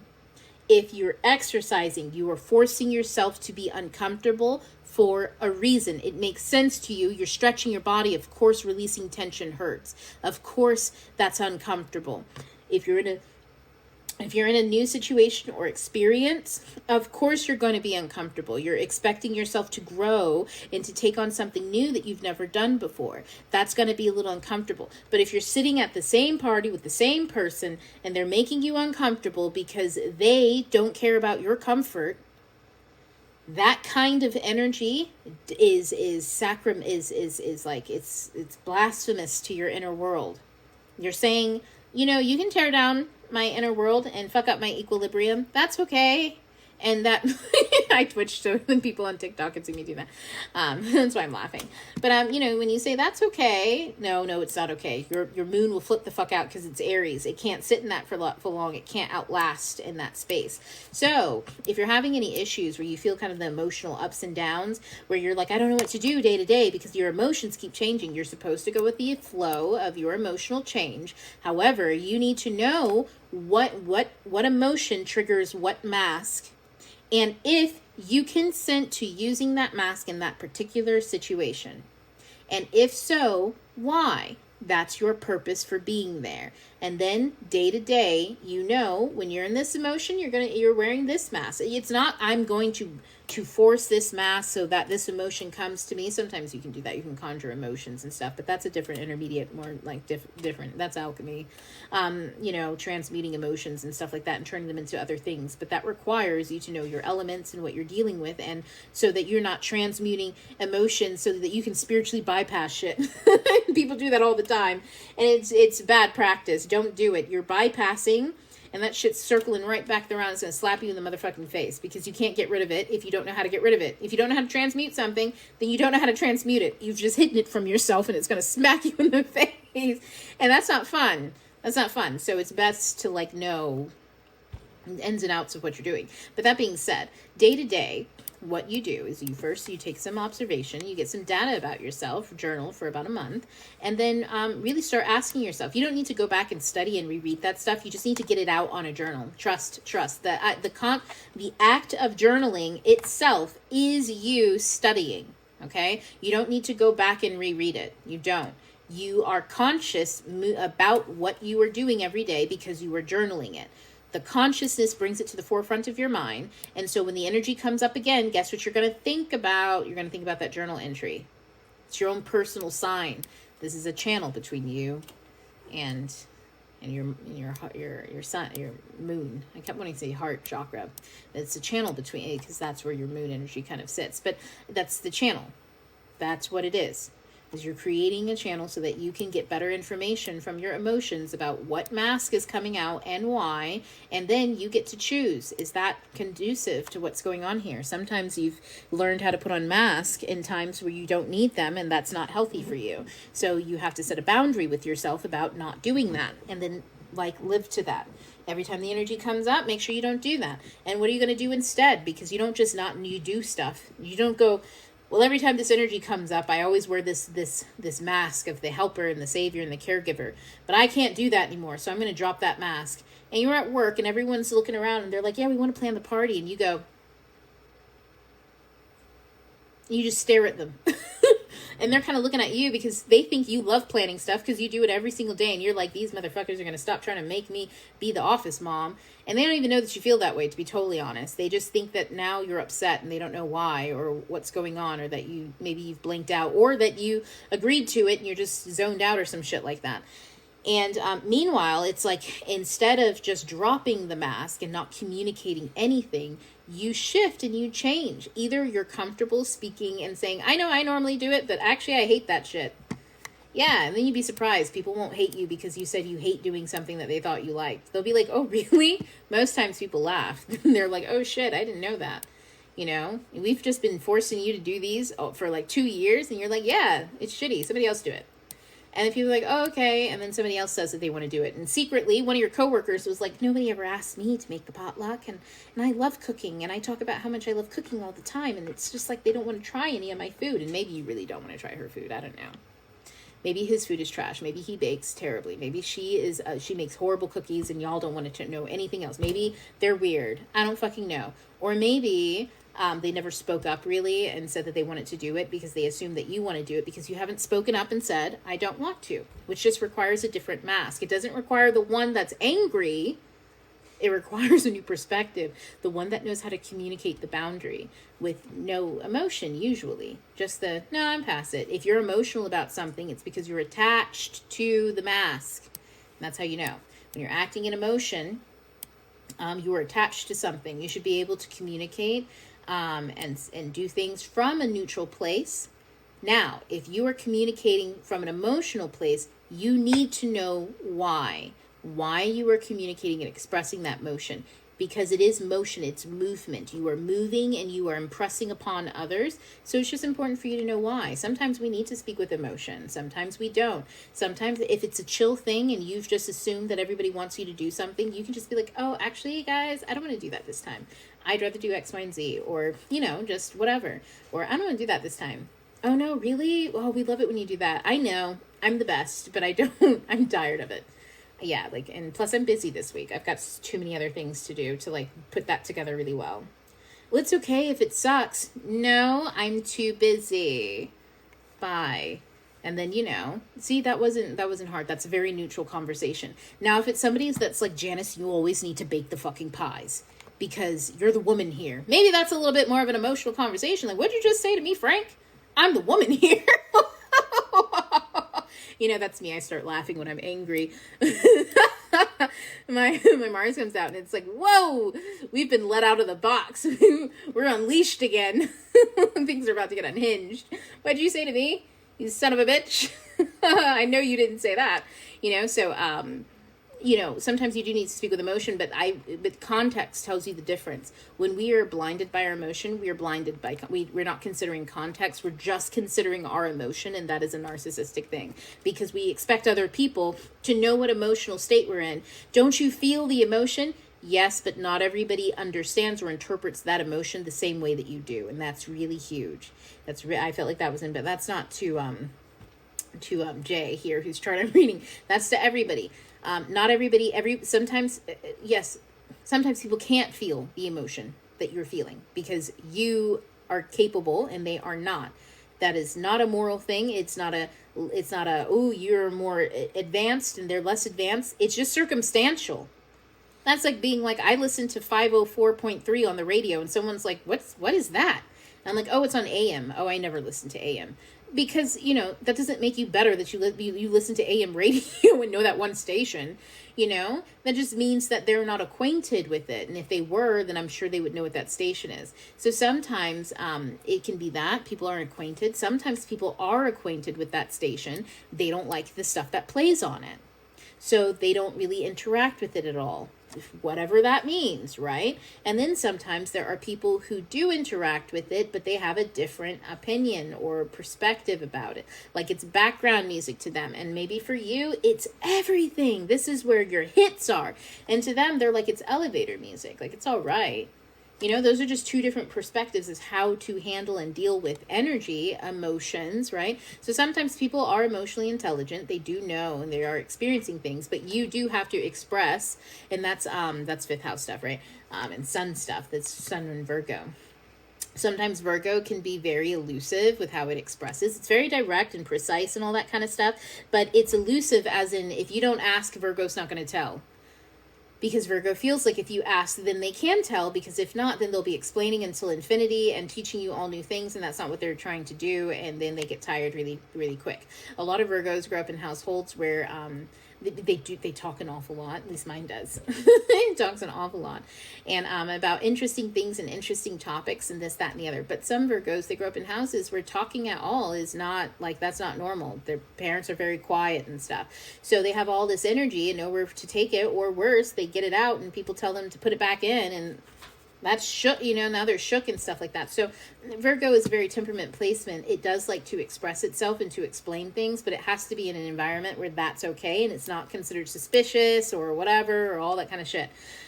So in order to do that, one must express themselves and know what they're expressing, right? I'm feeling this energy, give words to it, and to be able to do it from a neutral place or with energy for a purpose. So how can we, going back to the main question of how can I manifest my highest path on my day-to-day actions? We're going to get to know day-to-day what emotions are we dealing with and how do we interact with those emotions? How do I act in this emotion? What does it trigger in me? And getting to know that means sitting down and not doing anything until you feel some emotion to do with. If you feel like shit, then you probably don't want to do stuff. So why do you feel like shit? You can ask that question, not with the need to solve it necessarily, but just the need to know and to understand. Some days are shitty. That's just it. Some days is tired, funky ass energy because you're not going to get a fill up on your gas tank until tomorrow, and you were running on empty already. You know what I'm saying? And that's because maybe, it just is what it is. You weren't expecting a transit to hit you and to take up more energy than you planned. That's it. You committed to something and it was just a bit more than what you expected. Learning experience. Fuck. Next time I'm going to ask these people. Damn. When they said, do you want to help? I didn't mean did they want me to do the whole goddamn thing? Oh, man. Never again. I'm going to have to be more specific when I agree to stuff, right? We don't have to beat ourselves up, in other words, about like how we feel and whether we feel shitty and stuff like that. That's not a reflection of you. It's a reflection of how much energy you have. And usually the worse you feel, the more, like, the less energy you have to work with. It's tired. It's like choking fumes. You're killing that fire. That is your energy. You're killing that fire. You know what I'm saying? You're asking it to do too much. You're burdening it. So that's usually when we don't feel well. When we feel good, we can also ask ourselves about why and dive deep into that. Don't just be like, I feel good, so I don't need to think about it. I can just go do all the stuff I wanted to do now because I feel great. Now sit your ass down and also revel and be in your feel good.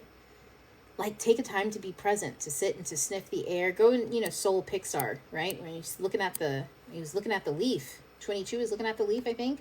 And just being like, wow, this is life, just seeing the seed fall and flitter through the sky and the lights and the way that it reflects and catches on the wind, just beautiful. Listening to the soundscapes of the city around them. Just, I'm alive. I'm here today. Like, you get to sit in those moments too. Take those moments, sit in the bad ones, all of it. Sit in the emotion and actually understand what it is. Emotions aren't scary. They're not terrible. They're not coming to get you. They're a sign that you're alive. And I'll tell you that much. They're a sign that you're alive, and also that you need to get to know them. The stranger they are to you, the worse the experience is. Think about it. The stranger something is to you, usually the worse the experience is because you're uncomfortable. The more familiar something is to you, the more you're neutral about the experience or the thing because you're familiar with it. And sometimes the more familiar, the more you like the thing because it's familiar. But either way, if you're a stranger to your emotions, the ones that come up, and you're the one who you're experiencing them, they're yours. They're yours. How old are you? They're yours. And when I say how old are you, I just mean it's yours. Okay? However old you are, that's how long you've had it. It's like having a raggedy ass dog that follows you around. You're like, that's not my dog. Babes. It's been following you around 15 fucking years. I think it's your dog. You've been feeding it for 15 years. I think it's your dog. That's your dog.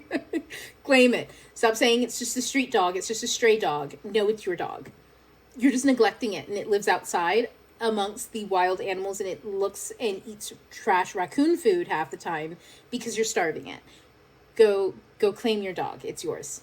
It's one of those things. Like, emotions, they can seem scary. Strange dog, scary as fuck. Let that dog be big. Scary as fuck. Big ass, strange dog.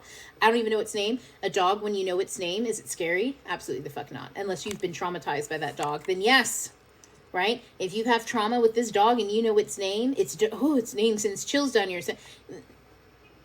Go learn how to be a pack leader. Go learn how to handle dogs. Okay? Because you might have had a traumatic experience with this one, and maybe it's time to put it down. And I don't mean the actual dog. I mean the ego that you're experiencing, the mask, right? The emotion. Maybe it's time to release that emotion. Fuck. I mean to go release the dog just because you've had a bad experience. The metaphor is getting too real. But anyways, my point is that, like, you can, you've got to rehabilitate yourself with these emotions. They're yours. They're yours. They've been following you around. Everything you don't like about it. Every time it comes around, you hide. And it's like, babes, there's nowhere you can go. There's nowhere you can go. It's going to follow you everywhere. So you might as well get to know it. And remember I told you guys a bit earlier about Saturn and the moon. And I said, think about it. How would Hades feel hanging out with Saturn, his dad Cronus, who literally ate him Hades was sitting in that stomach for how long? I think he was the firstborn, maybe, or was it Demeter? I don't know. But my point is bro was sitting there in his daddy's stomach for a very long time. So whenever they're hanging out together, he knows way too much about this man personally to be, one, intimidated by him, two, bothered by him, and sometimes his father is a raging lunatic. We talk about Saturn and Aquarius energy, right? Sometimes the man's crazy. He's either crazy and hell-bent on some strict foundations and traditions, or he's wildly fucking unhinged because all the possibilities, you know? And he's not intimidated by that. It's not intimidated by that. That moon energy is where the soul, that Pluto energy, it's the underworld. It's your entrance into the other world. So your soul is infinite. It's not bothered by this energy, if that makes sense. So but does it find it pleasant? You know, think about your emotions that way when they feel overwhelming. They feel overwhelming because you had a traumatic experience with it. Just like Hades probably had a very traumatic experience being eaten by his father. That's trauma, okay? That's generational trauma being played out literally. So if so much so, I don't think he had any kids. He said, I will rule the underworld where I cannot give birth. He said, I don't need to eat my children. I'm breaking these curses. I'm going to rule the souls.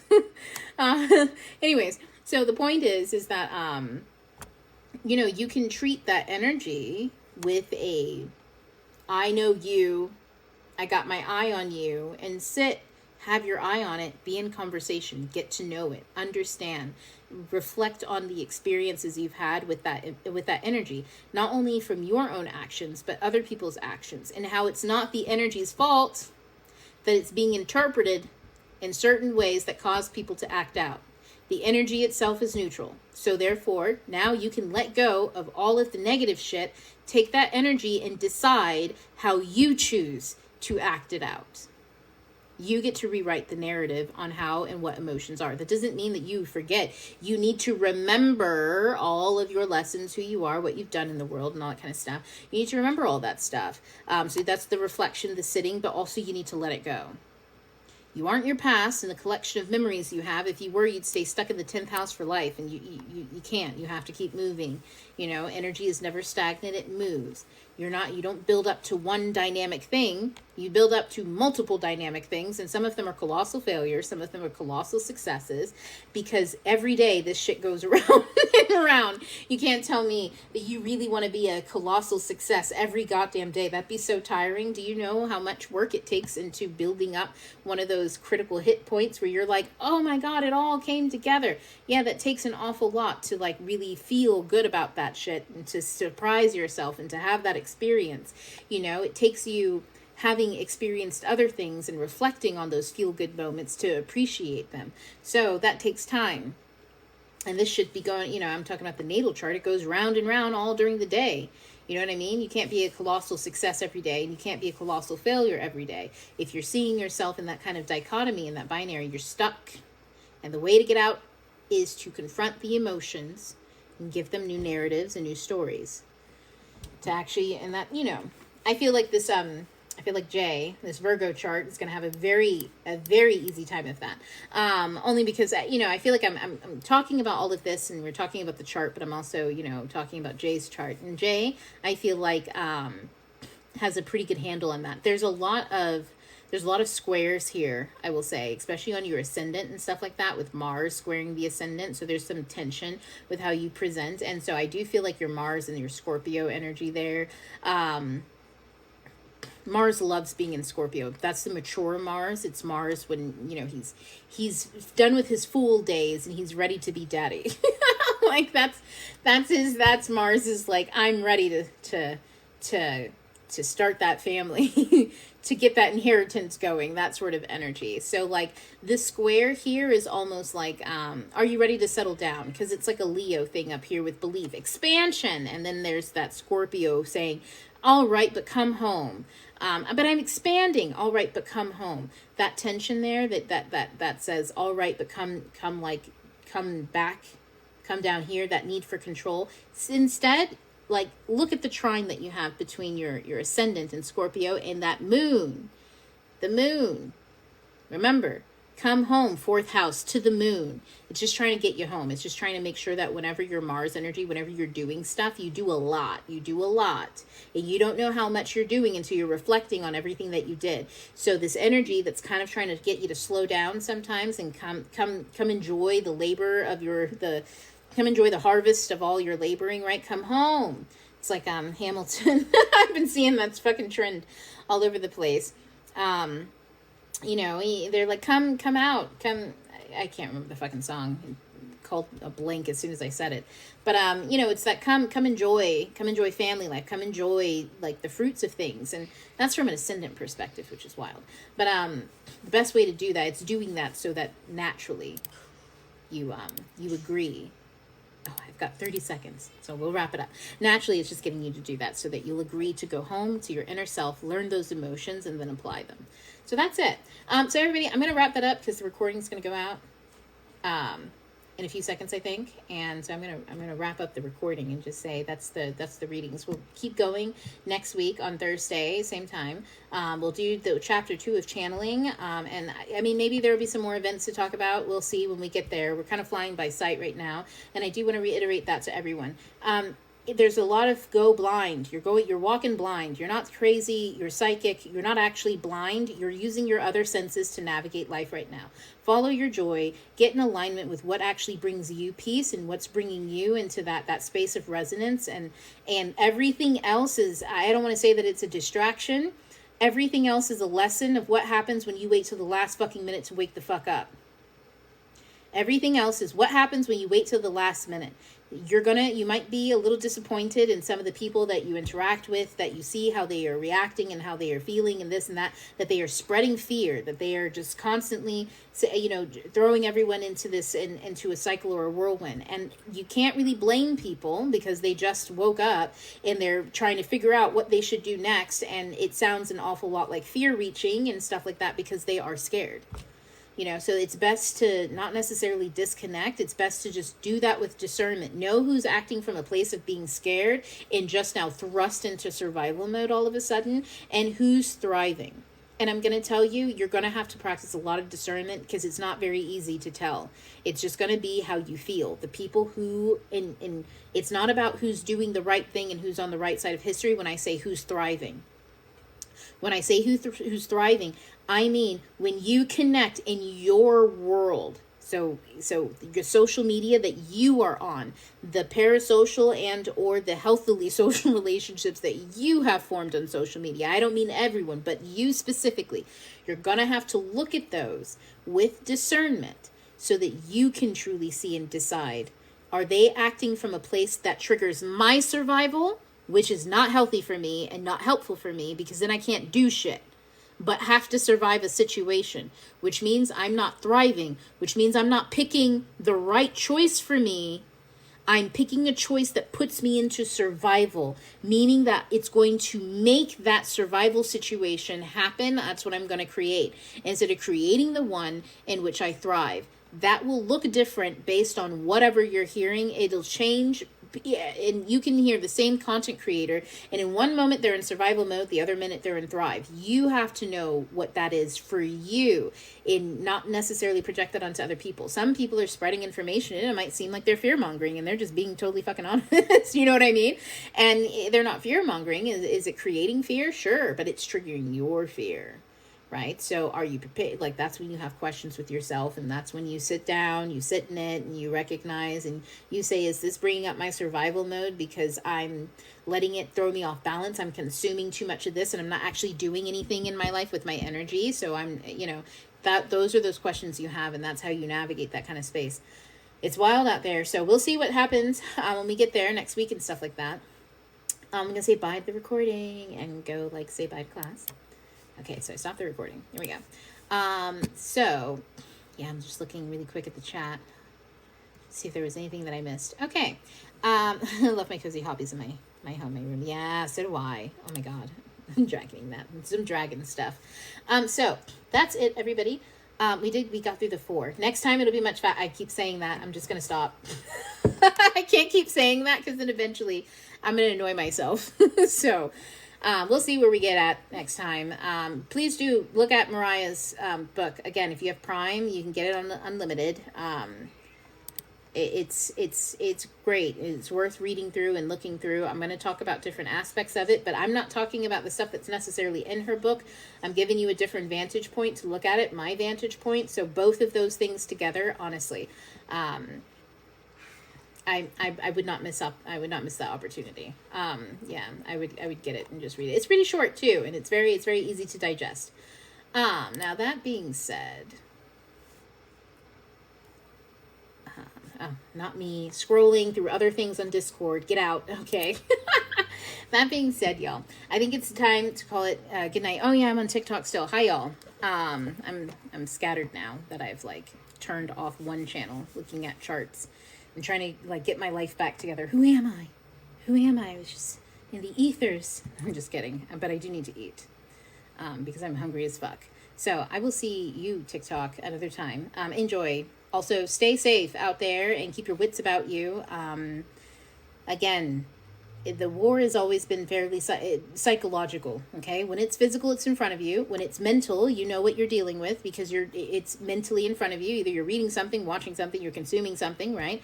When it's emotional, it's over your feelings and whether you choose and what you choose, whether it makes you feel like you have no choice. If you feel like you have no choice, you're confused.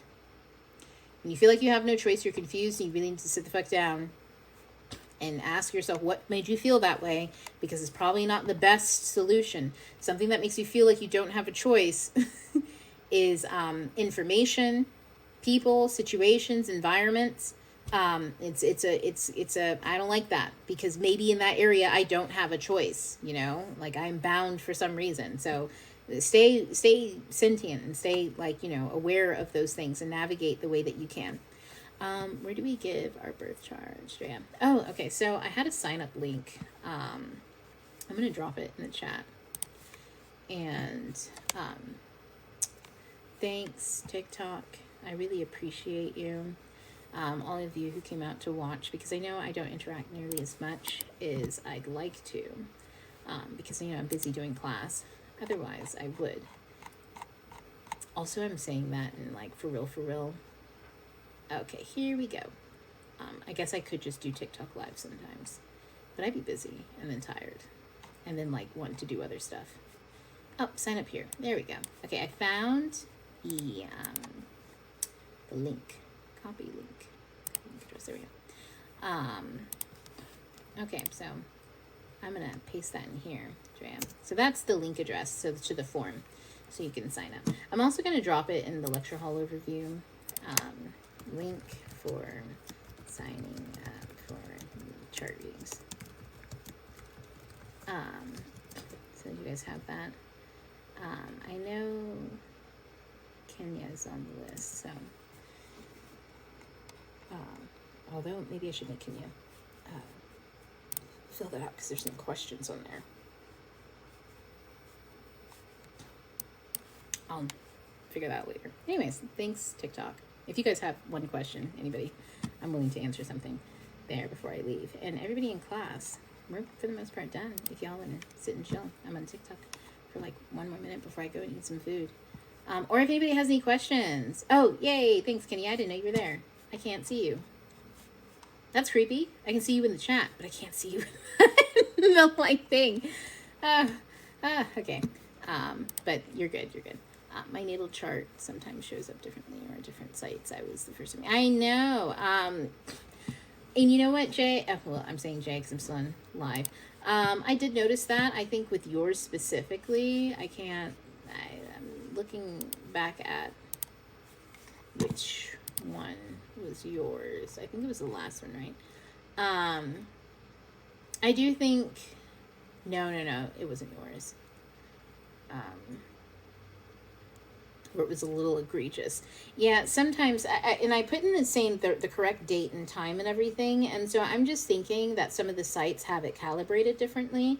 And so, like, sometimes there are different degrees, this, that, and the other. I honestly, when stuff is close, like when Venus is right on the inside versus the outside, that is literally a difference between what looks like I can't remember what the outside degrees are called, but they're the ones that go up to 60. You know what I'm saying? So minutes. So it's like, that's the difference between a few minutes, and not like 60-second minutes. I think maybe it is. I don't fucking know. When it comes to like how they change. I think I tried to measure it once and I drove myself crazy.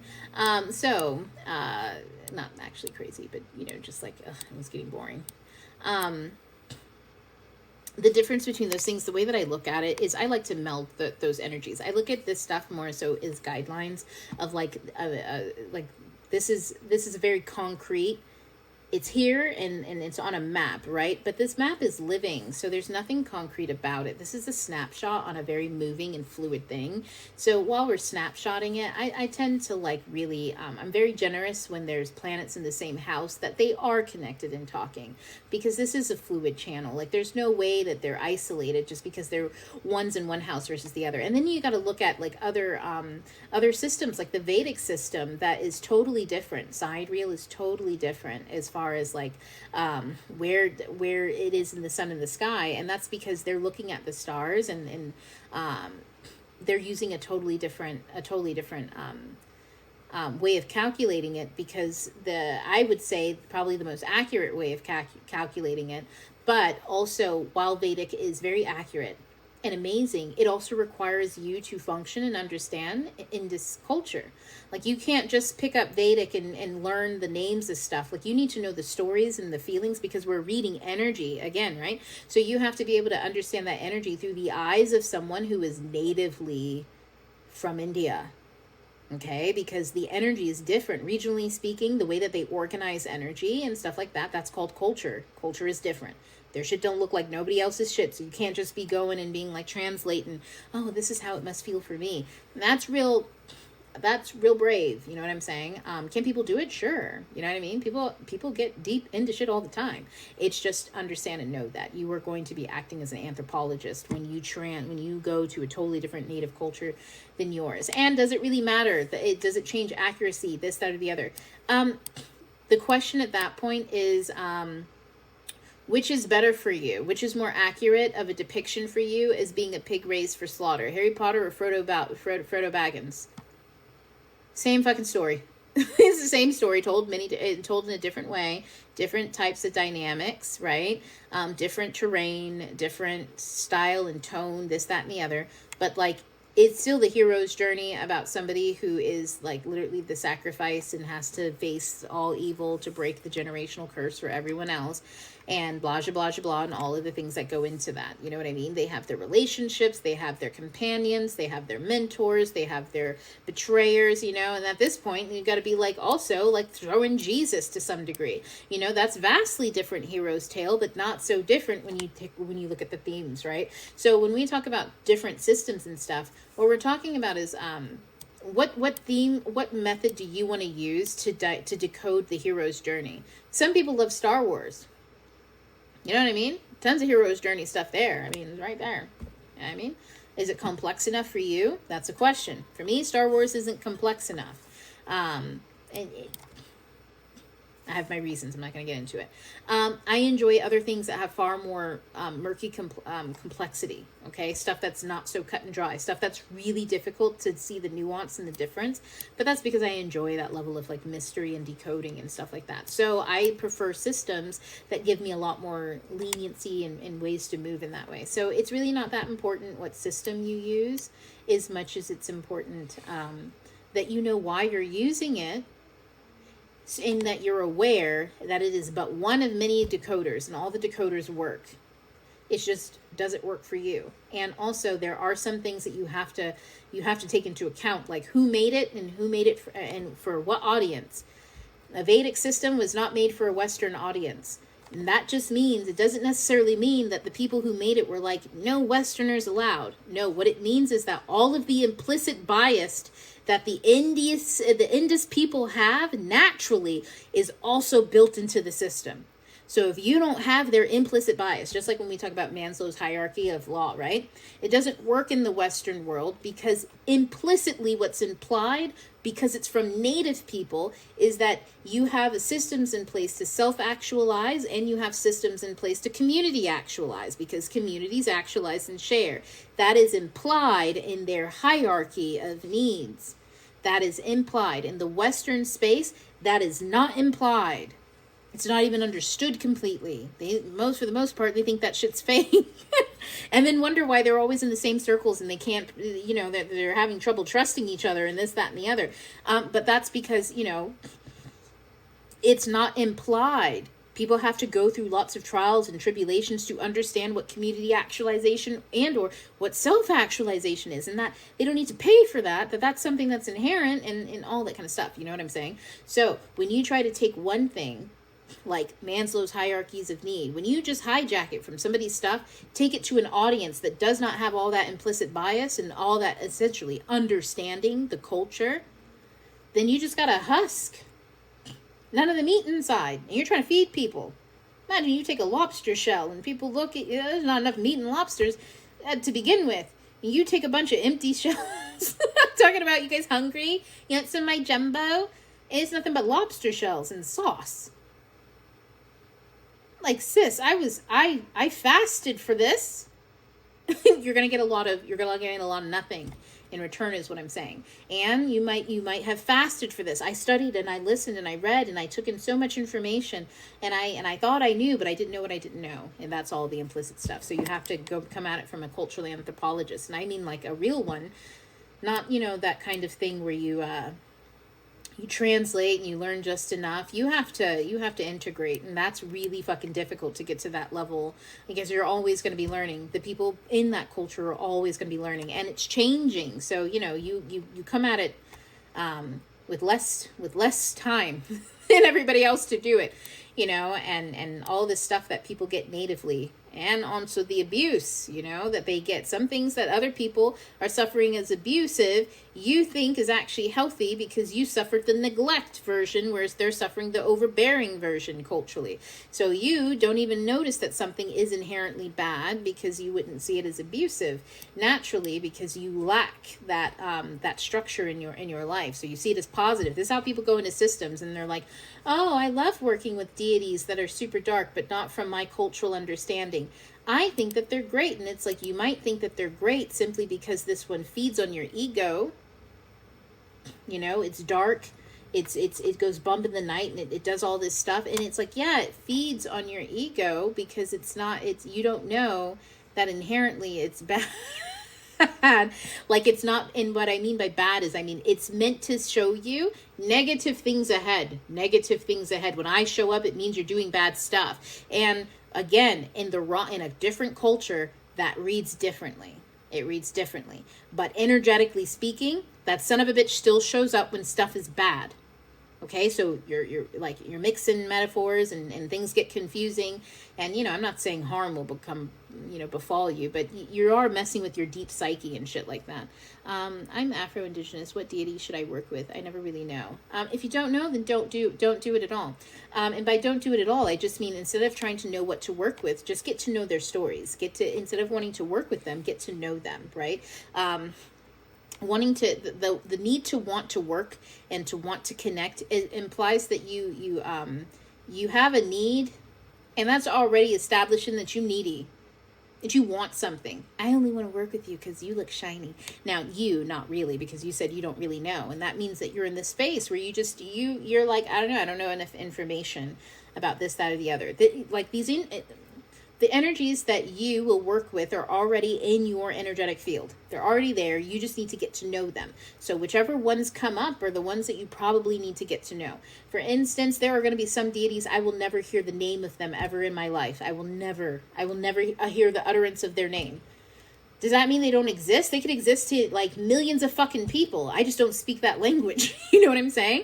But the ones that I'm exposed to versus the ones I'm not tell me everything that I need to know. So anytime a deity comes up naturally for me, and it's usually something that's repetitive, or if I have a dream. Man, Oya came for me once. She came to let me know My time is ticking. My time is up. I remember I was 12 in the dream and I was playing with these kids. It was this very apocalyptic kind of like setting. It was like Kippo, if you've ever seen it on Netflix.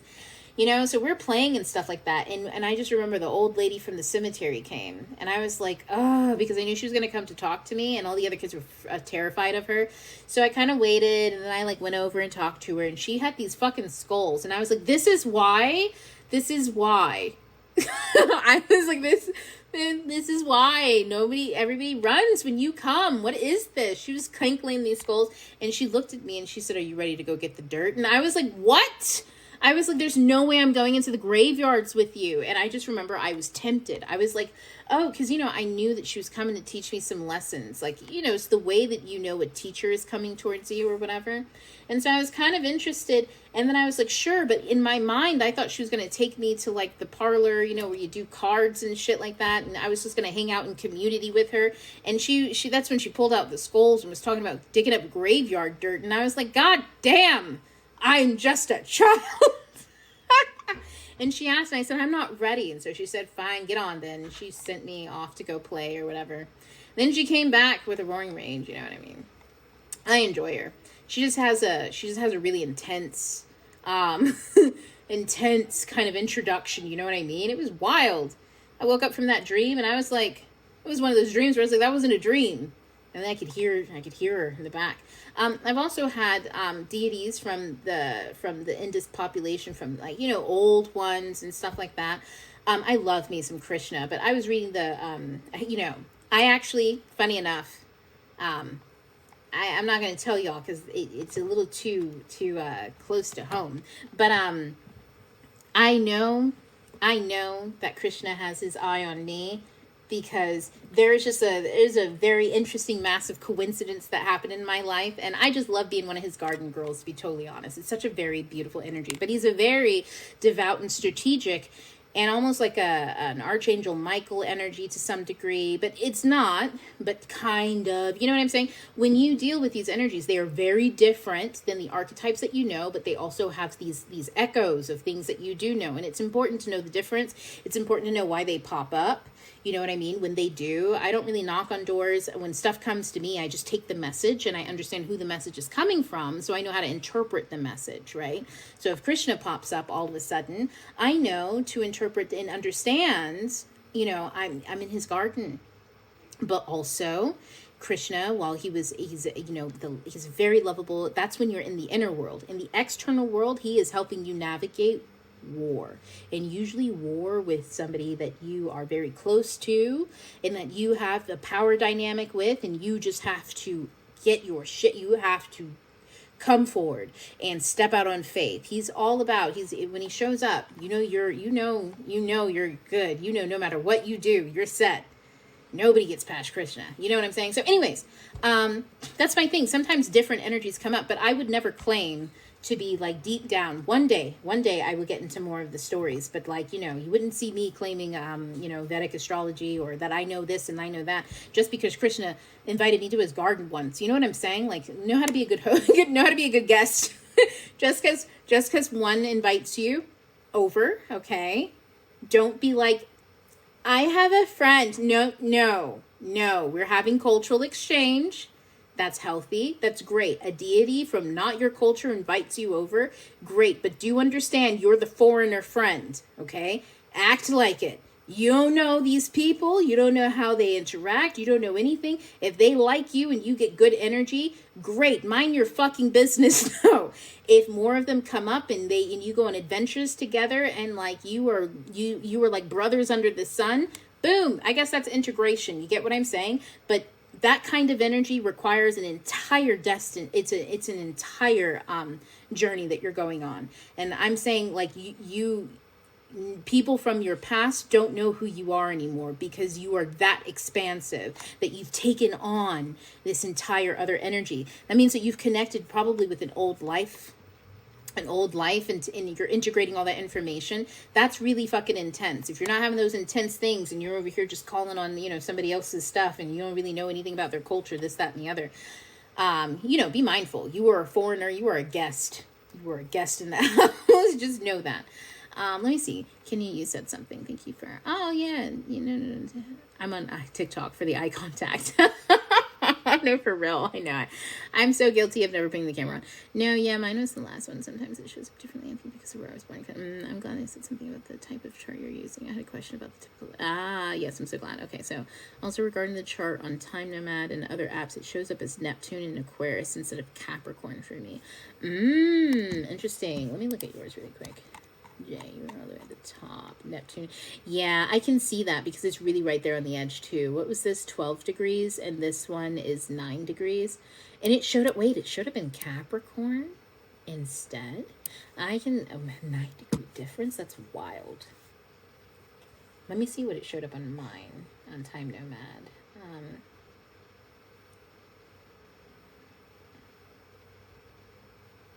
I did put it in here. I was going to use the picture, and then I was like, oh no, I'll just use this one.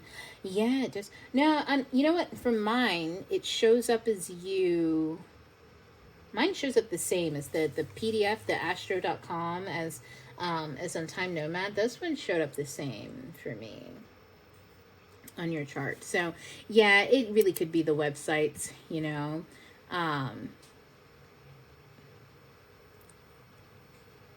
let me see. Thank you for looking for these. Additionally, I think it's really exciting hearing you bring up the hierarchy of needs and community actualization now in your podcast. I'm working on achieving at the moment where those are being centered. Honestly, if I can tell you guys about being self-actualized, I was having a conversation with somebody not so long ago, and they were offering an opportunity, and I was like, man, I'm pretty self-actualized, and I said the phrase, and I said to myself, I was like, I'm actually pretty happy where I'm at. So I really want to know if this is really going to fit into my life or not. You'll know that you've done your self-actualizing when then next thing you want to do is community actualize. Sometimes you go straight from self-actualizing to community actualizing, and that can be such a fast transition that you feel like you still need to self-actualize. You're constantly working on that instead of community actualizing, because you're going from inward work to doing inward work but outward, right? This is like going from Mars, Mercury, Venus, Sun, and Moon work to doing Jupiter, Saturn work. How do I interact with my external world and expand and have opportunities and connect with other people, right? And so then now it's Uranus, Pluto, and who's the other one? Neptune work. Like these are big, my impact across multiple people, that kind of stuff. So because of that, and you're considering how you are interacting with the larger community at whole, and also like what your role is in that community, you're saying I'm self-actualized, so now I need to go about figuring out why I'm here and what my reason is and what role I'm going to pick, what mask I'm going to wear while I'm here. And it can feel such a fast transition, but the best way to go about it from what I've experienced so far is to know that a good place to be is when an opportunity comes to you that says that it's going to change your life, that you can achieve neutrality about it. Neutrality does not mean you have no feelings. You can be very optimistic and positive, but you're very neutral about the outcome. Neutral about the outcome means I really don't care. If this works out, it works out. If it doesn't, it doesn't. And then when it doesn't work out and you go, oh, poo, and you see your whole life that you had thought about, daydreamed about, just crumble and go up in fire. And you're like, do I really want to give it up? And you go, yeah, that's fine. And you're just back onto your thing that you're doing. When you know who you are and what you're doing long term, it's your dream. No one else is allowed to interfere with that dream. Somebody can shine some really shiny shit in front of your face. It sounds perfect. It looks great and everything. And there's just a few little things that nag you about something that they said, but you're willing to let that go, or this or that. The key is, are you already happy where you're at? Being happy at where you're at doesn't mean you stay stagnant. No, you're definitely open to new opportunities. But damn, you don't need to take everything that comes to you, especially if you're happy where you're at. Why would you take anything less than what you already have? So for me, I will never take something that asks me to give up my dream. If it's asking me if it's asking to tamper with at all anything that I have foundationally built for myself, then it's a no for me, dog, because it's literally tampering with the foundations of my thing in order for me to do something. No, because why wouldn't I have it all? Like there's a way, and here's the thing. you will adapt in life, right? You will change. Maybe the thing that you're doing, you'll adapt a new role, and so you can fit other things in your life. You are as adaptable as you need to be. But in you adapting, it will never break down your trajectory. It will make it even better. So in other words, whatever you're cooking, when you add in an ingredient, it makes the dish better. You never have to add in an ingredient that calls for you to like start making a new pot. Like, oh no, so actually we're going to add in mustard seeds. So you're just going to have to get rid of what you're making right now and do something different. No. No, it adds to what you already have. It enhances the meal that you're already making. If you're adding in some more vegetables, if you're adding in this, that, or that, it enhances. You go, damn, I didn't know it could be that good. That's how it adds. It's never, oh, well, maybe if I take this off the plate, this will really work. No. We're building here. We're building. So that's community actualizing. When you feel like you're in that place where you can say, I'm building here. So either you have some shit that adds to this, right? Or you go the fuck away, and it's okay. And I'm willing to be optimistic and not like be scrutinized. I'm willing to be open-minded, this, that, and the other. But the moment it seems like it's inconveniencing me, I'm going to ask myself, do I need that? And the answer is always no. I never need to be inconvenienced by a good opportunity. That's not an opportunity, that's a burden. You know what I'm saying? So, I asked earlier, but still hasn't quite clicked for me. I've been asking myself, is it me? Am I tripping? Am I the problem lately? And I got worried after hearing you say you could question yourself into crazy. I'm trying to make sure I'm not questioning myself into being gaslit or moving my boundaries. Could you explain the line again? For specific context, someone in my life often will have debates with me that I'm very obviously serious about. And when I start to get really upset, they claim I'm too serious or they weren't serious. Nothing about them going back and forth with me makes me think they're not serious. When I ask, can you not read the room or body language or facial expressions? I'm obviously not having a good time here. And they respond with, why would I be serious about that? It's not even a big deal. Proceed to call me sensitive. And when I tried to argue that, they said I was being sensitive. Not that I was, and that with a college degree I should be able to tell the difference. To which I responded, fuck you, idiot. I never lost it like that with him. And I ended up crying and apologizing for saying that because I felt so bad at the same time. I did not mean to laugh. It's just, no, I've been there. Like, I'm laughing because that's exactly my reactions to moments and things like that. So here's the thing. Who's the problem here? Okay. You have a problem. Neither of you are specifically a problem, but somebody is being fairly antagonistic once the problem occurs, which makes them an asshole. And then, because someone's being an asshole, you generally respond in like. That's what happened. What's the problem? The problem is, obviously, you need to reconsider or at least express, you know what, when it comes to this particular topic. So, for instance, you know what people say, when it comes to politics, I'm not trying to argue with you all night and just say, I just get drained trying to explain something to you and you just want to argue. So, when it comes to you, I don't talk politics. Oh, you don't like to talk politics now? With you, motherfucker, with you, because you're annoying. That's it. We don't talk about this. Listen, sometimes it can be very much a, I treat this, okay, I'm gonna be honest. When I'm in my asshole energy, my masculine energy is out, so I am not I'm not in my divine feminine. I'm not spreading and receiving and this, that, and the other. Like, bros come out to fucking fight, you know what I mean? And to fight for my peace, which means somebody's bothering my peace. So once my peace is bothered, if there is not a backtracking, if we're not respecting, if I'm bothering someone else's peace and they come at me and they're like, whoa, like, what the fuck? Why would you say that? Why are you laughing? My job is to be like, obviously I read the room wrong. I'm sorry. That joke did not land. Why? Like, no, it didn't. Okay, I'm sorry. I'm going to try not to laugh my way out of this because the energy is so fucked up and I feel stupid and I just want to laugh about that so that I can get out of feeling bad. Because I acknowledged it and I will never do that again, right? But also, like, I don't want to sit and feeling bad the whole day just because I accidentally tripped on somebody, you know what I mean? But also, I'm not going to do it again. I'm not going to do it again because that would be fucked up, you know what I mean? So, but sometimes when you're in close quarters with people, you end up having similar conversations or talking about the same stuff.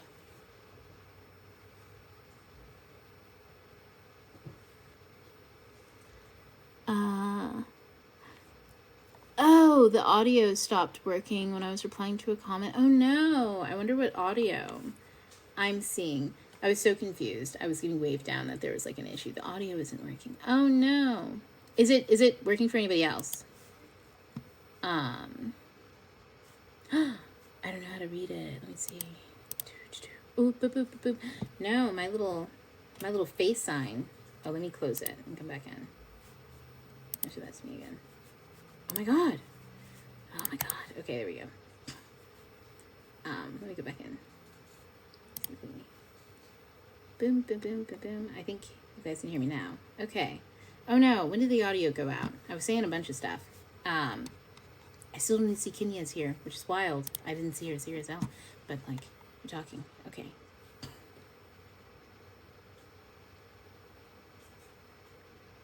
Oh, okay. So yeah, some of it's been going in and out. I see. Oh no. Well, I hope you guys were able to hear me over on TikTok. Yeah, so TikTok was able to hear me, but over in the Discord, that's ghetto. Fix it. Okay, let me stop. So anyways, what I was saying about the situation, that we were hearing who's in the wrong, right? When we're in a cycle of having a conversation, we're being misunderstood and then eventually ridiculed because it has become an opponent and aggressor. Here's a few ways to go about it. If you're serious about the relationship and you want it to be respectful, then you're going to have to set some serious boundaries, and you set the I walk away. Whenever any type of topic about this anything that you want to talk about, and it's under this topic, you're off limits with this person in this degree. And it is good. I can literally be anything, not just one subject. Okay, so whenever you're talking and you feel like it's happening, you stop and you say, I feel like I'm not being listened to genuinely. And if someone's saying, oh, you're being sensitive and this and that. Yes.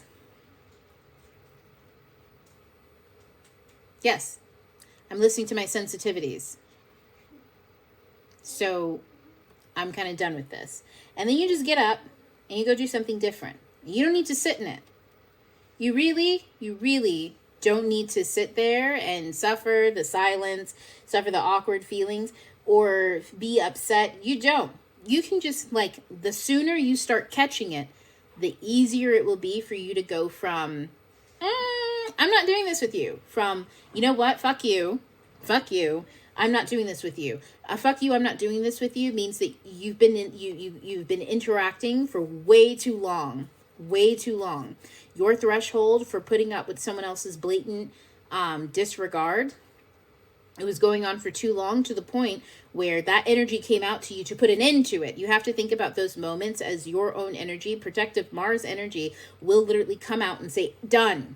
And the way that I got to say that is how it's going to come out. And bro, I have fighting words. You know what I'm saying? Like, Mars can be all sorts of wild when it gets stoked to that point and that degree, when it gets angry. And usually when it's getting angry, other planets are also becoming frustrated and angry. So if Venus is feeling disrespected, this, that, and the other. And disrespected is when genuine energy is given, something is given back, and you go, this doesn't seem to add up. You asked for 5 apples. I told you that was $5, and you gave me $4.25. And someone goes, that's $5. And you go, no, that's $4.25. And then they sit there and they nitpick and argue with you. And then when you count it out, and someone else goes, no, that's $4.25. I was just joking. Why would you?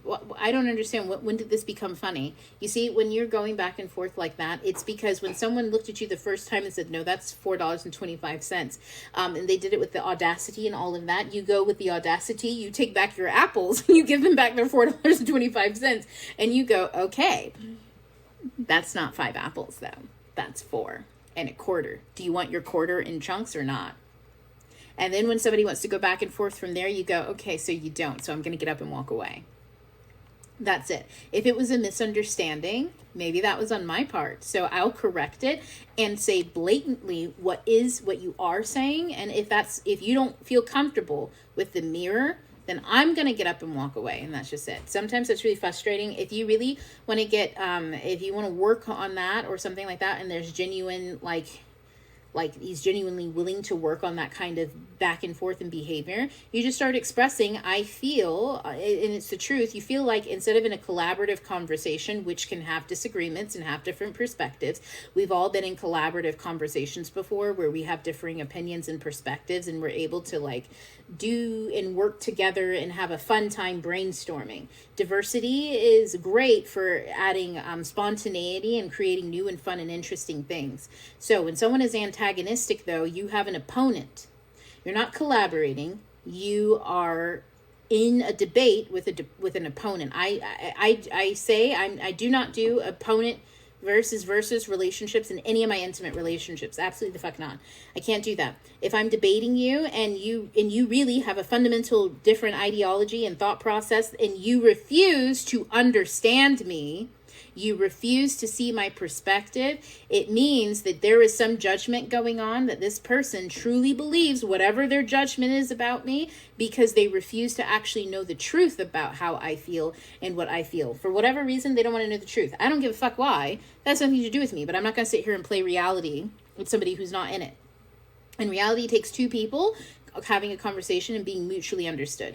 Being mutually understood is a team effort, and it's not hard. Either you want to understand me and see how I see the world and be okay and secure being different, or you don't. You need me to placate and make you feel a certain way. And in any particular relationship where people need me to placate to make them feel a certain way, I'm not there. I'm not there. I get up and I walk away from those conversations immediately. And sometimes people come around, honestly. I will say it's very rare. But also, I always give someone the chance, especially if I think you're talking about, someone that you're in a deep, intimate relationship with, and you feel like if you can express one thing here, when the energy is all gone and dissipated, if you can have a conversation and it be healthy, and he is like, well, I felt like you were calling me stupid because I didn't understand what you were saying, and I was confused about what you were talking about. And so, and then you said this, and you're recognizing that he thinks of you as an opponent because he thinks you've attacked him, even though you didn't attack him. You just exist, and he's attacking himself. Stuff like that can be tough. Some people move past that. They see themselves, they expand, they read, they learn to take in other perspectives and stuff like that. And some people don't. So that's to play it ear by ear. And that's just a natural thing in every relationship. You're always going to be doing that. You're always going to be playing it ear by ear with people. But first, you have to practice setting those boundaries and feeling neutral about it. Like the place where you can set that boundary and not be bothersome. You know what I mean? When you feel like you need to be able to have a conversation, when you say, am I the problem? Is it me? The only time you're the problem is when you need to be able to have those conversations and it not turn into a debate. And you need that person to talk with you about these things. You need them to understand you. Like, listen, if you don't want to understand me about this, right? If you want to understand me, eventually, if this is a small thing about me that's really neither here nor there, then we'll probably be fine in the relationship, right? There are some things I don't need to understand. There are some things I don't even need to know about my partner's intimate self. You know what I mean? Some things are for us and us alone. You know what I mean? If I could take back knowing what the farts smell like, I'm just kidding. No, but you know what I'm saying? Like if it's something small and minute, whatever. But if this is a big aspect of you, right, and this is like a part of you, and so naturally this is like part of your natural expression, and this person refuses to understand that and just to relegate it to a quirk or some shit, like you work sometimes, and sometimes you just quirky and you just do weird shit. To me, I'm sitting here like, no, I refuse. You're objectifying me. If you don't know why I operate the way that I do, and this isn't a quirk, this is a difference between you and I. I am sentient. I am not quirky. I don't have a weird bloop bloop. I no. You just don't know how I work. And if you want to know, ask me questions and I'll give you answers. But if I'm just sharing it with you naturally and it seems like you're not interested, I can be neutral about that. But if you have a lot of neutrality, especially if this is a partnership, right? You have to ask yourself, how much neutrality are you willing to have in a romantic relationship? It's starting to sound fairly platonic. I tend to be able to take, and by platonic, I mean like platonic coworkers. You can think I'm quirky and I'm a personality hire, bitch. I'm here to get the bag. Like, I won't know you past Tuesday when I quit this place. Like, we're like, this was all I was the personality hire, bitch. I did have on that mask and I got the bag and I got out before the place imploded, you know? Like, if that's the case, you know what I'm saying? Like, you can have a lot of neutrality in that kind of a relationship. In a very close romantic relationship, though, the more neutrality that takes over, the more you generally start to emotionally disconnect. And then you have to start to have other conversations. But that's even a play-by-play. And I want to say, just in case you have fear about that, of what it's like to emotionally disconnect somebody that you care about, this, that, and the other. When you walk away and you have boundaries, those boundaries are little grieving moments. You have to overcome it. First, you're going to feel really sad and you're going to want to run right back out and start over the conversation and be understood. But you have to say, nope, I'm going to go do something else instead. I'm going to watch my favorite movie. I'm going to watch my show. I'm going to spend time with myself. I'm going to spend this time enjoying myself some way, somehow. I'm not going to spend this time in turmoil, being somebody's being somebody's opponent. So, in the way not to fear it is to know that, listen, if it comes down to this person and you are just no longer compatible, you're going to know that because you're going to look over and go, that you're going to be neutral. It's not going to feel deep and sad and this, that, and the other. No, your boundaries that you set are the little small steps towards that big,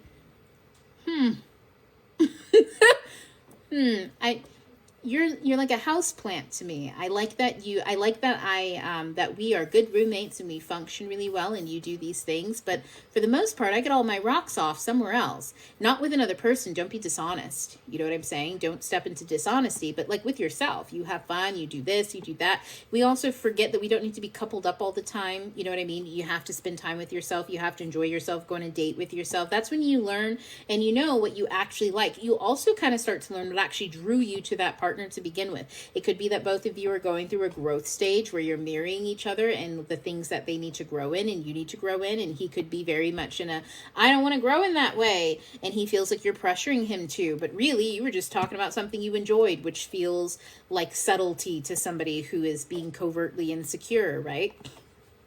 I definitely act like a platonic roommate after that because I felt disconnected, and I do fear that, and I don't want to fear it. What I need is a phrase to explain the disconnect, because he's like, what's wrong with you? Oh, well, a phrase, you can just say, I felt like an opponent, and I don't want to be in a fight.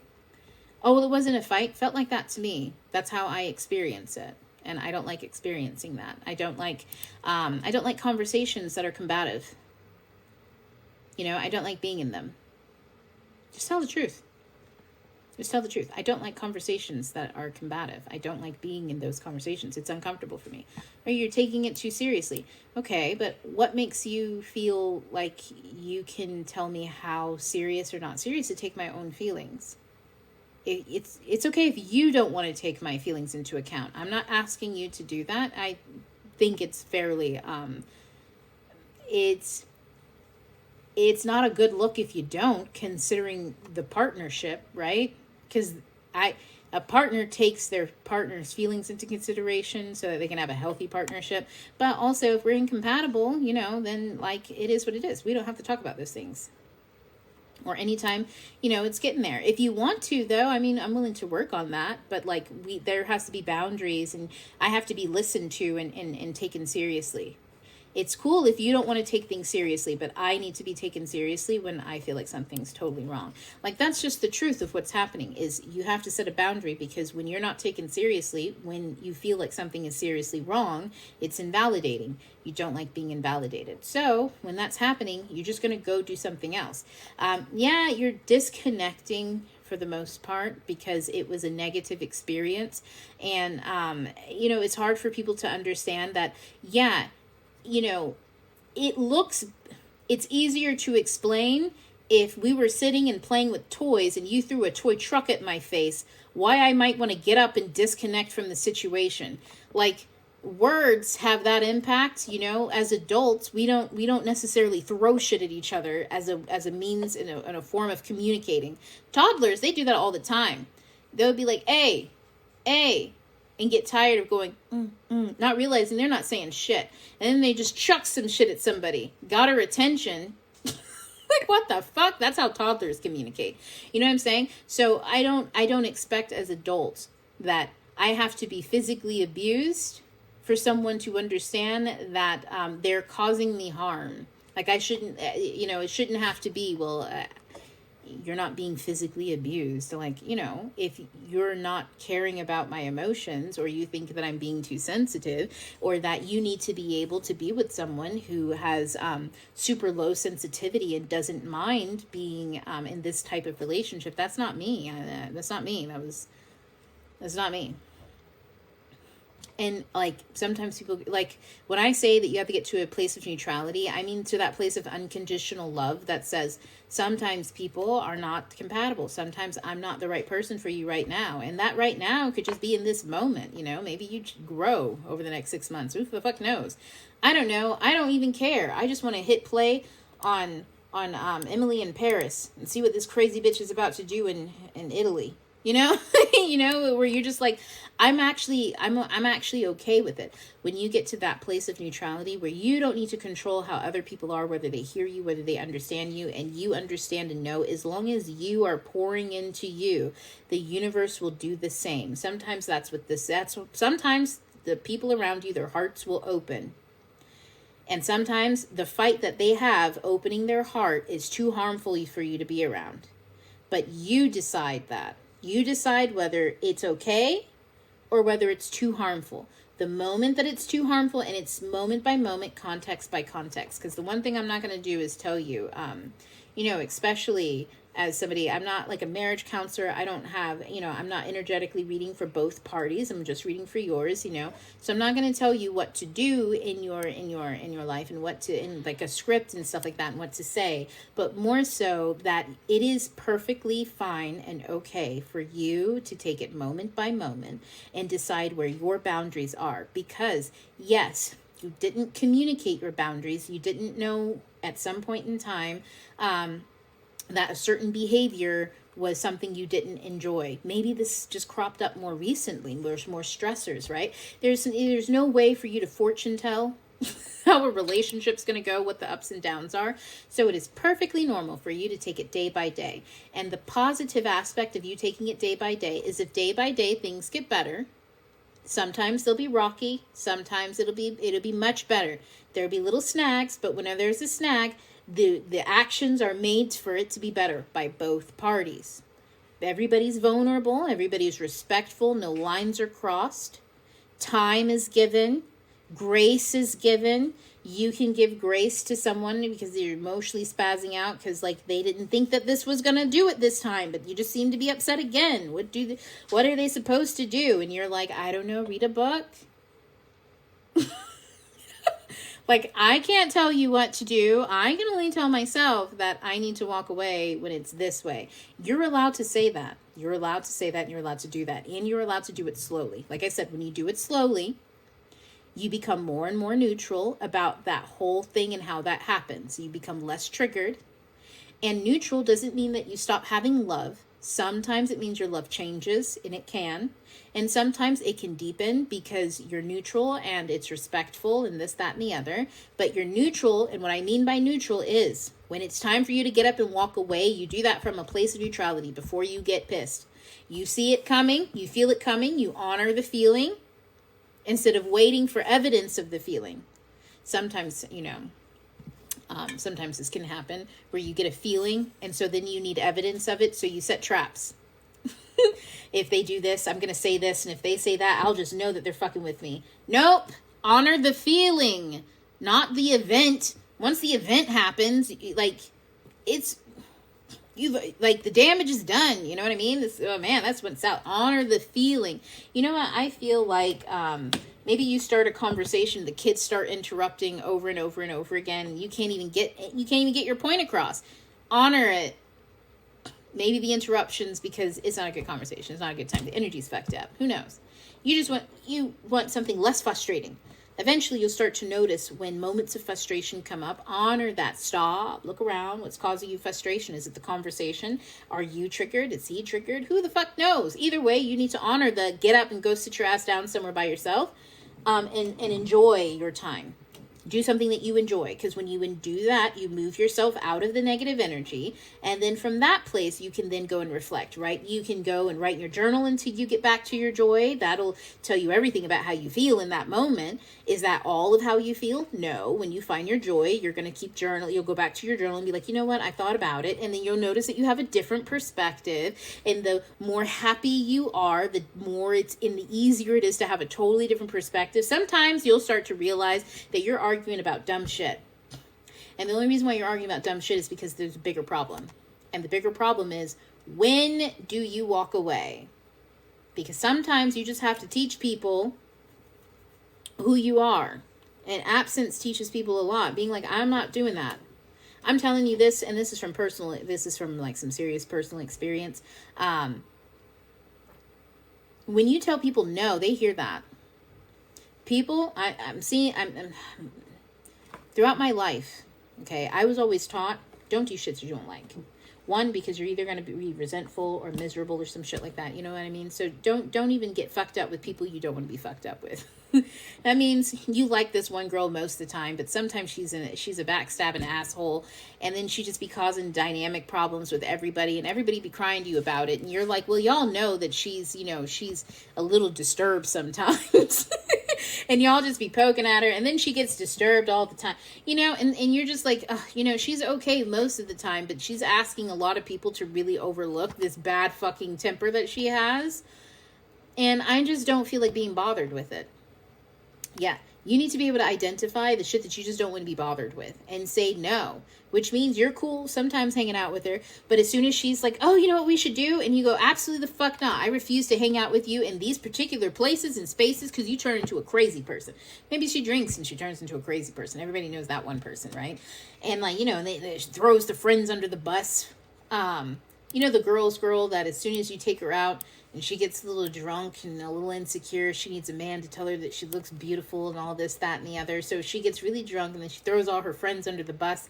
I've seen that archetype. I don't go anywhere near that. I have to be totally honest. But I'm oftentimes hearing other people's problems of being next to that archetype, and I'm sitting here like, listen, just set a boundary. You're not going to go drinking with that person. She's obviously nursing some type of wound. And maybe she needs the time by herself to do that. If you're always hanging out, how is she supposed to nurse and fix that fucking wound in any healthier way? Because you're hanging around all the time. So the thing is you have when you have boundaries and you say, no, I'm not putting up with that shit or this, that, or the other, people respect that.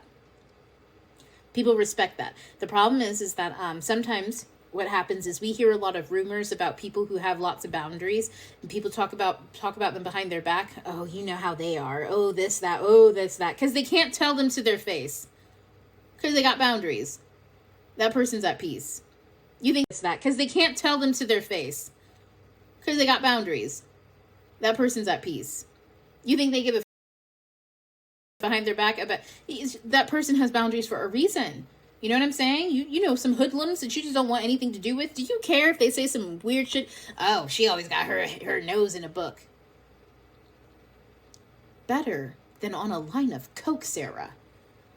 Better than that. Better than that, Sarah. You know what I'm saying? Like, I'm not me. That was really extreme. I don't know why Sarah's doing all of that. You know what I mean? But we're judging her because she has no limits.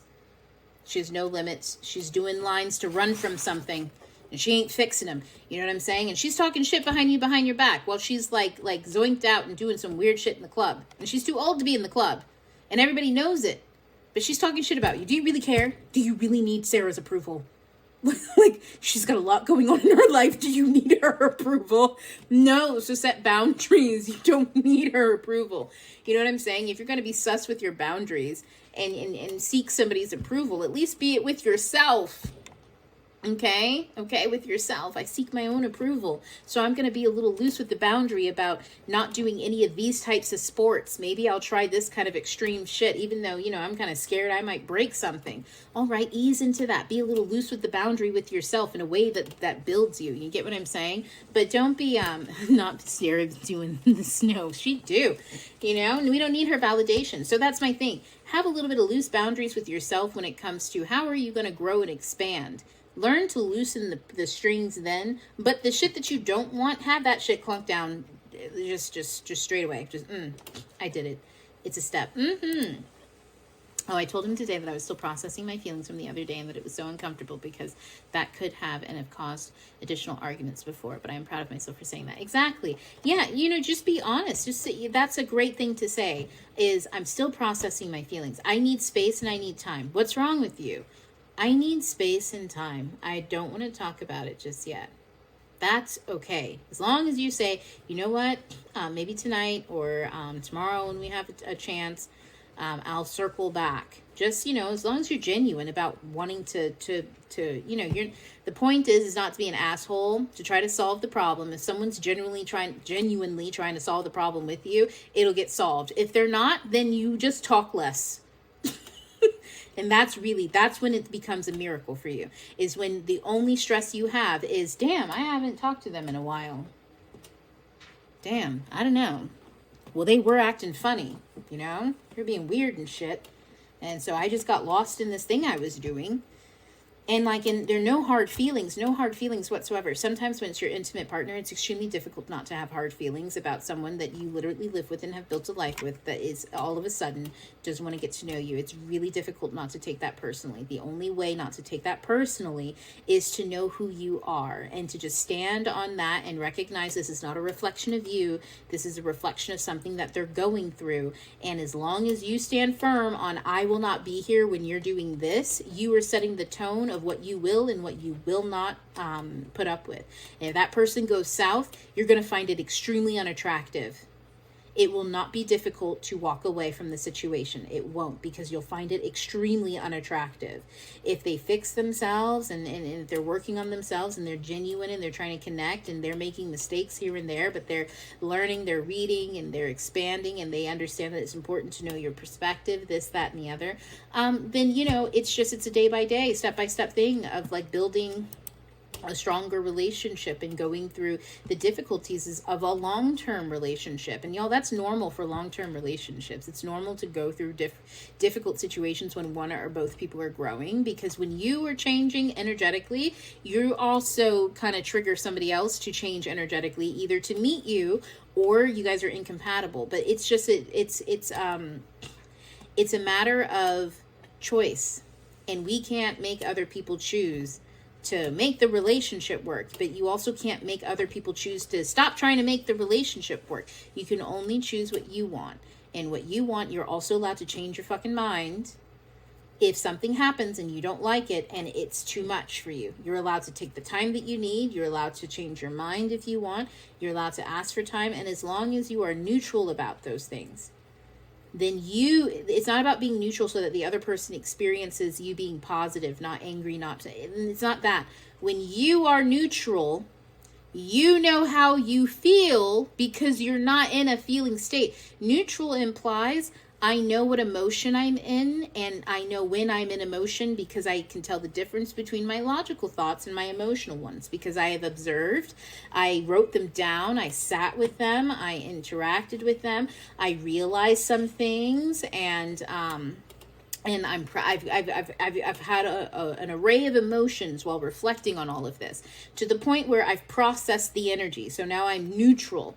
I no longer interact with the energy below this, right? So I'm not going to do the negative thing again. So I'm back to neutral. That's when you can go and you can chat, you can talk. I still need my own income though, because he took money out of the account and that shit hurt. He put it back, but no. Oh yeah, no. See, that's okay. Listen, Kenya, that's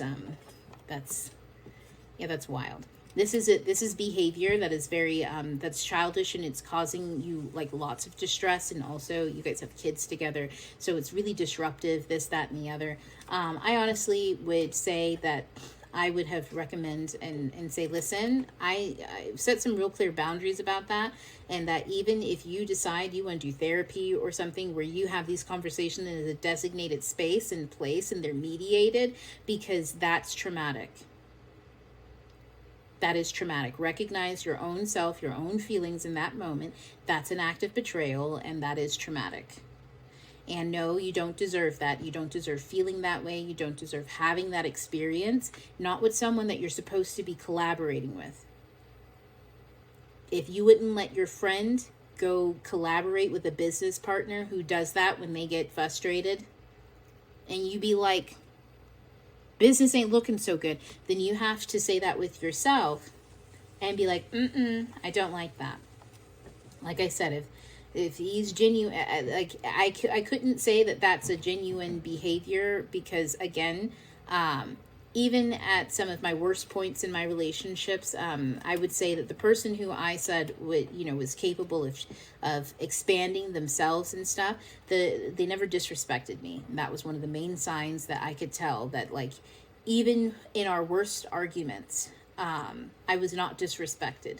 They may have disrespected themselves. They may have projected and come at me like I'm the antagonist, and that's a bit disrespectful, as far as like, you're looking at me like a villain, which means you obviously are not reading my energy properly, which means you're not actually interacting with me. You're interacting with an idea of me, because that is not what I'm about right now, and I'm not trying to do that. That is about as much disrespect as I've had in a relationship where someone was heart changed and all that kind of stuff.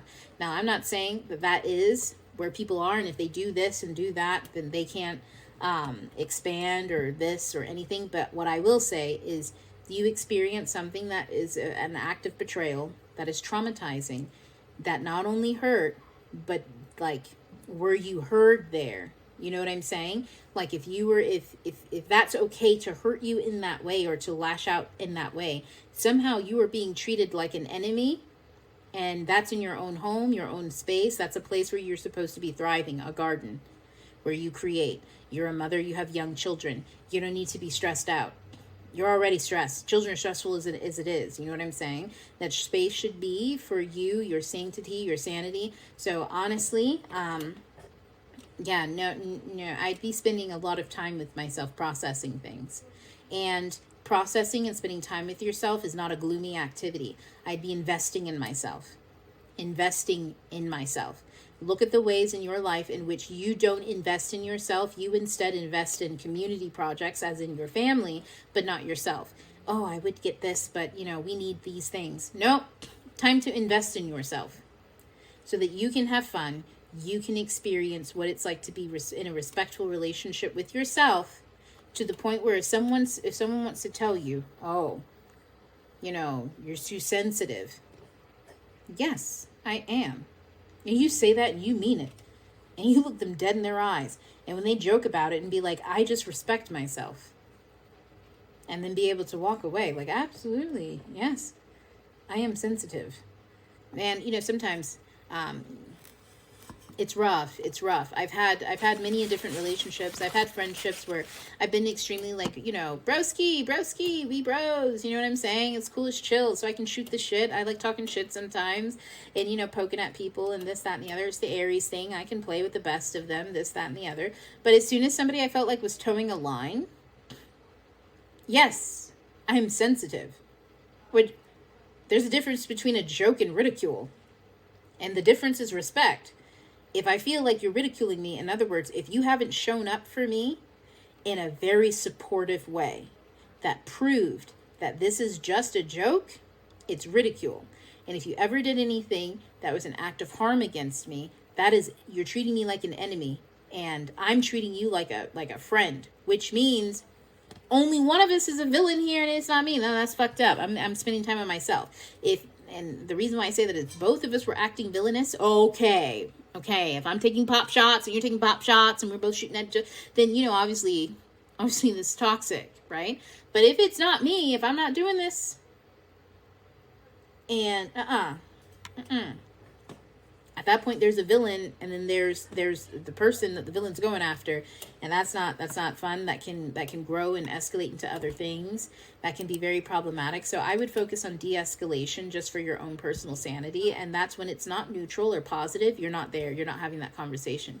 You have something else to do. And it doesn't need to be a big dramatic display, this, that, or the other. He starts talking about this and you feel like that was a smirk of some sort. So you start thinking about all of the things that you were doing previously that you really enjoyed, that you said that you would get back to. Didn't you have that chapter to read? Didn't you have that color to, that paint to color? Didn't you have that laundry to do? And, and you really wanted to get the fresh sheets on the bed today and and really just roll around in it for a second. Didn't you have, this is when you're going through all the shit that you would personally rather do that would bring you joy than anything that's negative here. You start going through those things, you select one, and then you go do it. And then when you do that thing, you're getting out your energy and you are committing to yourself. You're showing yourself that you are loyal to yourself first. And oftentimes that's enough to show people that they really can't be fucking with you like that. Because people have to, sometimes, and I will be honest, sometimes people fuck around, they find out.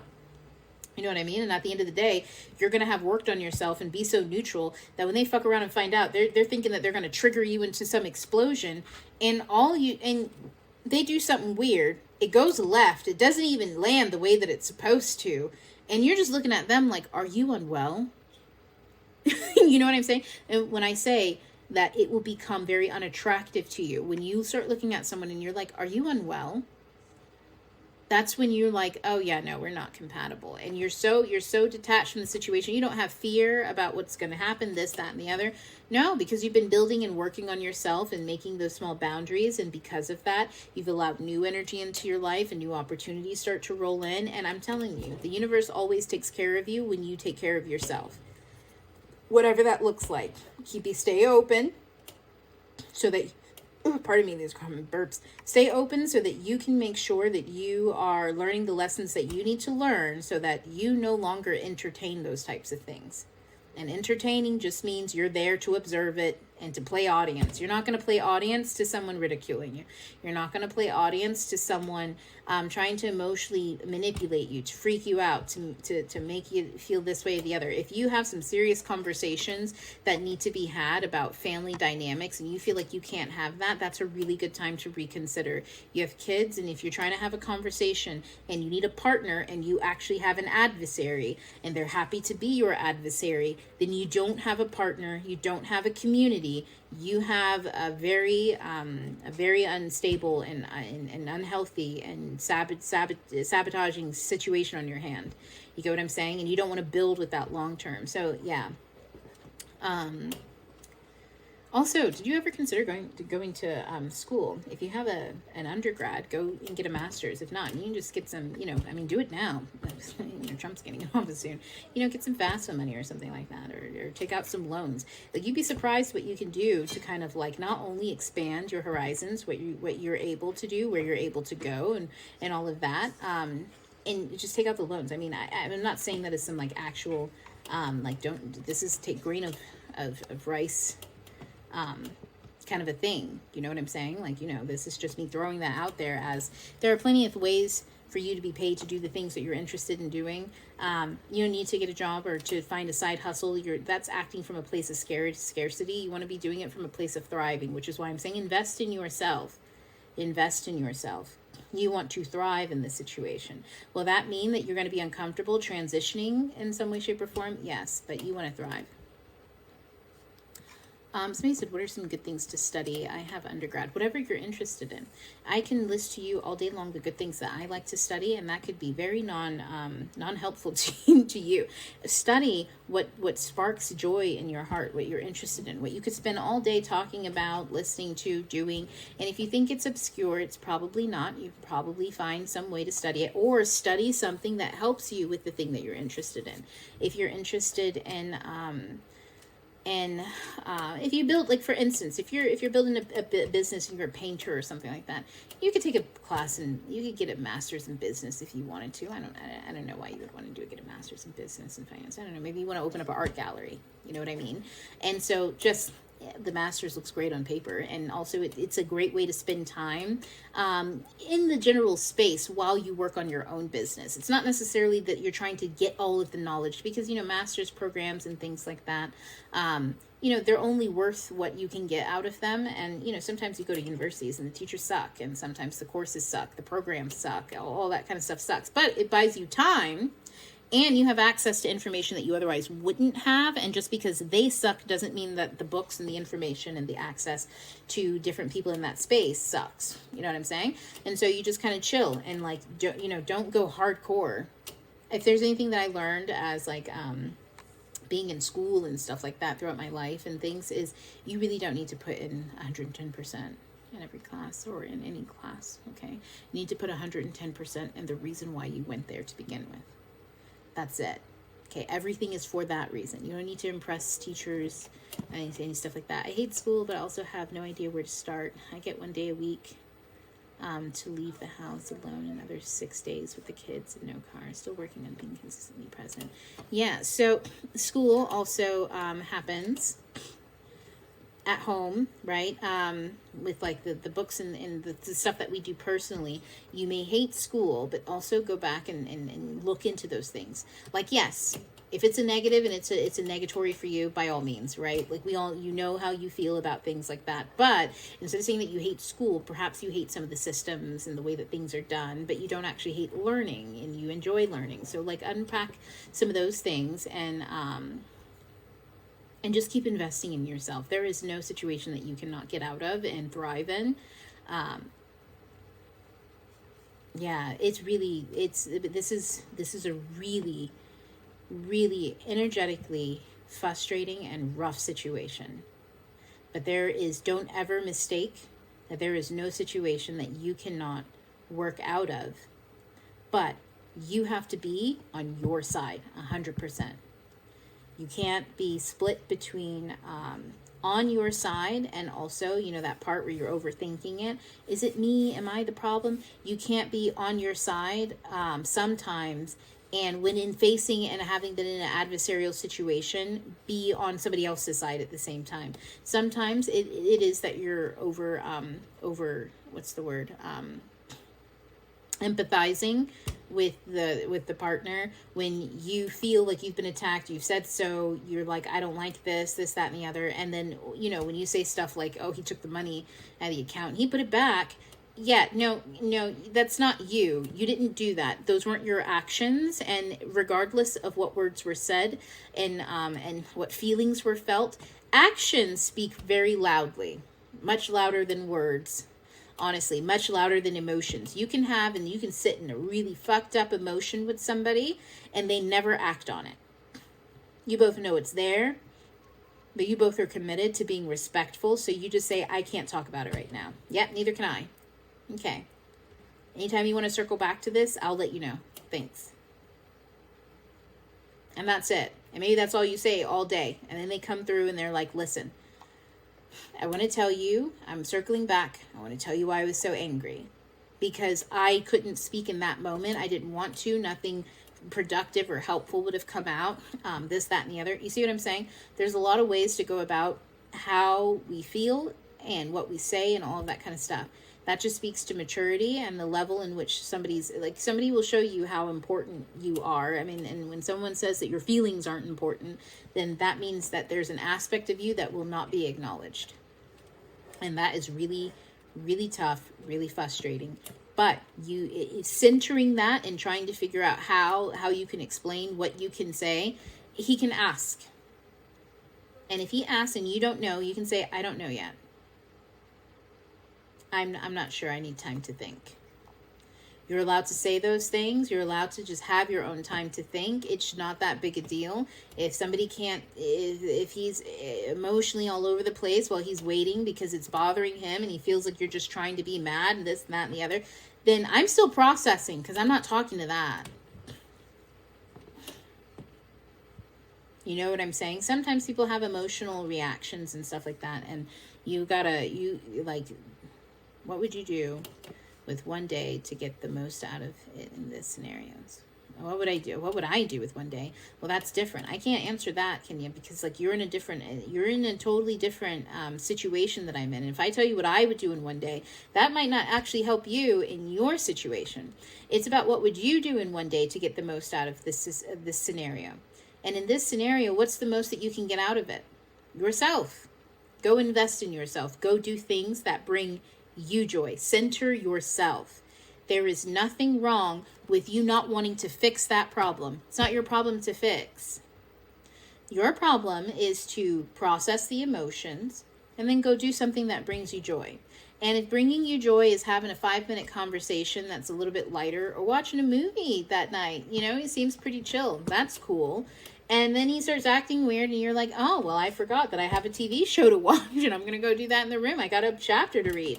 You do what brings you joy. That's what I would do every single day. I'd ask myself, what brings me joy? In any interaction, in every scenario, whatever, I do what brings me joy. And I do it from a place of neutrality, not trying, and nobody else is taken into consideration. I want to be so high on my happy fucking joy feelings that if someone thinks I've lost my mind, they look insane. Well, all of a sudden, this, and this. What do you mean? I was happy. I thought that was fine. I'm not bothered by that. Where they really understand that, and you understand that you actually feel good because you've been investing in yourself. You're not plotting, you're not scheming, you're not trying to get back at anybody. You're not trying to figure out how to make them do this. You're not trying to figure out that. And if they think that all that's going on, they have to sit with all of that. If you tell the truth and you're in their hearing and they think that you're not telling the truth, well, be mindful. You don't want to be around people who are absolutely hallucinating and creating caricatures of you in their mind, and then choosing not to believe you. Do you get what I'm saying here? That's why it's really important for you not only to set boundaries, but for you to act on those boundaries, for you to invest in yourself, because other than that, you'll end up in a space. Well, damn, now I'm wondering if I'm in an abusive relationship, and somehow that made me laugh. Well, in an abusive relationship, all the relationships are abusive when there isn't respect. That's just the truth.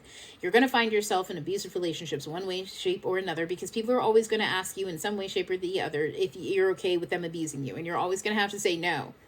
Because some people don't know that what they do is abuse. They have no idea. They think that that's normal. They think that what they're doing is the way that normal people act, and you're supposed to do this and they do this. They have no idea that the fact that they think that there's a script for how life goes. I do this, you do this. What the fuck do you mean, motherfucker? I do this, you do this. I'm my own person. I haven't even been able to think about what I want to do yet. What do you mean? I do this, you do this. What's going on in your brain? You know what I'm saying? I don't live on a script, and I definitely don't live on a script that's written in your brain somewhere. How am I supposed to know those things? So the thing is that instead of wondering all of this and that, just ask yourself, do you feel good in that moment or not? Okay, you don't have to put any type of labels on this or that or the other. But yes, I would say that the relationship that you in lacks respect. I would say that anything that is done to actively hurt another person is abuse. Doesn't matter why they did it. Lashing out because you're mad, because you're upset, this, that, or the other. Kenya, if I get upset with you because I feel like you're not listening to me, and I pick up a toy truck and throw it at your arm and tell you, look here, bitch. And I'm like, this is just how I talk to my friends. I throw shit at them and tell them, you better listen to me or I'm going to hit you again. That's abusive. You're allowed to, I shouldn't be bullying you into doing something, right? I shouldn't be bullying you into anything. I should just be able to tell you my piece, tell you what I think, and then, and give you the space to express yourself, to feel how you feel, and to make up your own mind about things and to practice your agency and autonomy. So anything that isn't allowing you the space to practice your agency and autonomy is abuse. And I will tell you that, yes. I've been in many different relationships platonically, and I've had a romantic relationship where I felt like I was not being seen. And the moment I said, absolutely the fuck not, if I'm not being seen, I'm not being there. Because what's the point of me being there if you don't see me? What is the point of all that? I could be doing something else with my time. And it has nothing against you, nothing against this. If you don't want to see me, it's because you're busy looking at something else. Why would I be there? You don't need me there. You're looking at something else. And, I'm very big on, if I'm talking to you, I expect your full undivided attention, just like I give my full undivided attention. Unless we're chilling. You know what I mean? I don't need full undivided attention all the time. Just like if I say, hey, I need to talk to you, and you're like, oh, okay, let me set aside time. And then we go out, you know, those people who go out to eat and they get on their phones? That sends me. I'm like, you're in a conversation with somebody and you're actively on your phone doing something. And you like, it's not a, oh, hold on, someone sent me a this or that. Oh, let me answer that really quick and then put it down. No, it's a, let me look at these things. People think that they can multitask, and it's like, no, what they're doing in that moment is putting that person on autopilot, because to them, you are predictable. This is a show, this is a script, and they're waiting for the finale. Yeah, I love fucking with people in those moments, just for fun. Just for fun. I like to see if people are, you know, y'all, you can see I'm a teacher. I like to check and see when people are paying attention. That's why I get so used to saying fucked up and crazy shit to people all the time, and shocking them and being like, yeah, were you listening? And then, you know, and then I laugh and be like, yay, you're short ass fucking attention. No, I'm not repeating myself. Fuck you. Absolutely the fuck not. Anyways, let's talk about something that matches your attention span. Yeah, I'm going to fucking call people out and be like, if I'm already here, I'm here. Fine. But I'm not about to engage with you on a deep fucking level, tell you about shit that's going on in my life, and you're having a hard time paying attention. That's insane. I don't do that while I'm paying attention, because if I don't pay attention, I'm not going to know what the fuck you said. I really am not. I'm not going to know what you said. I'm not going to be there. I'm going to miss half the information, and then I'm not going to know what you felt, what you meant. I'm not going to pick up on the body language. There's a lot that I'm going to miss in translation. And if I'm willing to miss all of that stuff, why am I there? Why am I there? Why am I talking to this person? What is the point, right? So, I'm going to be strictly honest with you. Anything that is harmful is abusive. What people do after they've been notified of the harm speaks to their character and what they think about abusing you. If they've been notified and they're horrified of their own actions and they actively work to change them, if this is the long-term pattern that they're actively having to change because it doesn't really have anything to do with you, it's an offshoot of something else that they have to work on, and they've identified that, right? Maybe they deal with authority weird, or they deal with parent issues weird, who the fuck knows? But the point is maybe it's a long-term thing that they're having to identify, so they don't get upset with you, they don't treat you poorly when you go, I need to walk away. They recognize in those moments, okay, maybe it's frustrating, the energy and the emotions are high, but it's respectful. You never want to be in a situation, I'm being very honest with you, you don't want to be in situations where things are heated and you feel like it gets disrespectful if you try to walk away or this or that. You don't want to be in situations where you feel like you will be retaliated against for walking away. You will be plotted against, that somebody is over here, you know, Mr. Hyde and Jekyll over here about your behavior. Meanwhile, you're just going out on a walk to smell some fucking flowers because it's Tuesday and it was nice outside and you want to move your body. And they're like, who's she talking to? Who's she's with? You don't want to be in those situations where somebody's going around in their mind and stuff. And you won't be with someone who respects you. Those situations happen when there is no respect and there's no, and boundaries are crossed and stuff, because people, they get delusional in their own minds and you have no control over that. So set your boundaries and start to pick up on that feedback. Sometimes that's hard, and sometimes you have to make hard choices and decisions there. But I'm going to say you're the one living your life. You're the one who knows how safe and how unsafe you feel in situations. You're the one who knows all of those things. And you're waking up to saying, I don't like these things. And you're making and taking steps to change those things. And so there is a process there, right? You're seeing that where he's willing to go with that process, where he's willing to go when it comes to you being like, no, I don't like that. You're seeing some of those things. And those are things for you to take into consideration. You don't want to wipe those under the rug.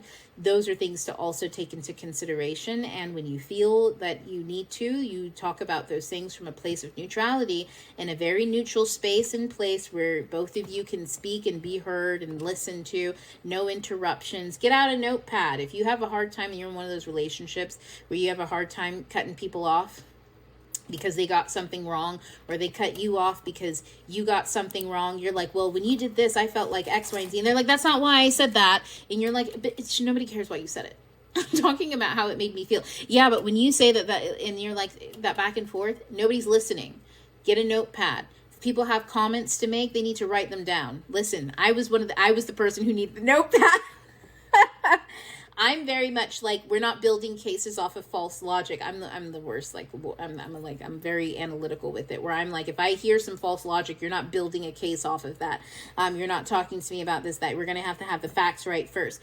It's okay. Yes, you're right. But let people talk. Let people talk and express themselves. Sometimes people will express, and they're just not used to talking. Sometimes one of the biggest issues is most people aren't used to expressing themselves because they're not used to being themselves. And if you let people talk long enough, they start to hear themselves. Okay, you start asking those questions. Man, this is another thing to do.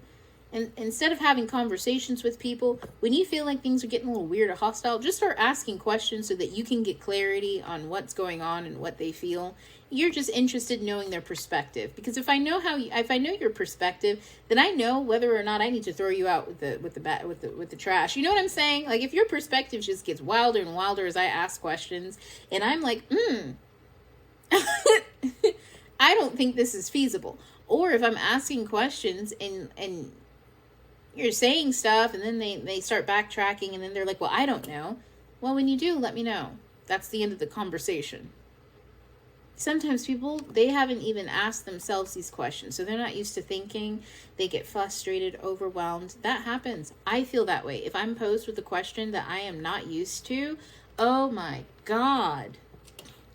And usually they're the ones that are deeply intimate, that are like, how come you can't take a compliment? Shut the fuck up. Why would you ask me that? Why would you make me unpack that? Let me be humble. You know, I'd just be like, this is a good trait. Why are you asking me these questions? You know, like, I'm not that crazy. I don't be giving the beady eyes. Maybe I do. But the point that I'm making is that, like, I get really fucking in a tizzy fit with myself, though, right? Try to stay respectful with the people outside of me. I recognize those moments, but that's growth and that's maturity, but that took time as well. So get notepads out, set boundaries. If people aren't willing to do that in the least, if they think that this is stupid and they're not willing to do that, and they're not going to validate anything that you're saying, I will do that, I would prefer this while we talk, then just don't talk. If you say, you know, I'd like a notebook because I feel like you cut me off, you need to write down your thoughts and then talk to me when I'm done talking. Or, hey, I have this notebook out because I oftentimes have thoughts and I just want to interject them and I don't want to cut you off. So if you see me writing, it's because I'm writing down my thoughts instead of cutting you off. You know what I mean? And they're like, well, that's stupid. I don't like that. Well, I won't be able to not cut you off, and I don't like that, and I don't like being in that conversation, so maybe we don't need to talk about it. Maybe it's not that big a deal. You know what I mean? When you realize maybe it's not that big a deal. If you don't want to talk about it, I don't need to talk about it.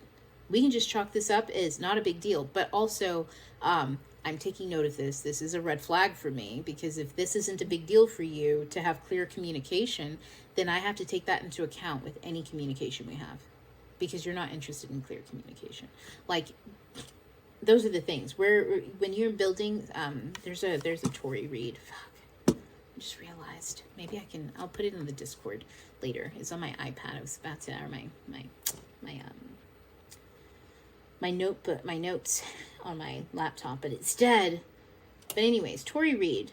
Go give Tory Read. I'm gonna type Tory Read on Instagram. Go look through some of Tory Read's content, because Tory Read is amazing at talking about navigating relationships with people in a way that's healthy, navigating codependency and like moving and working out of that, what that feels like, what those conversations are like, the perspectives that need to be held. Because you don't need a villain and a hero and all of these narratives. Sometimes you just need, is it respectful? Is it healthy? Or is it not? Are we able to cheer each other on right now? Or do we need to not be next to each other and to be focused on our own, to looking at our own paper, doing our own work? Do we need to do something like that? Sometimes that's all it takes. I'm going to read the last of this, and then I'm going to get going, because I forgot I got to eat, and it's getting late. Of course, I was in a similar situation years ago. I started doing things I wanted to do and nurturing my interests and hobbies outside friendships. My husband did the work. Francina mentioned not too long ago, and we're actively working on ourselves individually and as a couple. There are ups and downs for sure, but I can say we're in a way better position than we were previously. Yes.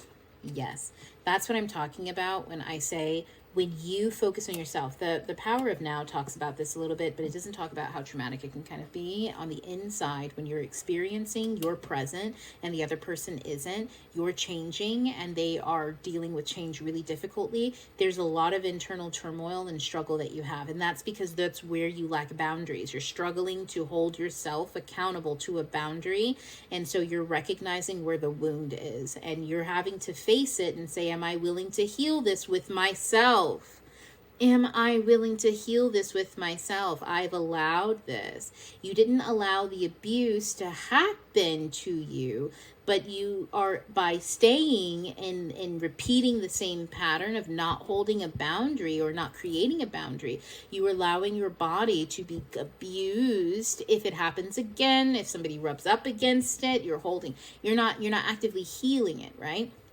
So when we focus and we heal that thing, the only way to do that is by focusing and nurturing ourselves. When we do that, we naturally hold boundaries. Like I'm telling you, if you've got hobbies and interests that you're like pouring into, and you don't need to leave the house to do it, you can have hobbies and interests and communities that you participate in online in your own. You're doing this with yourself. You get what I'm saying? It doesn't need to be outside things. You don't need to go to outside friends. You need to be pouring into yourself. That's different every single day. Sometimes that's cleaning your whole house top to bottom. Sometimes I'm building an altar, and that's all you're doing that week is ChatGPT and altar. Sometimes you're learning divination and tarot, and that's all you're doing that week is just focusing on those things and doing daily card readings, and you've got other stuff and errands to get done. Sometimes you are so busy that you're too busy for bullshit, and that's the thing, is you're too busy for bullshit. You're not bothered by it. You're not frustrated by it. You're just too busy for it. So when the bullshit comes around, immediately your brain goes, oop, boop.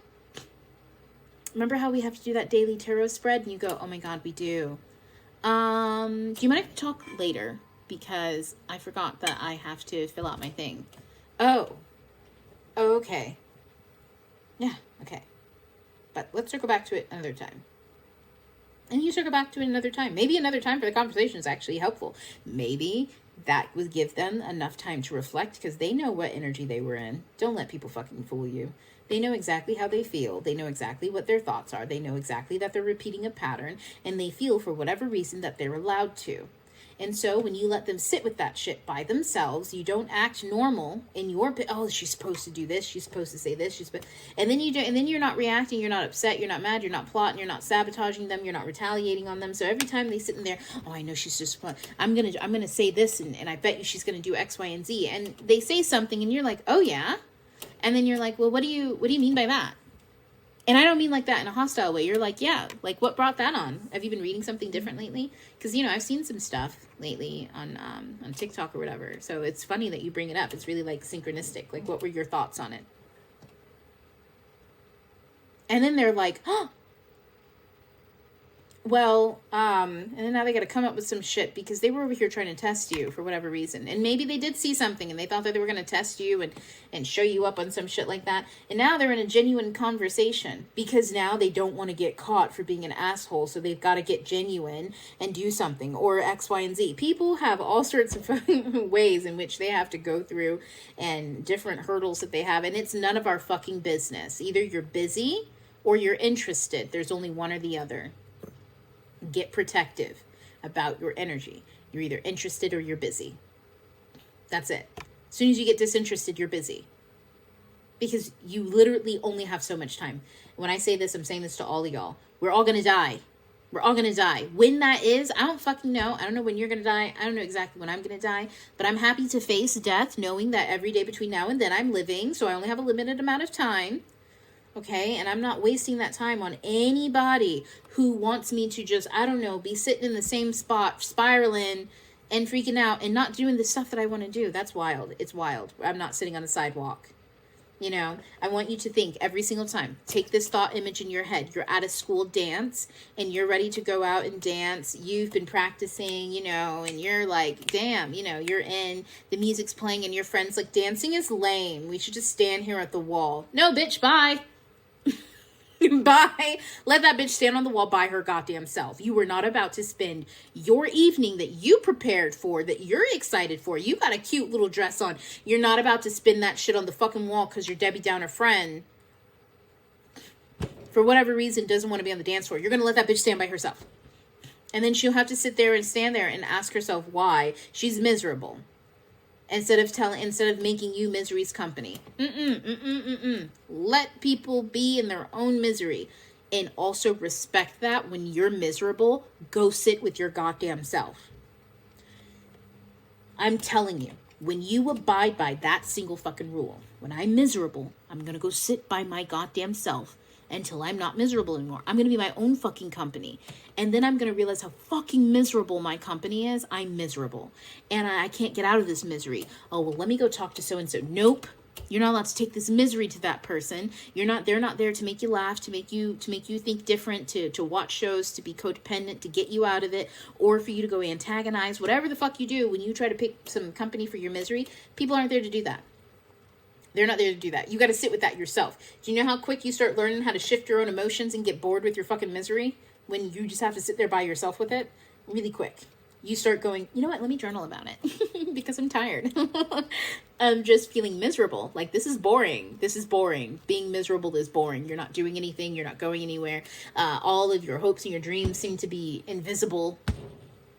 And you're like, damn, I remember that dopamine rush I got the other day after meditating. And it was amazing. I felt like I got all those downloads and messages. Why does my life suck now? Because you're miserable. Okay, so what do I got to do to get out of it? There we go. Now we're moving.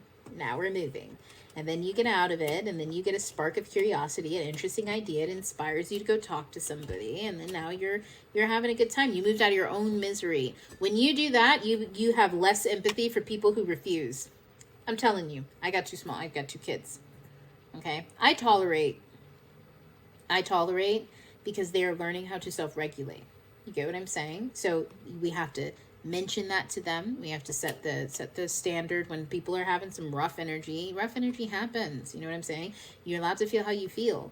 But when you start expressing how you feel around other people who don't feel that way and are asking for that and like are also showing signs that they really don't want any of that, you need to go sit in the room, go put on the TV, watch something you enjoy, pick up a book, do something, but get the fuck out of this space. Go sit by your goddamn self.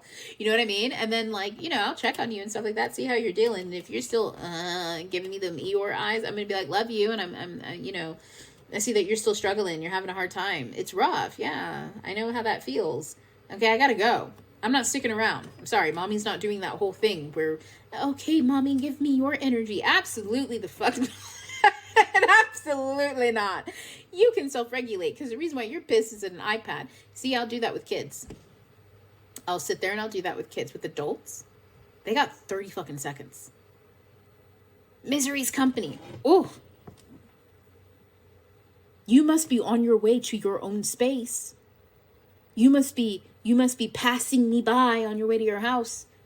What do you mean? What do you mean? Misery company, you're at my front door. Absolutely the fuck not. What is that? That's crazy.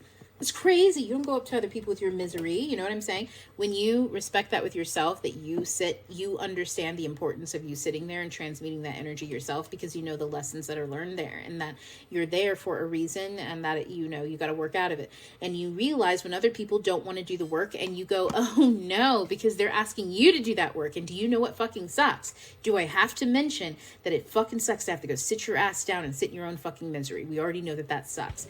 So I'm going to end on that, y'all. It sucks to have to sit in your own misery. And so when other people ask you to keep company in theirs, and you know that they're doing that because they're not going to do shit and they're just going to force you to sit there, absolutely the fuck not. I don't even do that for myself. I get myself up out of that. I don't even stay with myself there. You see what I'm saying? Hi, special request. Why have the last 7 years been shit? Well, I don't know. That really depends. I mean, well, first of all, there's a lot of reasons. I mean, we're in the dying economic, we're in an economic downfall. That economic downfalls don't happen overnight. They lead up to things, so why I feel, and then you have to look at the political state of the world and how people react there and all sorts of stuff. So it depends on it. That's a really broad question. Why have the last 7 years been shit? There's a infinite amount of answers to that. All of them leading up to some very prominent themes, sure, but that's a whole nother topic. But yeah, everybody have a good night. And Kenya, I really hope that settled at least some feelings or some ideas and sparked some inspiration and how you can go out and be in yourself, because that's so important. And I will be seeing everybody next time.